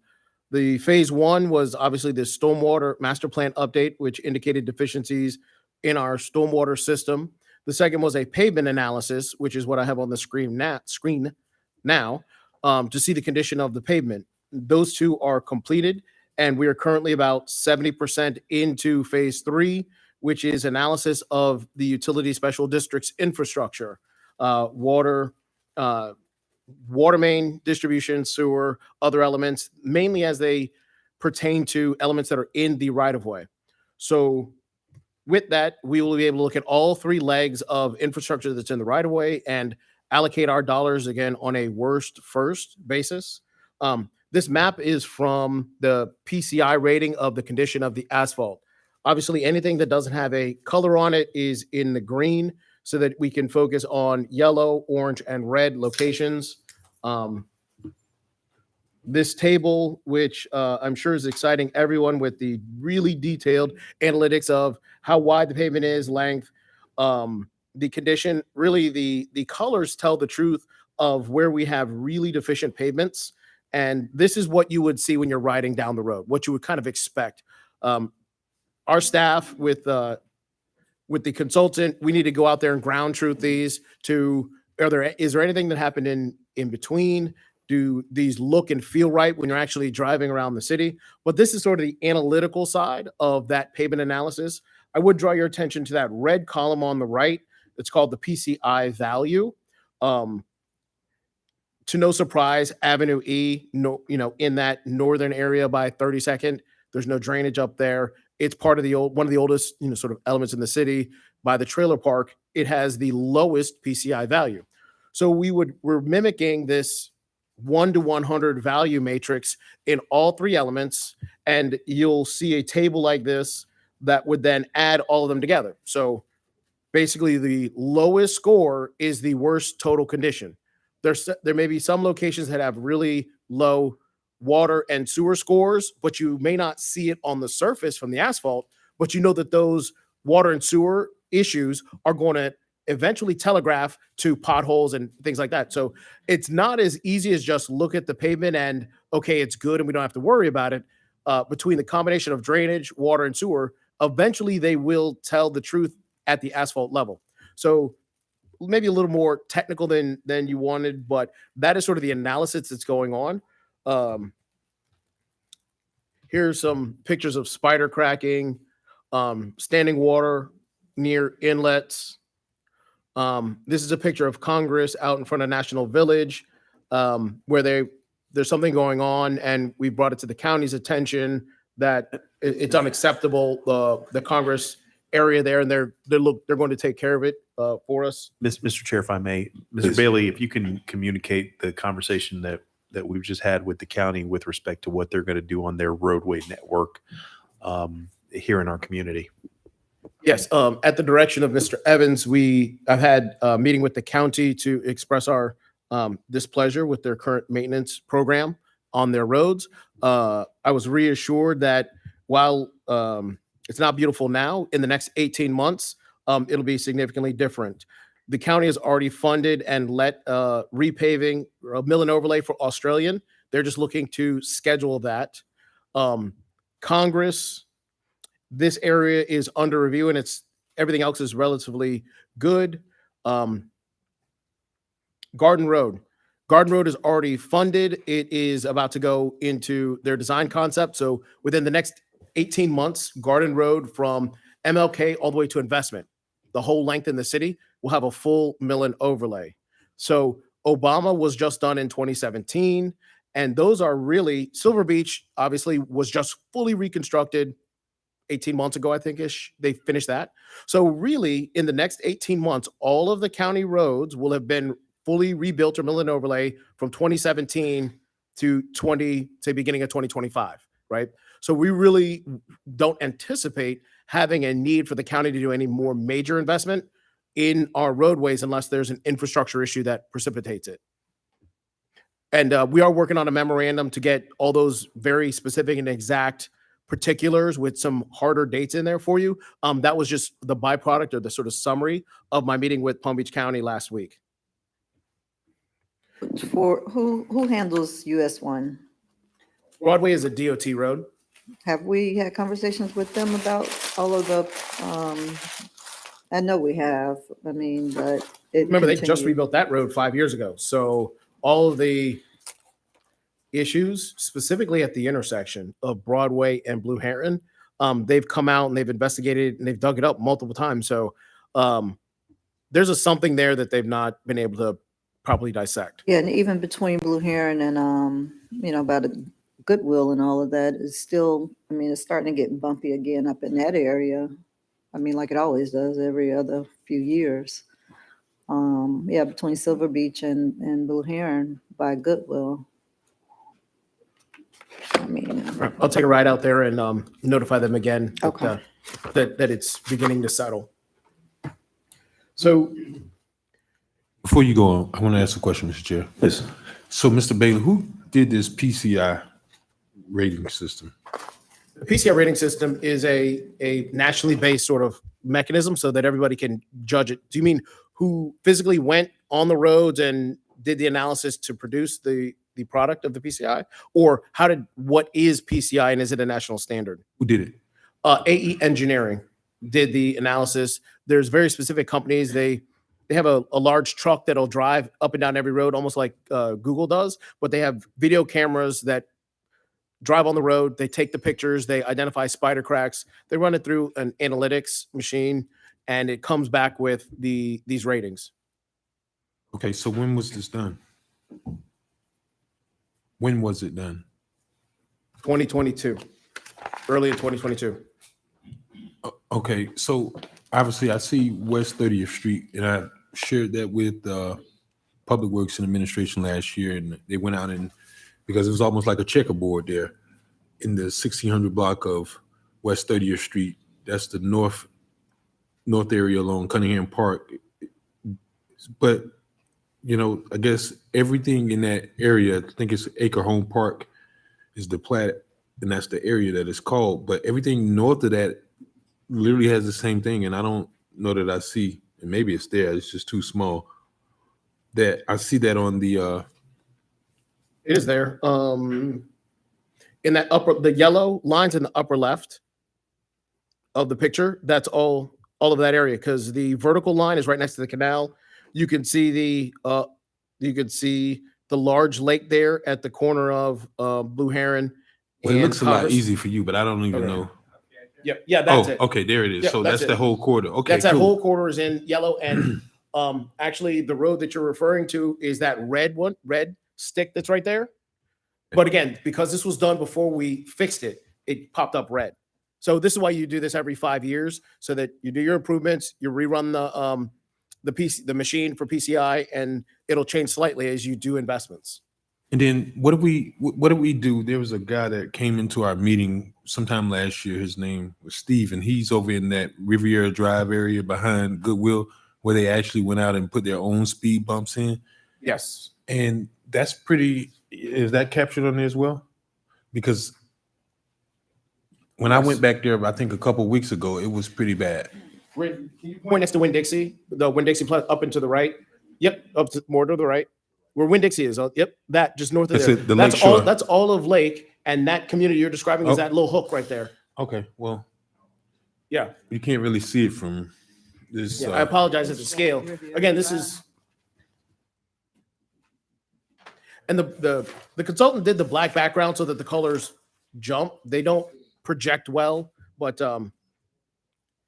so to that point, yes, they have expressed a concern back there. And again, we've moved away from sort of the way we used to do it to this worst first model.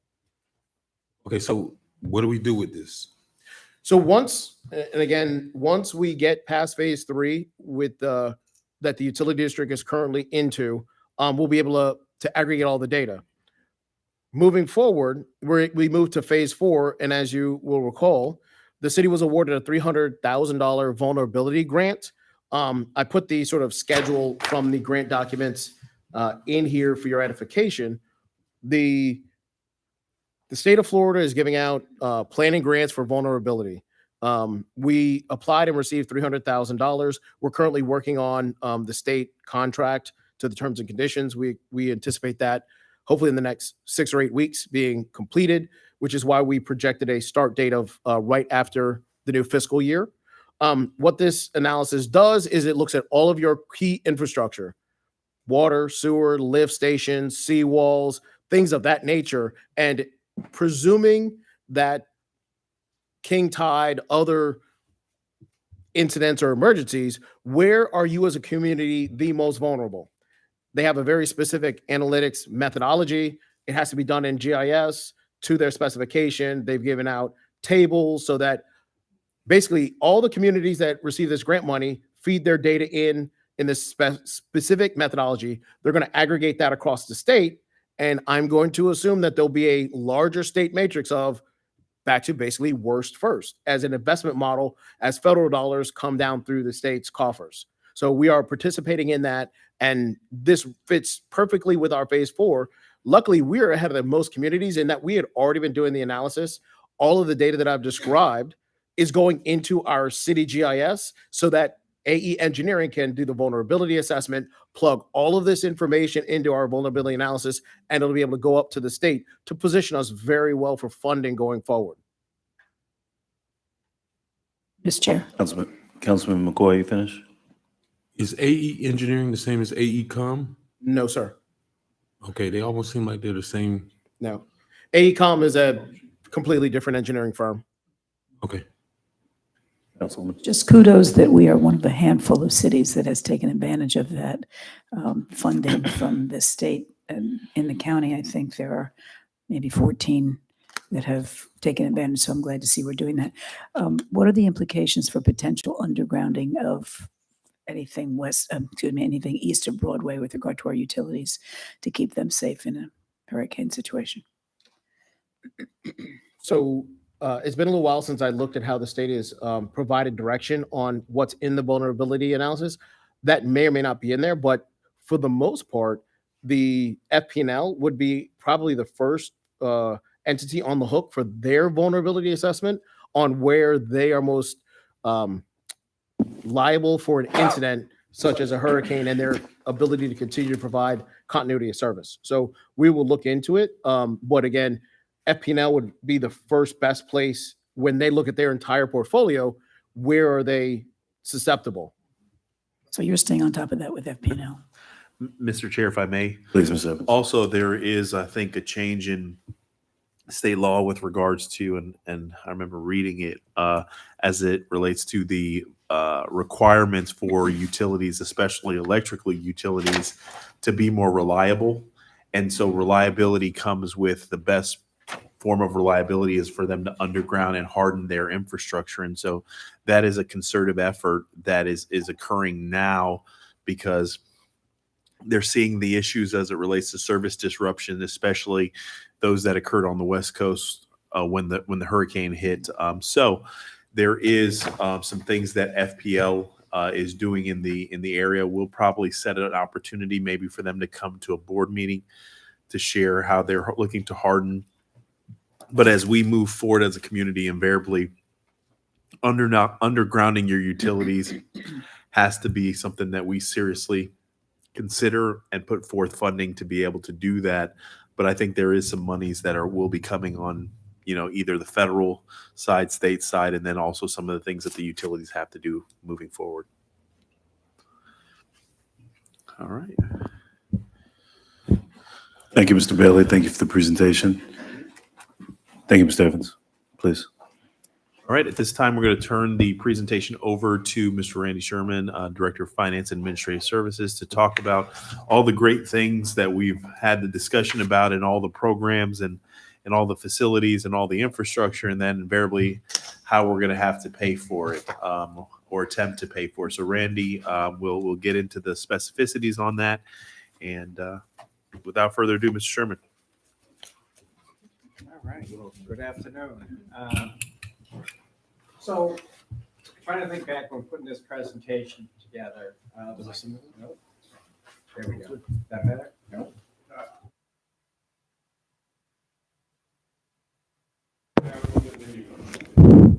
Thank you, Walter. And I've been telling you for years as we've been going through these progress that this is all doable. We just have to figure out how to stack all of our revenues and take every resource that we have, get creative, and we'll be able to, get this project, get all of these projects done over time. Staff has forbid me to show you the presentation that I used to show you. So I pulled this from Dana's presentation back when we were doing the workshops over at Wells. But again, you notice on the right, he's taken all the stacks of revenues that we have available to us, and he's kind of presenting it the same way. So we put together a list of our capital projects, and let's be honest, this is our Everest, right? This is the mountain that we have to try to climb. We may all have favorites on here. We have some that don't think are necessary that we want to defer. And it may even come down at some point, where you have to, pick your favorite child and, and reorder things and put them under Fund 1 to get another one done. But this is the mountain that we're looking at this point. So what I did is I tried to focus on just really what's on the table right now, where we are right now. So those are the ones that I've highlighted in green. Okay, 86, I know we need to do, but it's probably down the road. We don't know where it's going. We got, there's some issues with 86. The Marina District parking garage, again, we're still dealing with the master developer down at the district. We don't know if we're going to have to pay for a garage or not pay for a garage. But I put it on the list because, again, it's something that, we may have to address down the line. Civil Drug Court, I know Mr. Evans said earlier, maybe they go in the bottom floor of City Hall. At one point, we had talked about putting it next to the police station when we were looking at the Avenue L site. So that may get wrapped up in City Hall. And then we split the Parks Master Plan into 2 phases. When Mr. Blankenship was up there, he gave you, a 10 to 20 year outlook. So we have right now split the Parks Master Plan into 2 separate phases. And then as Mr. Barely says, on that bottom line, we still have all the underground utilities, the stormwater, the streets. That's all been studying or being studied. But that's really a 20-year horizon. It's not that it will start in 20 years, but those projects will come over a period of years. But this is the mountain that we have to climb. So if I pull out all those gray ones and just look at the ones that I put in green, we have $425 million worth of near-term, next 2, 3, certainly 5 years that we are looking for here. Now, we did have the meeting for the water treatment plant. And with the water treatment plant is that site, we still are working towards incorporating public works in that project.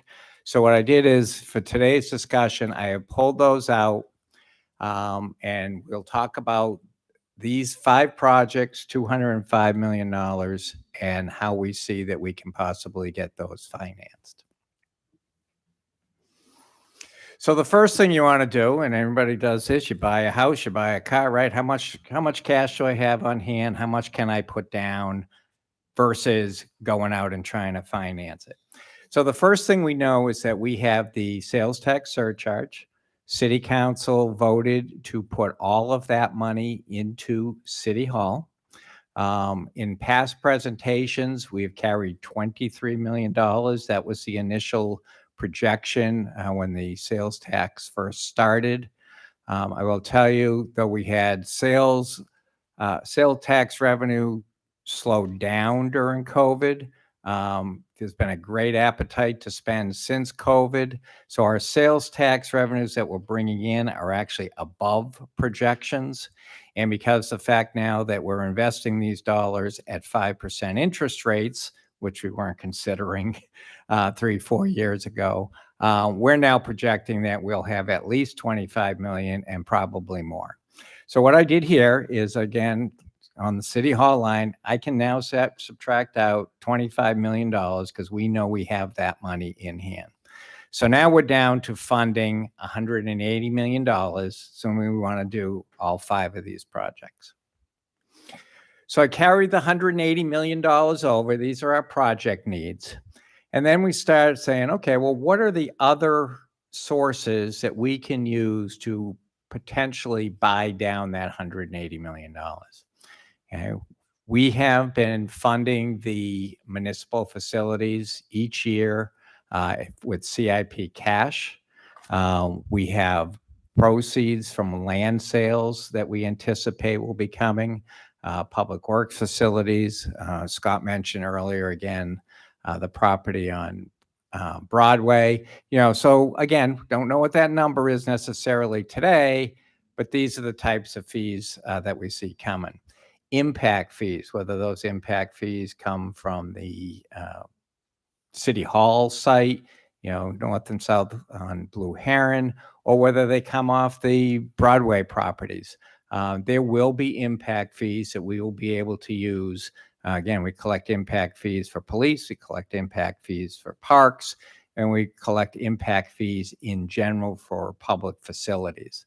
And they need to be used to expand what you have, because it's supposed to be, if your population's changing, people are bringing new properties, they are paying the impact on your current facilities, and these really should be used to expand. You always have the opportunity for donations and scholarships. Potentially somebody wants to come in and get naming rights on your football field or something like that. I mean, those dollars are all out there, and the more you move down the line, the more you have a real project and people see that it's real, those dollars will come forth. When we originally were talking about the library 5, 6, 7 years ago, we actually hired a consulting firm to go out and look at that fundraising opportunity. Their response was, the funds are there. Nobody believes the projects are real. So now I think we're in the opportunity where the funds are still there, but the projects are real. And I think that whole attitude will change. Grants, again, we try to capitalize on any grants that come in or grant opportunities. As Mr. Evans pointed out, the Curry Park, they did get a $16 million grant for Curry Park. And I'm going to say, if you're doing something like Inlet Grove, I think you have great opportunity to be able to get some grant money. And depending on what you're doing at maybe Fire Station 86 or the police station, I'm sure there are other state and federal grants out there that we'll be able to capitalize on. And then, these facilities, or certainly City Hall, is within the CRA district. So there's always the opportunity for CRA to possibly participate. We talked about the City Hall complex having parking and a retail wrap. It's a perfect opportunity for the CRA to participate, in the project. When we did the project over the City Hall in West Palm Beach, the CRA contributed money to the parking garage. It contributed money to the private space. And then we actually got a lot of money from like the Library Foundation for the library space. So those dollars are out there right now. We don't necessarily know what that is, but we certainly can anticipate that there will be some dollars. So not knowing what those dollars are, what I did is I went and looked to see what we have done so far. Since 2020, we have committed $47.8 million to the facilities. We've only used, we've only used, that's actually 1,400,619 is an extra character in there of impact fees. We have had capital proceeds from 2004. That was when the city sold the utility district. We have investment earnings of 1.3, CIP cash of 2.778, $1 million of grants, $1 million from $3 million from the Major Disaster Fund, and we have borrowed $35 million for the 2 fire stations. So again, we have stacked our revenues to be able to come up to that $47 million. Now, what I wanted you to focus on really on here, though, is that last line. So out of the $47 million, we've only borrowed 35, which is 73.2%. So that means our target really should be somewhere between 25 to 30% non-financing. That's the task that really goes out to staff, is to try to find those dollars to not finance the projects. Get those resources from another location. Mr. Chair, Go ahead, sir. what do we Sure. run? So I Let me go guess, back. do we, I mean, we have a reserve, correct, for capital items? We appropriate pretty much 100% of what we have in capital every year. And where's that set aside at? It's in various funds. So we have a fund that includes impact fees, right? Because we have to track that. We have a separate accounting for these proceeds. We have a separate accounting for the cash. The grants are in a separate fund. So it's spread out through your financials. So, Mr. Sherman, I guess Yeah. I'm asking, aside from the impact fees from the ad valorem dollars that we collect every year, we don't set aside additional dollars for reserves? We set aside dollars to put into the cash. So what we did back in 2015, when FPL came back online, is we started at that point taking the new revenue from FPL, and we took $4 million, and we've appropriated $4 million a year since 2015 to go into that CIP cash. So again, you can use it for any capital project, doesn't have to be facilities, but we go through, and we appropriate that $4 million every year. So when we started funding like the neighborhood programs, that's $1 million of that money every year. We try to put a couple $1 million into municipal facilities. We funded the IT master plan and various projects. But this is separated from UD, because UD does have reserves. This is separate from UD, yes. Yes, you're correct. UD has a specific R&R fund, and they also have an impact fee fund. Okay. So using this 73%, again, the guideline, okay, somewhere between 20, 30%, I just took 15 to 20% and said, okay, if we can even target 15 to 20%, to reduce the 180, that's the marching orders to staff. That comes down to financing $150 million for $205 million worth of projects.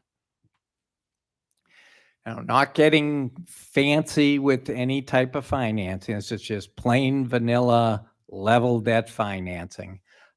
We ran the numbers as if we were issuing this in fiscal 24, so about a year from now.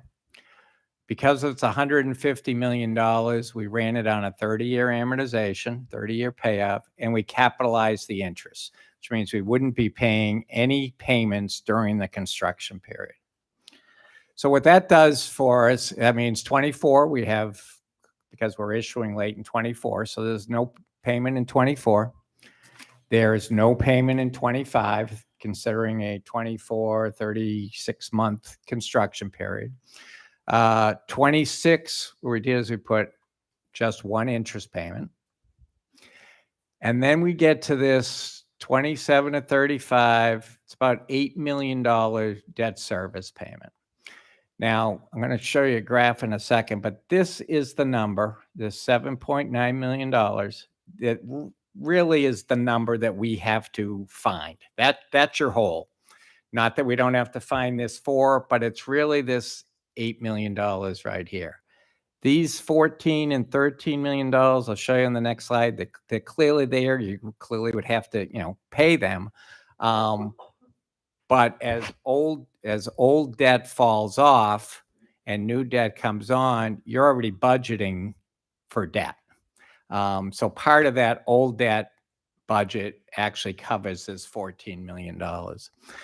So over 30 years, you've taken this $150 million and it's now $334 million. Okay?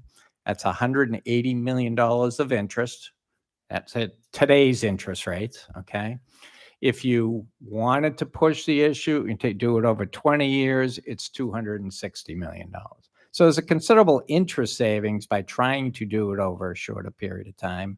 But again, just focusing on this number, basically to do those 5 projects, you need $8 million. You got to come up with $8 million. So this is our current debt profile. Okay. It looks as odd as it does because when we issued the pension obligation bonds and we took out the $56 million of pension debt that we were paying 7% interest on and converted it to $56 million of debt at 3% interest, we actually had to follow the unfunded liabilities as far as when they would normally come off the book. So that's why that looks a little bit odd. But this is, this is really, where we are today. That'll go up. And then as you can see, we get, that's going to drop off here. This is our 2014 and 2015 debt goes away here, right? And then this is what's left for the tail of the fire stations that we just did. So we issued the fire station bonds in 2021. They will go away in 2041. They were all 20-year bonds. Okay. If I now add into this graph, you notice the scale has increased significantly. And again, this is plain vanilla, nothing fancy. This is the green area now includes the debt for the new bonds, okay, for the $150 million. So again, this is the $7 million that you have to find, right? You have to cover this. Once you get to this point and this starts to go down, you don't need that same amount of dollars because you've already budgeted this, right? You've already budgeted across here. So then you just have to find this. But this is really the challenge right here, is finding this $7 million. So if you recall, this is the slide I put up back in April when we were talking about the police station. Again, I just want to focus on this green area right here, right? So this is the municipal market. We have 2 ways to issue debt directly. One is backed by tax revenue, and one is backed by non-ad valorem or non-tax revenue. If you back it by tax revenue, okay, you're going to get a far lower cost because the security for the debt is much stronger. Okay, when you use whoops, whoa, which way I go? Don't press the button incorrectly. All right, good. Okay. So again, tax revenues are cheaper, non-ad valorem costs a little bit more. So if we go back to the let me go talk here, sorry. So what we had talked about again back in April is which projects do we have that are best suited for using tax revenue? If you're going to use the tax revenue, you have to go to the voters and get their permission to use the tax revenue. Okay, so you have to approve a resolution, issue a bond referendum. It goes on the ballot, and it's a simple yes or no, up or down type vote. Projects that work best are public safety. So we have both the police station and Station 86, even though we know 86 is down the road, and parks projects. Okay, streets don't work. City halls usually don't work. These are the areas that, your constituents are usually more passionate about. And these are where we typically see bond referendums pass. Last year, Delray Beach did both a police station and a park, and they both passed. Pompano Beach, I believe, Ms. McBride, they did both as well, and they both passed. Mr. Chairman, you said it don't work. You mean the public opinion of it? The public doesn't typically want to vote for streets, and they tend to not vote city hall projects. They vote public safety and parks. Not that you can't put the referendums on, but it's more likely to get a no vote. And again, what we have found in looking at it is if they vote no on one, they vote no on all of them. If they vote yes on one, they vote yes. It's either all or none is typically what happens. Mr. Sherman, Yes. if we could go back, I just had a few questions. Sure. And How I far? didn't want to get too in depth, but this is one of the most important topics. Going back to revenues available for capital costs. This one? Yep. Yeah. First question, Mr. Evans, our grant and funding. Next page showed we had about $1 million in grants. Who's overseeing our grants? Mr. Chair, if I may. Please. The grants are managed within the departments. So depending on the nature of the grants are managed by the consultant in collaboration with staff. That the grants that Randy put up here, I think those are just projections, right, as to what grants. Well, No, the million Or was the- what oh, the we've $1 million. committed. That's what we've secured Okay, in the yeah. last Right. 3 That- years. That's for the fire Yes. department. I'm That's the just fire looking at department. some of the other municipal governments, local government throughout Florida and throughout the nation. They've secured substantial dollars in regards to capital improvement. And I know that it's managed throughout the departments, but I'm concerned with, we are so behind in regards to addressing infrastructure, and there's so many facility requirements that we're not overseeing grants properly. And I'm trying to figure out how can we do a better job at that, because $1 million in 3 years is not really sufficient. Mr. Chair, that's not an accurate number. That's just for the projects that Mr. Sherman put forward. Correct. There's millions and millions of other dollars that we've gotten in grants holistically. Oh, no, on other our- facilities. I'm just talking about these projects. So yeah, we've received millions of dollars, but for these projects, I believe it's only been $1 million. The out of the $47 million of projects, I think $1 million was that we put forth in grants. Now, we have tried it, and in certain cases, it's hard to find grant funding for obligations that you as a city should have budgeted for. For instance, fire stations and those types of things. They'll give you some money on operational sides, but it's hard to be able to get those. We've even tried, and we've been trying to get, and Chief Kurt can provide, we've actually gone after a grant for $17 million for Fire Station 87. I've written an appropriation request for $15 million for Avenue E. So staff is going after those grants. It is a very competitive market that we are playing in. So we can certainly bring you kind of a grant portfolio. Can you provide the last 24 months of what grants have been requested for these facilities? Because I really want to see that we do a better job moving forward with it. But if you say that we've done a sufficient job, I want to compare that to what other organizations are writing for grants. Because if that's one of the 5 or 6 revenue streams I think we're missing on, or that we need some additional dollars. If you're saying that's the maximum we can receive, I just want to make sure we're capitalizing on it. So if we can't just get a report on the last 24 months of what we've been writing for grants.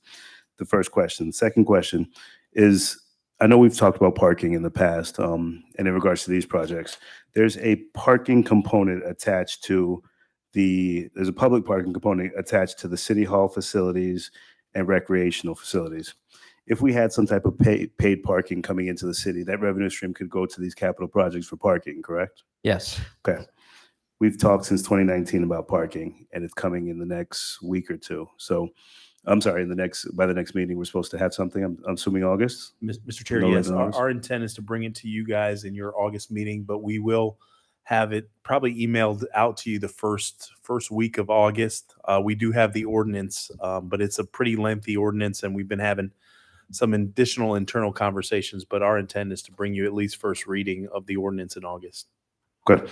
The reason I bring that up again with the parking is because all of these facilities that are in what we're discussing right now have a public parking component. And when I addressed parking previously, and in every budget cycle I talk about parking, we budget for it, but we haven't implemented. And implementation will allow for additional revenue stream, because we're trying to turn over every rock and find every penny. So the paid parking component would be adding to a revenue available if we would have addressed it previously, and we could have added it to this list. But since we have not, I want to make sure that we don't miss another budget cycle without incorporating that. And since that policy will be coming hopefully soon, we can have that incorporated into revenue, and that can address accurate numbers. Because from my understanding, with paid parking, we could be bringing in at least $1 million based upon some of the facilities we have. Correct. Okay. The other thing is impact fees and assessments. I'm trying to remember the last time that we've addressed impact fees. I know that was something that we've been talking about, but when are we going to address impact fees and the amount of impact fees that we're charging? You adopted the new rates last fall. Last fall, right? And if you recall, we were capped on how much we could increase them. So we actually have 5 years worth of impact fee increases were built into that schedule. Yes. So they went into effect in January. Yes. So next January, you'll see another increase, and then the following, so the impact fees on that side are all set. Talking to Mr. Lowe and going back and forth about revisiting the impact fees for the utility district.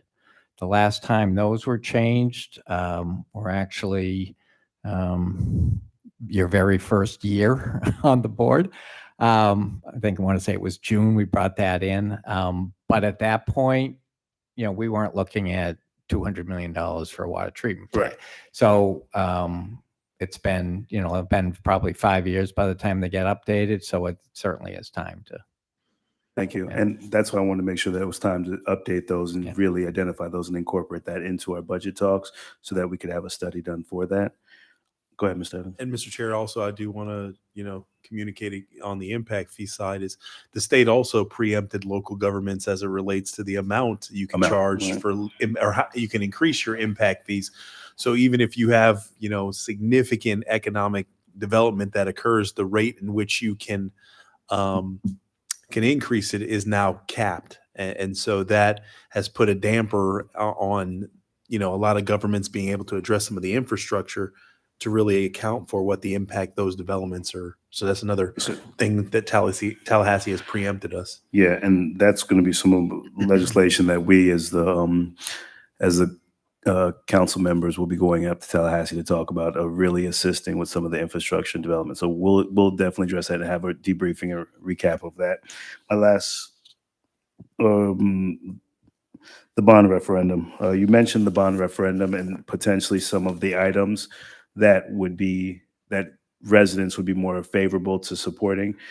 Typically, and this is for my edification, do we put a dollar amount on the bond referendum for these items? And if we decide to move forward with it, would we have that exact dollar amount for these or whichever items we choose? The way the referendums are written, it's a not to exceed amount. To exceed. Okay, Good. so for the referendum, and I have the actual language that we'll get to, but the referendum, for example, for the police station says not to exceed 35 million. Now, again, if the price comes in at 28 million, we'll only issue 28 million. You're not going to issue the 35, but it's a not to exceed. And if it comes in at 40, then that's on us to find that $5 million to fill that hole. But okay. And I didn't want to get too far into the presentation because I was just building a long list of questions. I wanted to kind of get them out now and, of course, allow for my colleagues to do the same. But just to recap, my concerns would be, I know the grant writing and getting the presentation of what we've written grants on, but we've talked about previously a grant writer. Mr. Evans, your response was that a grant writer is not as doesn't have as wide base as a consulting firm that may be able to address different types of grants. But I really want us to look at possibly bringing in an in-house grant writer and talking about somebody that can be dedicated to just focusing on grants, because our staffers do not have the time to run their department and also be monitoring, managing grants. And I think $1 million, which I don't believe is sufficient. The paid parking, again, I don't want another season to go through without it. We have to implement that. I need that on our next agenda so we as a board can decide if that's a direction we want to go, because the revenue is what we're looking at. The impact fees, as you said, we need to be addressed. And the referendum, I'm in complete agreement. We're going to need to find every dollar, but I just don't want to put it all on our taxpayers and the ad valorem dollars. So colleagues, this is why we need to make sure we're pushing as hard as possible. We've given you guys direction to get 2,600 on the board, seeing what shared costs we can get with the CRA, getting 1851, getting focusing on the marina and also Nautilus possible development that's coming down the pipeline. So these are things that we've seen. We've increased our density with IHC PUD, but we need to bring in some additional development to offset some of these costs, especially if we're going to the taxpayers to use some of the ad valorem tax. So you have the ability to get it done. We're telling you to get it done. Me personally, I'm not sure of my colleague's opinion. I'm telling you to get this done, but we cannot take another season, because looking at that chart and the 14 million bond payment that's going to be required in 10 years, I'm not going to ignore 10 years from now what 14 million is going to look like versus 8 million that's due now, because I did see what 2046 looks like as well. So when my daughter's looking to buy a house, and her concerns are going to be based on that bond payment. So we have to address that now. All right. Thank you, Mr. Chairman. Sure. Councilman Botel, go ahead. Thank you. Just, although I know we're only talking about capital projects today, with regard to grants, we have a free membership in eCivis, which is by virtue of our participation in the League of Cities, and we get a monthly report on all the grants that are available, not just for capital projects. And I have the same concern. I mean, you have said to me in the past, well, department heads look at grants, but I wonder if there's somebody that could be tasked, or if we can find someone, hire someone who could be tasked just with grant writing, and maybe grants and contract administration, something to make a full position out of it, so that we can be sure that we're taking advantage of every dollar in grants that's out there. We are a needy community. We are a community that should be ripe for getting every grant available. And I'd love to see if somebody could be focused on just that. Mr. Chair, based on the nature of the grants, that to get someone that has a bandwidth to be able to address all these grants, you wouldn't find them. You would have to have a grants administrator, and the grants administrator, what they would do is manage the grants to ensure compliance and provide for tracking and informing department directors to go forth and write that, because it is so multifaceted. It's very complicated. Someone doesn't have that specific skill set to be able to do that. So when we get into the operational budget, I can have the discussion with finance and see what that position and HR, what that position would look like. But I'm going to communicate to the board, because I've done this before. You hire a grant writer, you say to the grant writer, we want you to bring in X millions of dollars worth of grants, and just they don't have the capacity to go after all these grants. And so then it becomes a situation, you look back at the position and then you're like, well, we should contract that element out. I think from our standpoint on the staff side, and I'll make sure for the operational budget discussions that we share with the board how many grants we have gotten, because I think there is some that the board may have forgotten that we have received that are pretty sizable in nature. But just because it was not incorporated in the actual tier of monies that was utilized to fund projects doesn't mean there's not monies that are there. But we can bring that forward, and then we can have a more robust conversation. I could also show you what other models that other cities have with respect to their grants and their grants offices. But most likely, it would be a grants administrator level position. Any follow-up, Councilwoman Botel? And I agree. Whatever the best recommendation is, Mr. Evans, whether it's a grant administrator or grant writer, I just want to make sure that we're capitalizing on the dollars it's needing, because we have some of the lowest median income in Palm Beach County. I believe the second or third lowest in Palm Beach County, and we are a needy community with infrastructure that's failing. So I want somebody dedicated to infrastructure, even though you're saying that it's few and far between. I would love to have a salaried grant administrator, grant writer, whoever can obtain as many grants as possible, focused on that, because one grant will cover that salary.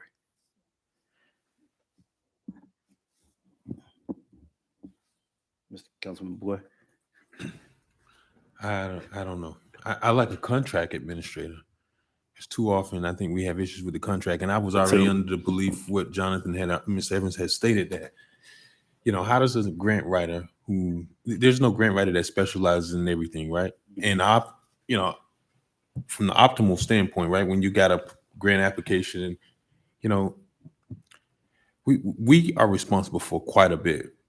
So when you have a potential grant that may fall under fire department or something, there's no way that this grant writer knows anything about fire.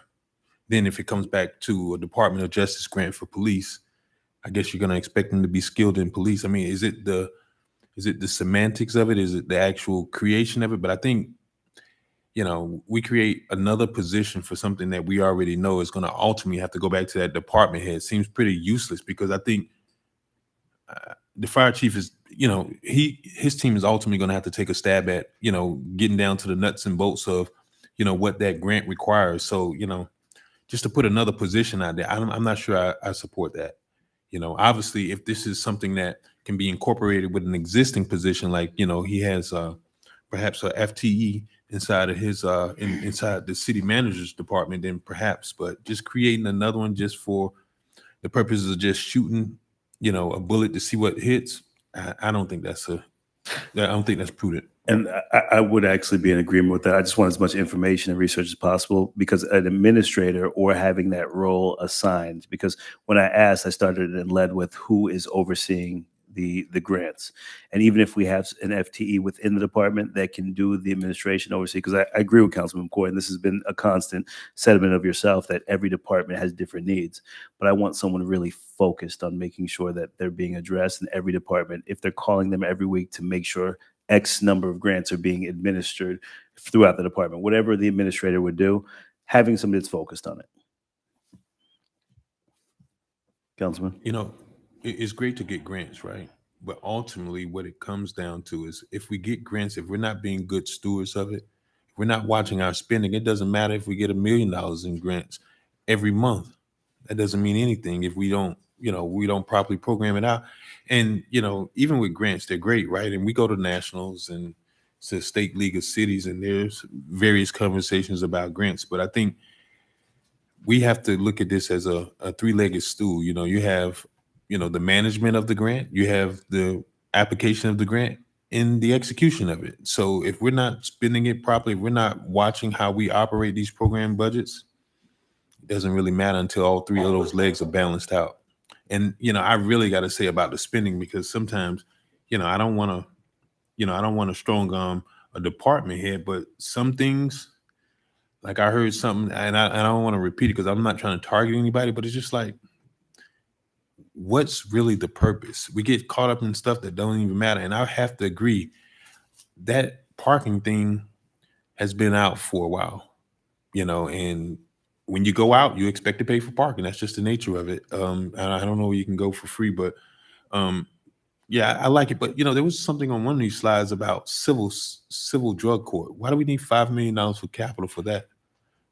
And this is the opportunity to explain it, because I'm stuck. Like, what does that mean? No, when we were looking at Avenue L for the police station, we had space on that property to put an outbuilding. And the thought at that point was that may be a good location for civil drug to go out, you know. So that's how that got into the slides. But I think as we talk now with the current site for City Hall, as Mr. Evans said, it can be incorporated within City Hall, but maybe not in City Hall, kind of, you know, on the same property, in the same parcel as part of the project. So that line, it may go away. That's why I asked that question. Do we know what our needs is per square footage? Because everybody has a wish list, if you will, but, you know, do we really need it? So, Mr. Chair, if I may, we've gone through the analysis, and I can tell you, even with the utility district, as we're talking about some of the facility spaces, and even with City Hall, we're developing a model that not everybody gets offices, not more open floor plans, workstations, flex space that gives you the ability to throw up cubicles and the like. And so we're really being intentional about those spaces, to your point, is so we don't build a facility that, you know, it becomes the Taj Mahal, but it is something that operates for our community. It's a nice facility, has quality amenities, but something that you didn't have, you know, you don't have empty offices just there for the sake of being there. And so we did go through multiple iterations of that plan. I even sat down with Mr. Bailey, and we talked about down to the square footage of certain offices and which offices or where restrooms are going to be located. So we did get down to that detail when we planned out. And so, you know, when we say the need for City Hall, we're pretty spot on, I think, from the staff side as to what the actual need is, both currently and then also some room for growth based on the matrix that was provided by our consultant as to how do you plan for what that extra space is. Because they say, hey, if this building is going to live for the next 60 years, you need to plan in for a percentage of X growth over that. And this is the amount of square footage you need to do that. So we are going to, of course, go in there and clean it up and make it a little bit more refined, but we are being very intentional about those spaces. Mr. Chair. Go ahead, Councilman. So as we're having this discussion, I was thinking, I know Ms. Jacobs does a lot with DEO and then grabbing some of those dollars that go over to UD. And I know we've been really successful in that. But, seemingly instead of having a person, perhaps delegating, one of the assistant directors in each one of these departments to do that. And then perhaps, have a grant administrator already built into one of those FTE positions in the city manager's office. So that way, there's an opportunity for training, then, one of those respective departments has their delegate, working with that grant administrator that was, well, not solely a grant administrator, whoever that FTE position is to do that. And I think that's probably the more practical option because, revenues aren't coming in, at alarming rates. We have, Mr. Sherman, what is our projected increase as far as ad valorem revenue? Do we have that right now from last year? Or roundabout, because the county said 13%. I guess we would be in that vein somewhere, right? No, the slide we had the other night on Wednesday night, yeah, it's like 7.6. 7.6. And it's about 3.3 million. Okay. All right. Well, if I could just pivot just a little bit back to where we are on this slide. I like the idea of going for public safety, for police and fire to go to referendum. But I'm also concerned about this Inlet Grove complex. Like, the school district isn't going to front any money. Do you think, Mr. Evans? Mr. Chair, if I may. Go ahead. I think they're locked in their investment in the school. They will probably contribute to the investments that are associated with their athletic facilities, but I don't get the warm and fuzzy that they're going to come up with another $5 or $10 million to make the facilities up to par. So they'll do the school element, that's for certain. But I don't, and Mr. Bailey, have they shared anything with you that gives you the understanding that they said, hey, you're going to spend or potentially spend $45 million, we're going to come with $2 to $4 million or $5 million to help out? No, sir. Well, to that point, right? And I know last year, or maybe I don't, these sessions seem to happen so quick, right? But this new legislation where school districts are now responsible for public education capital outlay for these charter schools makes it really more difficult. And I kind of had suspected that, but I just want to be able to justify, do we really need a complex of that size? Does a study show that there's going to be a demand to have that kind of usage? It's not a you build it, they'll come type thing. And, obviously these are lost leaders where I don't expect that we're going to generate any money, but for the practical consideration, I would hope that this is something that is going to be utilized, and I don't see it. I just don't see the demand. And then you remember, right?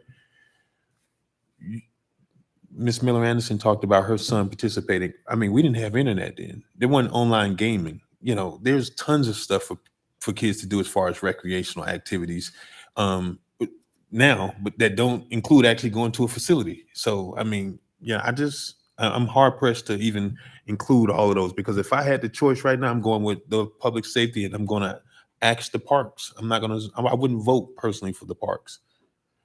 Mr. Chair, if I may. Please go ahead. So to speak on that, I think if you build it, they'll come back, because here's some of the challenges. And we know that in the design elements, there's technology that's common in Europe now, that they have a sports court that you go into the gymnasium. Jonathan puts in that he wants to be in Game 7 of the NBA Finals with 3 seconds left and needs a three-pointer, and the gym and the lighting all changes to create that environment with an announcer, counting down. And so I really do believe that if we are going to make this investment, it can't be the recreation centers that we used to recreate in the past.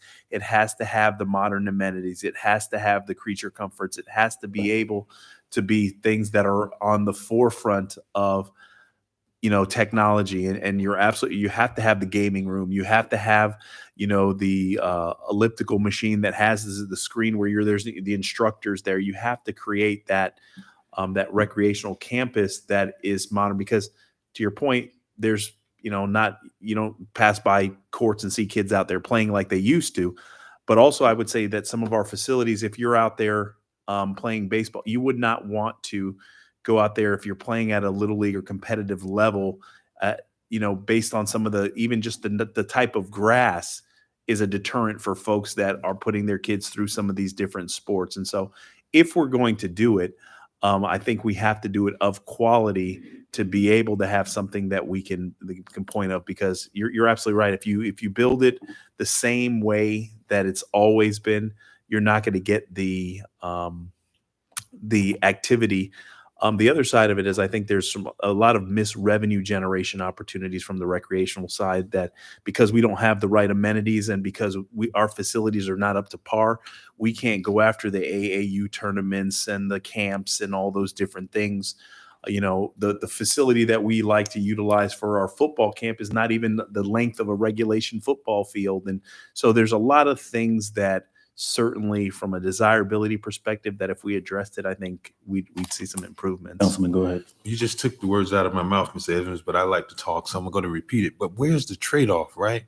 We can't build these kind of facilities with charging people $2 to go inside of Barracuda Bay. And this is why I say, if you give me something, I got to support it, because everybody in our community seems to think that we just got unlimited cash. That why don't you guys do this? I was in the courthouse yesterday, and this lady says, I want to talk to you about the basketball program. And I'm saying to myself, ma'am, we already have a basketball program. And at $80 for a whole entire season, you can send a kid to play basketball. I've had an employee tell me, right? And I guess it's about $85, Mr. Blankenship, for cheerleading as well. Sure. Yeah, well, somebody told me that their daughter or child pays $350 a month for cheerleading, and we charge $80 for the entire year. So it's like we can't have $40 million facilities when we're on, a welfare budget with charging people. I mean, if we have an aquatics facility that I would say is probably half of what this new facility that's just been reopened on Burns Road, and they're probably charging $25, and we're at $3, no different than the one that's out in Royal Palm. I mean, it's just not going to work, and our folks have to understand that. I know we want to be the really giving community, but providing public services are not free. So, Mr. Chair, Please if go I ahead, may, Mr. Evans. I think the council person is right. I think we have to have that uncomfortable conversation when it comes for fee for services, because when you look at our football program, or you look at our recreational program, you look at our summer camps, you look at our day camps and those types of things, what others down the street are charging for those programs, and the revenue that's being generated is significantly more. In Parks and Recreation, the rule of thumb has usually been, for every dollar spent, you want to return, 25 cents to 35 cents. That's usually kind of where we would be hard pressed if we're bringing in 10 cents, and it may even be lower than that when you look at the amount. And our kids, if you look at our field trips for our summer camps and our programs and those types of things, they're going on trips that some adults would like to go on. And so I think there's some situations where we have to look at the fees for service, and we have to look at those that benefit from the programs or benefits from the service really should pay the freight and the cost associated with those services and what those services cost. And so I think that's a greater conversation. I think we can have that discussion with you as part, and we will have that conversation as part of your operational budget, because there is needs for us to look to address some of those costs, and even, our rental facilities. That's another conversation as well. Completely agree. Anything else, Councilman? Council members? Okay, continue, Mr. Sherman.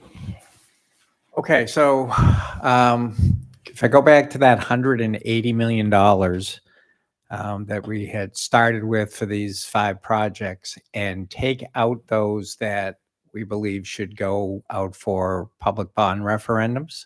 So I removed the police facility and the Inlet Grove and Parks Master Plan.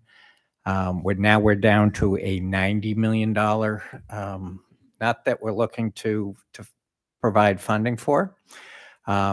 Continuing same screens that we had before. I've reduced the amount of revenue and capital for this 90 million, because now if you look at these projects, you're looking at City Hall and Avenue E. Again, the funding for those types of projects from the outside, unless you can get a grant on the road, are more limited than they are for, say, the Parks program.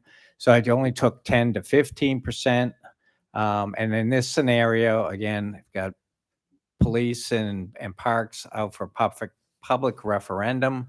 That means your funding requirement is only $80 million. I took the $80 million because it's far less than the 150. Again, we issue this in 2024.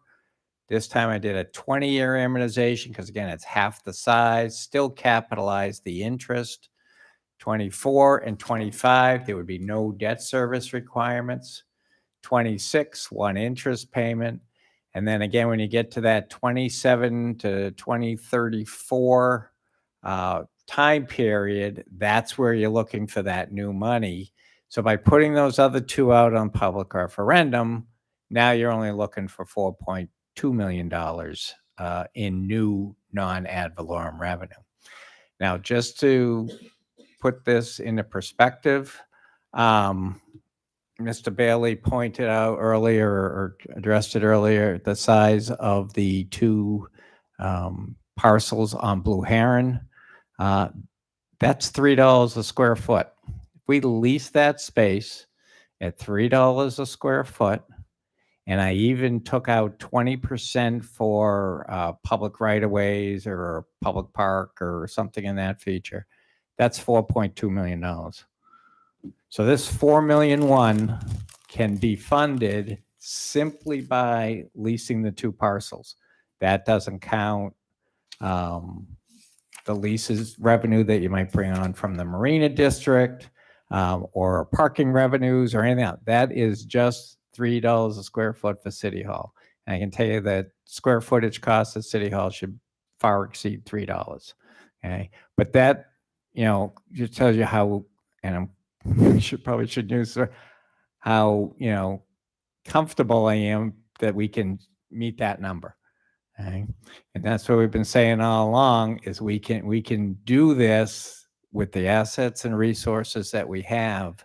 Now the question is, okay, if the referendums don't pass, now you're back to that $8 million number. So can I get $6 a square foot for City Hall? Now I have my $8 million.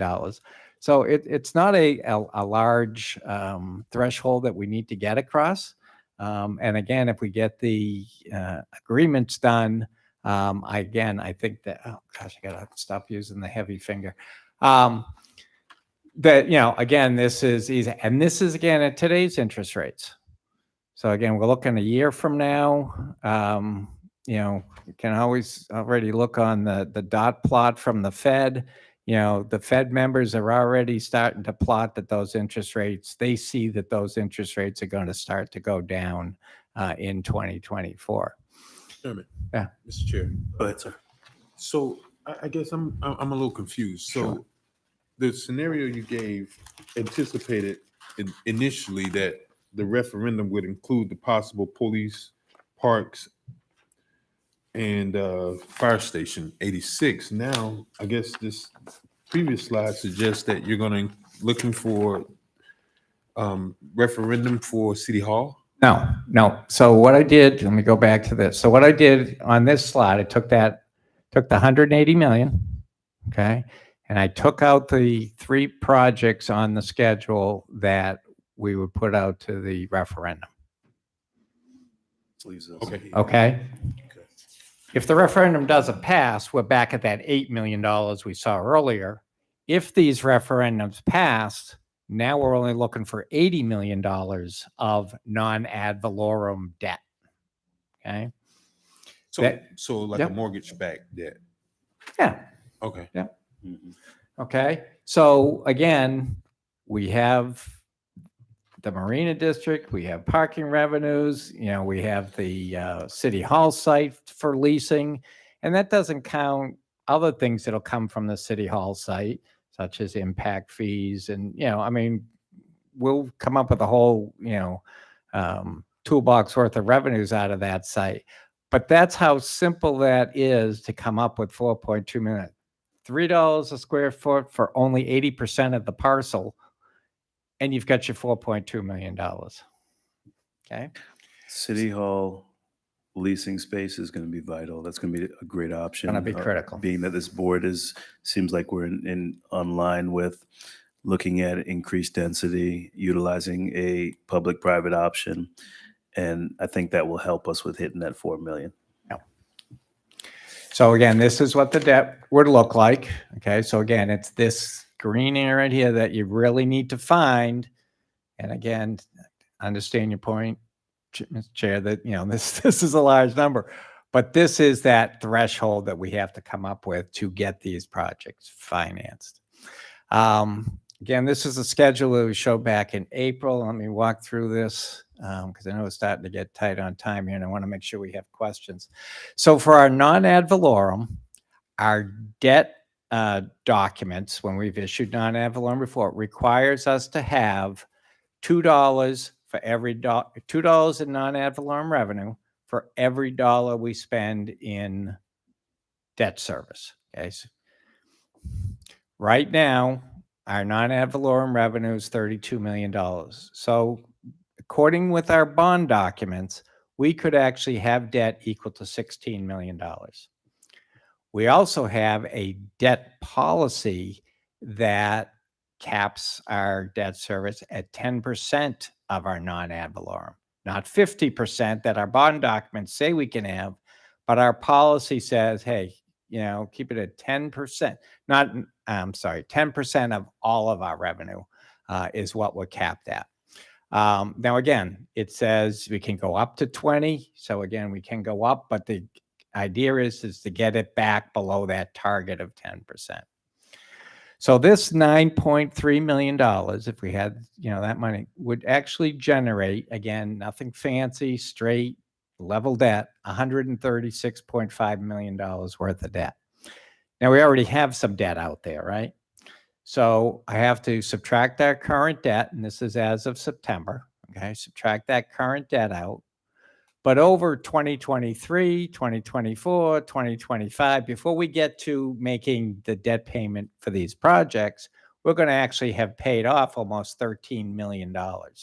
So I add that $13 million back in, and just this simple formula says, hey, you can go out right now without violating your policy, staying within your bond covenants, and issue $52 million.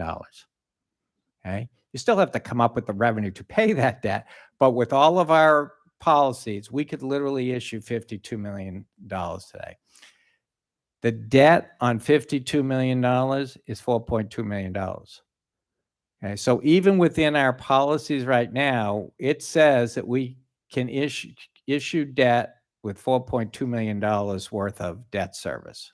Okay, so we already have, in essence, the capacity to be able to pay off that $80 million and do City Hall and do Avenue E. Looking at the bond referendums, this is the language of the bond referendum. This would be the ballot. This one is for the police station. And Mr. Chair, I'll point out again, this does say issue bonds not exceeding $35 million. Yep. Okay. $35 million in debt. Again, we ran the numbers. We would be issued in 2024 after the referendum. 20-year amortization. We wouldn't necessarily have to capitalize interest, so I didn't do it on this one.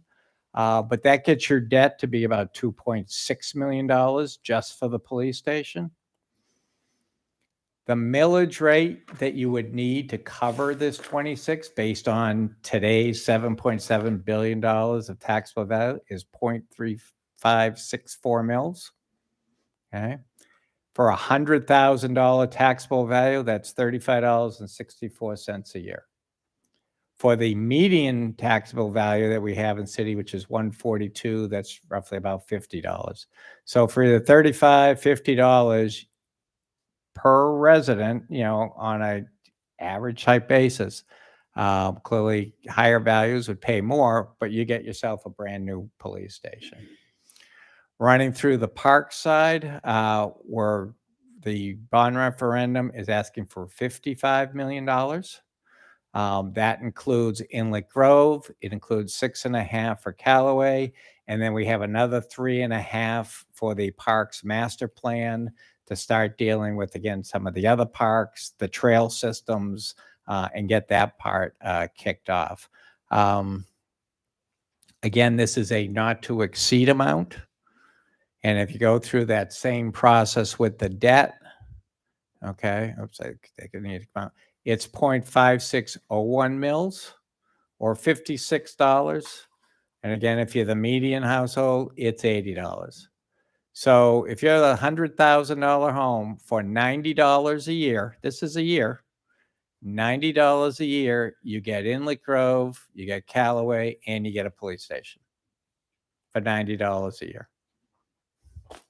Did you have a referendum for a sample one for 86, or is that not one that we're? It's premature because again, we don't really know. You No, have so- to once you see the referendum, it has to be specific location, what's included. So we don't really have those details at this point. So we could put it on for 25, but for 24, it just don't have. Now, if we get that information, make that decision before December, we can certainly bring it forth. Proposed referendum dates to do all the research, have all the language, have everything prepared. What does the date do for March 24? Okay, so for March 24th, you have to have it in, I believe it was December 9th or 12th or something like that, in December. But it comes along with the need to do a very extensive marketing campaign and get the information out. So we want to pass these resolutions now and start the campaign. Now, we're fortunate, Sarah Maxfield, your economic development manager, Del Rey has been through this. She's shared all of their slides, marketing material. So we have an in-house person who's very knowledgeable about these things. And again, her issue is you really need to be starting around October. Because of some of the feedback Mr. Evans gave and some concerns, I had some of the similar concerns with Councilman McCoy, but if we can make it profitable, make it advantageous for the parks, I would say we go forward with the referendum. I would be in support of the public safety police referendum, the parks, but backing it down so that we could get 86's referendum on there as well. Maybe backing out 15 to 20 million, depending on the price point for 86. But to your point, we don't have an exact We don't dollar have amount it. or location. Yeah. But if we can look at possibly identifying, maybe backing out the parks down to maybe 35 instead of the 55, so that we can move forward with 86 at about a 20 million. It keeps that at the same price point, and we get all three facilities. So, And but that's- we have yeah, to be we prepared have to depending be on what prepared. staff comes back with in Right. regards to the water tank research that Mr. Lowe mentioned, Correct. in regards to the actual site plan of what's going to be the cost. But I would love to see those three referendums coming for March. We certainly can do that. I mean, adding a third one is just a matter of making sure we have all the details that are required.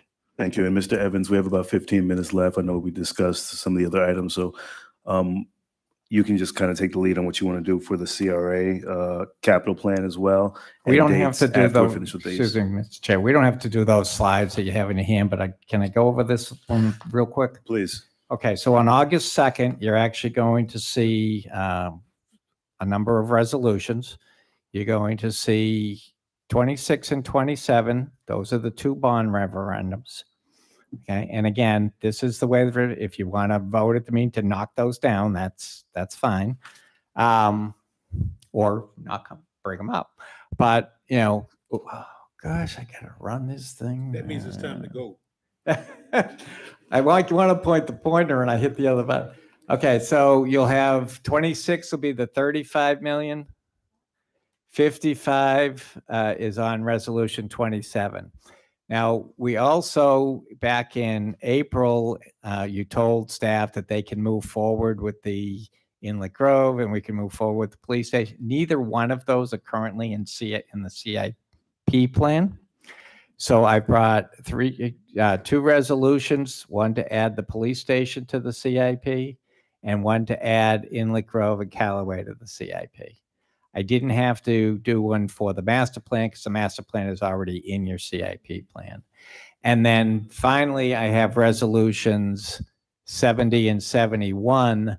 These are the reimbursement resolutions. And if you recall from the fire station, we passed a reimbursement resolution. So what that does, again, it draws the line in the sand, and anything on the other side of the line can be reimbursed from future bonds.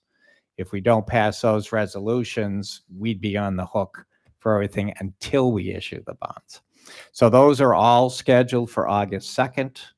And I can end my comments here. And Mr. Chair, if I may, if it is the board's desires to do anything with regards to the facility, if you don't feel comfortable with moving forward, my intent or my recommendation would be that if Callaway is still an item that you want to discuss more robustly, to leave the number as it relates for Inlet Grove, because I can tell you if we knock that number down, invariably, we're going to have to find that money to close that gap and what that is, because we're pretty confident in what those numbers look like for concerning the construction of a recreational amenity. Now, as we go through this process, we can certainly refine that information. We can refine that, and that's a not to exceed number. But if there's still more discussions on Callaway, that's something that is a $6.5 million project. There may be other opportunities by virtue of the budget that you can fund that or look for grants to be able to do that in another form or another fashion, if there is, heartburn with regards to that. But the other side of it is, when you have a mixture of different projects like this, everyone sees that there's something that I can support or get behind. If I'm not necessarily a person that's going to recreate at Wells, but Callaway's is a park in my neighborhood, that provides for some support.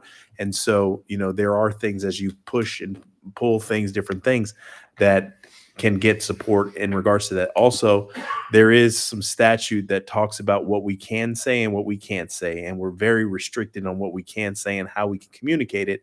And I can tell you, when you're talking about recreational amenities, no one can sell those projects better than an 8-year-old with a baseball cap on, or a cheerleader with a cheerleading uniform, better than what the police officers would be able to sell for their facility. And so there is a lot of ground support that we have to build in these projects to effectively move it forward, to go ahead and bring these projects to life. And so I did want to get that direction from the board. We have drafted these documents, and they're ready and queued up to be in the agenda system. So if the board can tell us yes, no, or indifferent, we can make the appropriate modifications to make sure that it is ready for your consideration.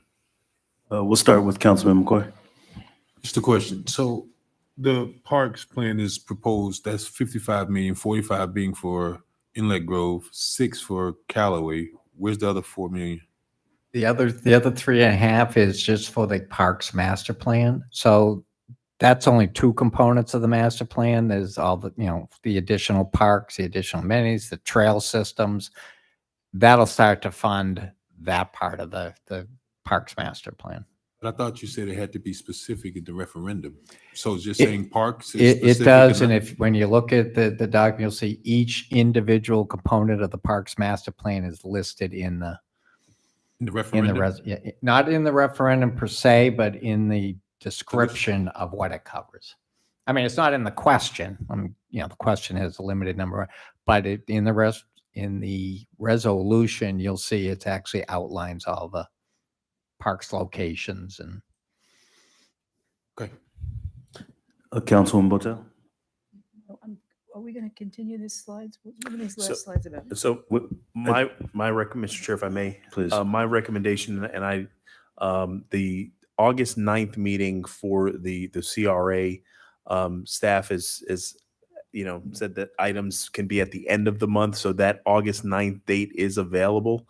But I know some board members, there may be a League of Cities meeting. And so we were going to see if there's a situation where we can have the August 9th date, if it's the pleasure of the board. If not, we can just go, we have the 22nd and the 30th, and we just have to do everything in those two meetings to be able to facilitate that. But that's another option to be able to get into the capital budget and the other items that we need to discuss.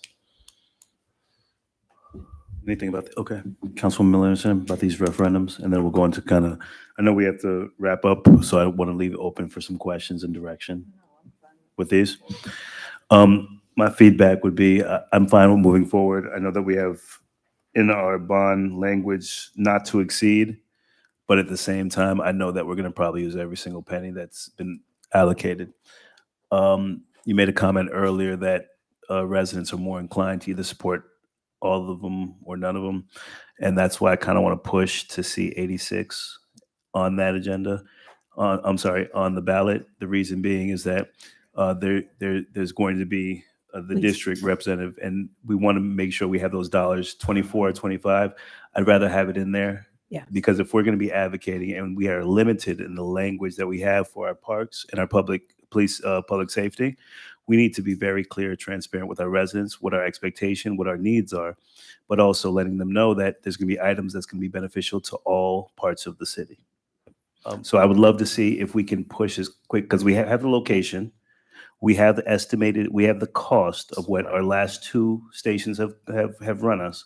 So it's not going to be much different than not to exceed 20 million, 22 million, and the location that we're going to put it, whether it's going to be a New York style footprint or if we're going to rebuild the water tank. But I think that'll give us a better opportunity and a chance to get our parks approved, to get our public safety approved. Thank you.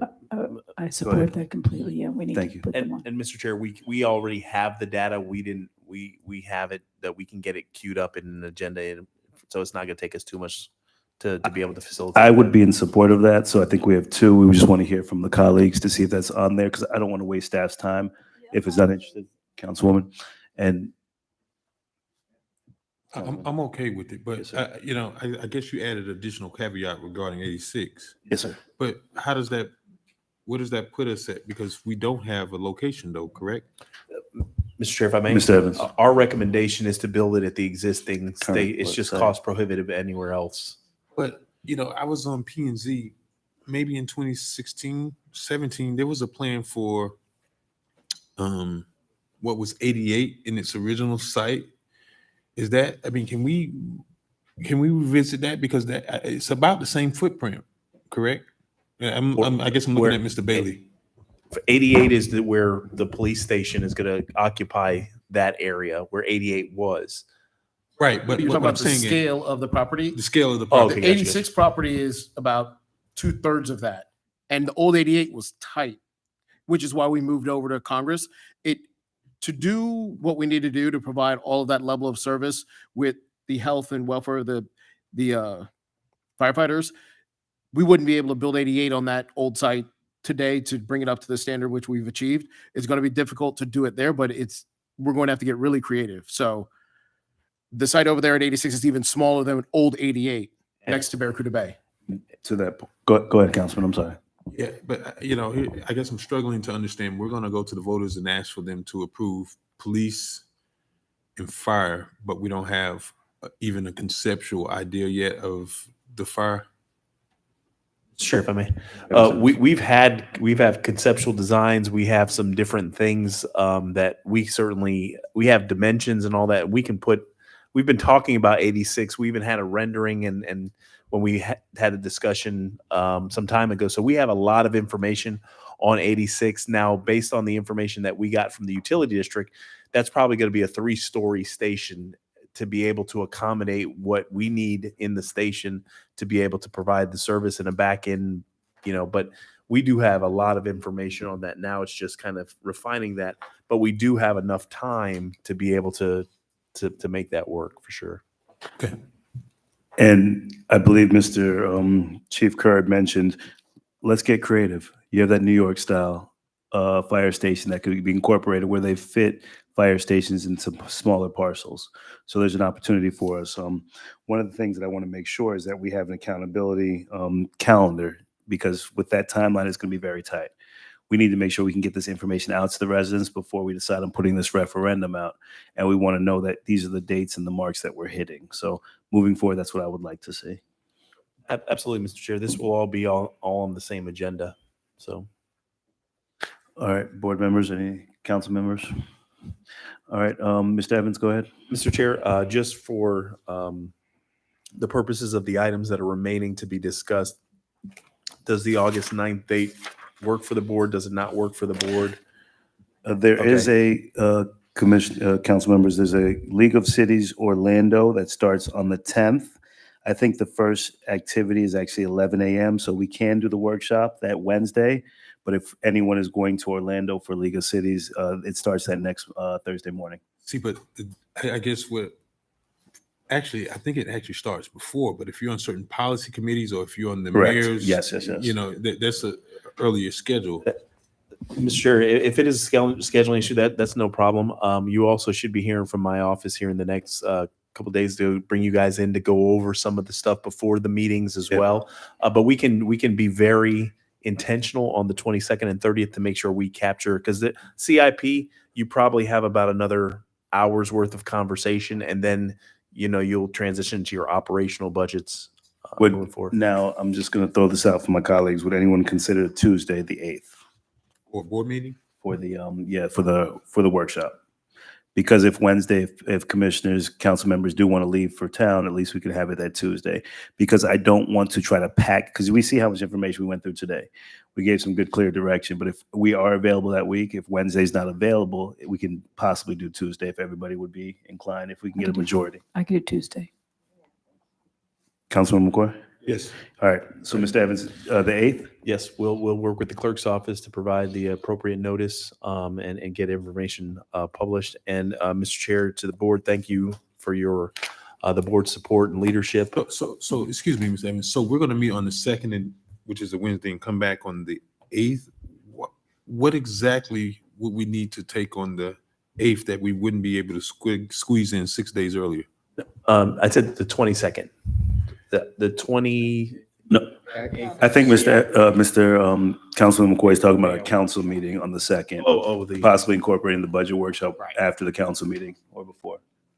But my question is, what exactly are we looking to have in this workshop? And could it be incorporated if we're going to already be meeting on the 2nd? Mr. Chair, I think that's going to be a pretty long meeting. And I think just the nature of the dialogue and conversations associated with the budget, I think it's going to be pretty lengthy. We're also adding these resolutions to the They're second. They're already there for the second item. So I have the 5th on my calendar for a workshop. That's been canceled? Yes, that was canceled. I sent an email on that. The board had some scheduling conflicts. Okay. Yep. Yeah, I still have the 5th as well. Okay. Anything else, Mr. Yes, Mr. Chair, thank you Please. for the board and their leadership with regards to this. Obviously, there's a lot of moving parts associated with this, but we certainly appreciate it. And to the staff, thank you for all your time, energy, and effort into this process. It is definitely a labor of love, but we look forward to some subsequent conversations, and we'll take the direction that's provided for the board and make sure we have that information. At one of the budget sessions, I'll have staff be prepared to talk about the grants and the grants programs and how many grants we have obtained over the last 36, 24 months or what have you. And then we'll provide you, you'll get the balanced budget from me at the end of next week or the following week. I think you get it the 31st. You'll have the balanced budget from me. Then we're also going to set up opportunities to have some conversations individually with you all concerning health insurance. The compensation and classification stuff has been completed. And so we want to walk you through some of those items because that's going to be also part of the budget discussions that we have. And that concludes my comments, Mr. Chair. Thank you, Mr. Evans. And we'll have comments from the board, starting with Councilman McCoy. Man, this is overwhelming. I don't even know if I have anything to say. Councilwoman Miller Anderson. No, Bailey was clapping. That's what got me. Councilwoman Botel. To say that we have our health fair and back to school bash on Saturday next week. I want to thank everybody. I know there are a number of department heads who are going to be helping out with that, and I really appreciate that support. Thank you. And thank you, Mr. Evans, and thank you to all the staff that stayed and presented today. This was an excellent workshop, and I'm just trying to stall for an extra minute so we can close right at 2. But if there's no further business, the workshop is adjourned.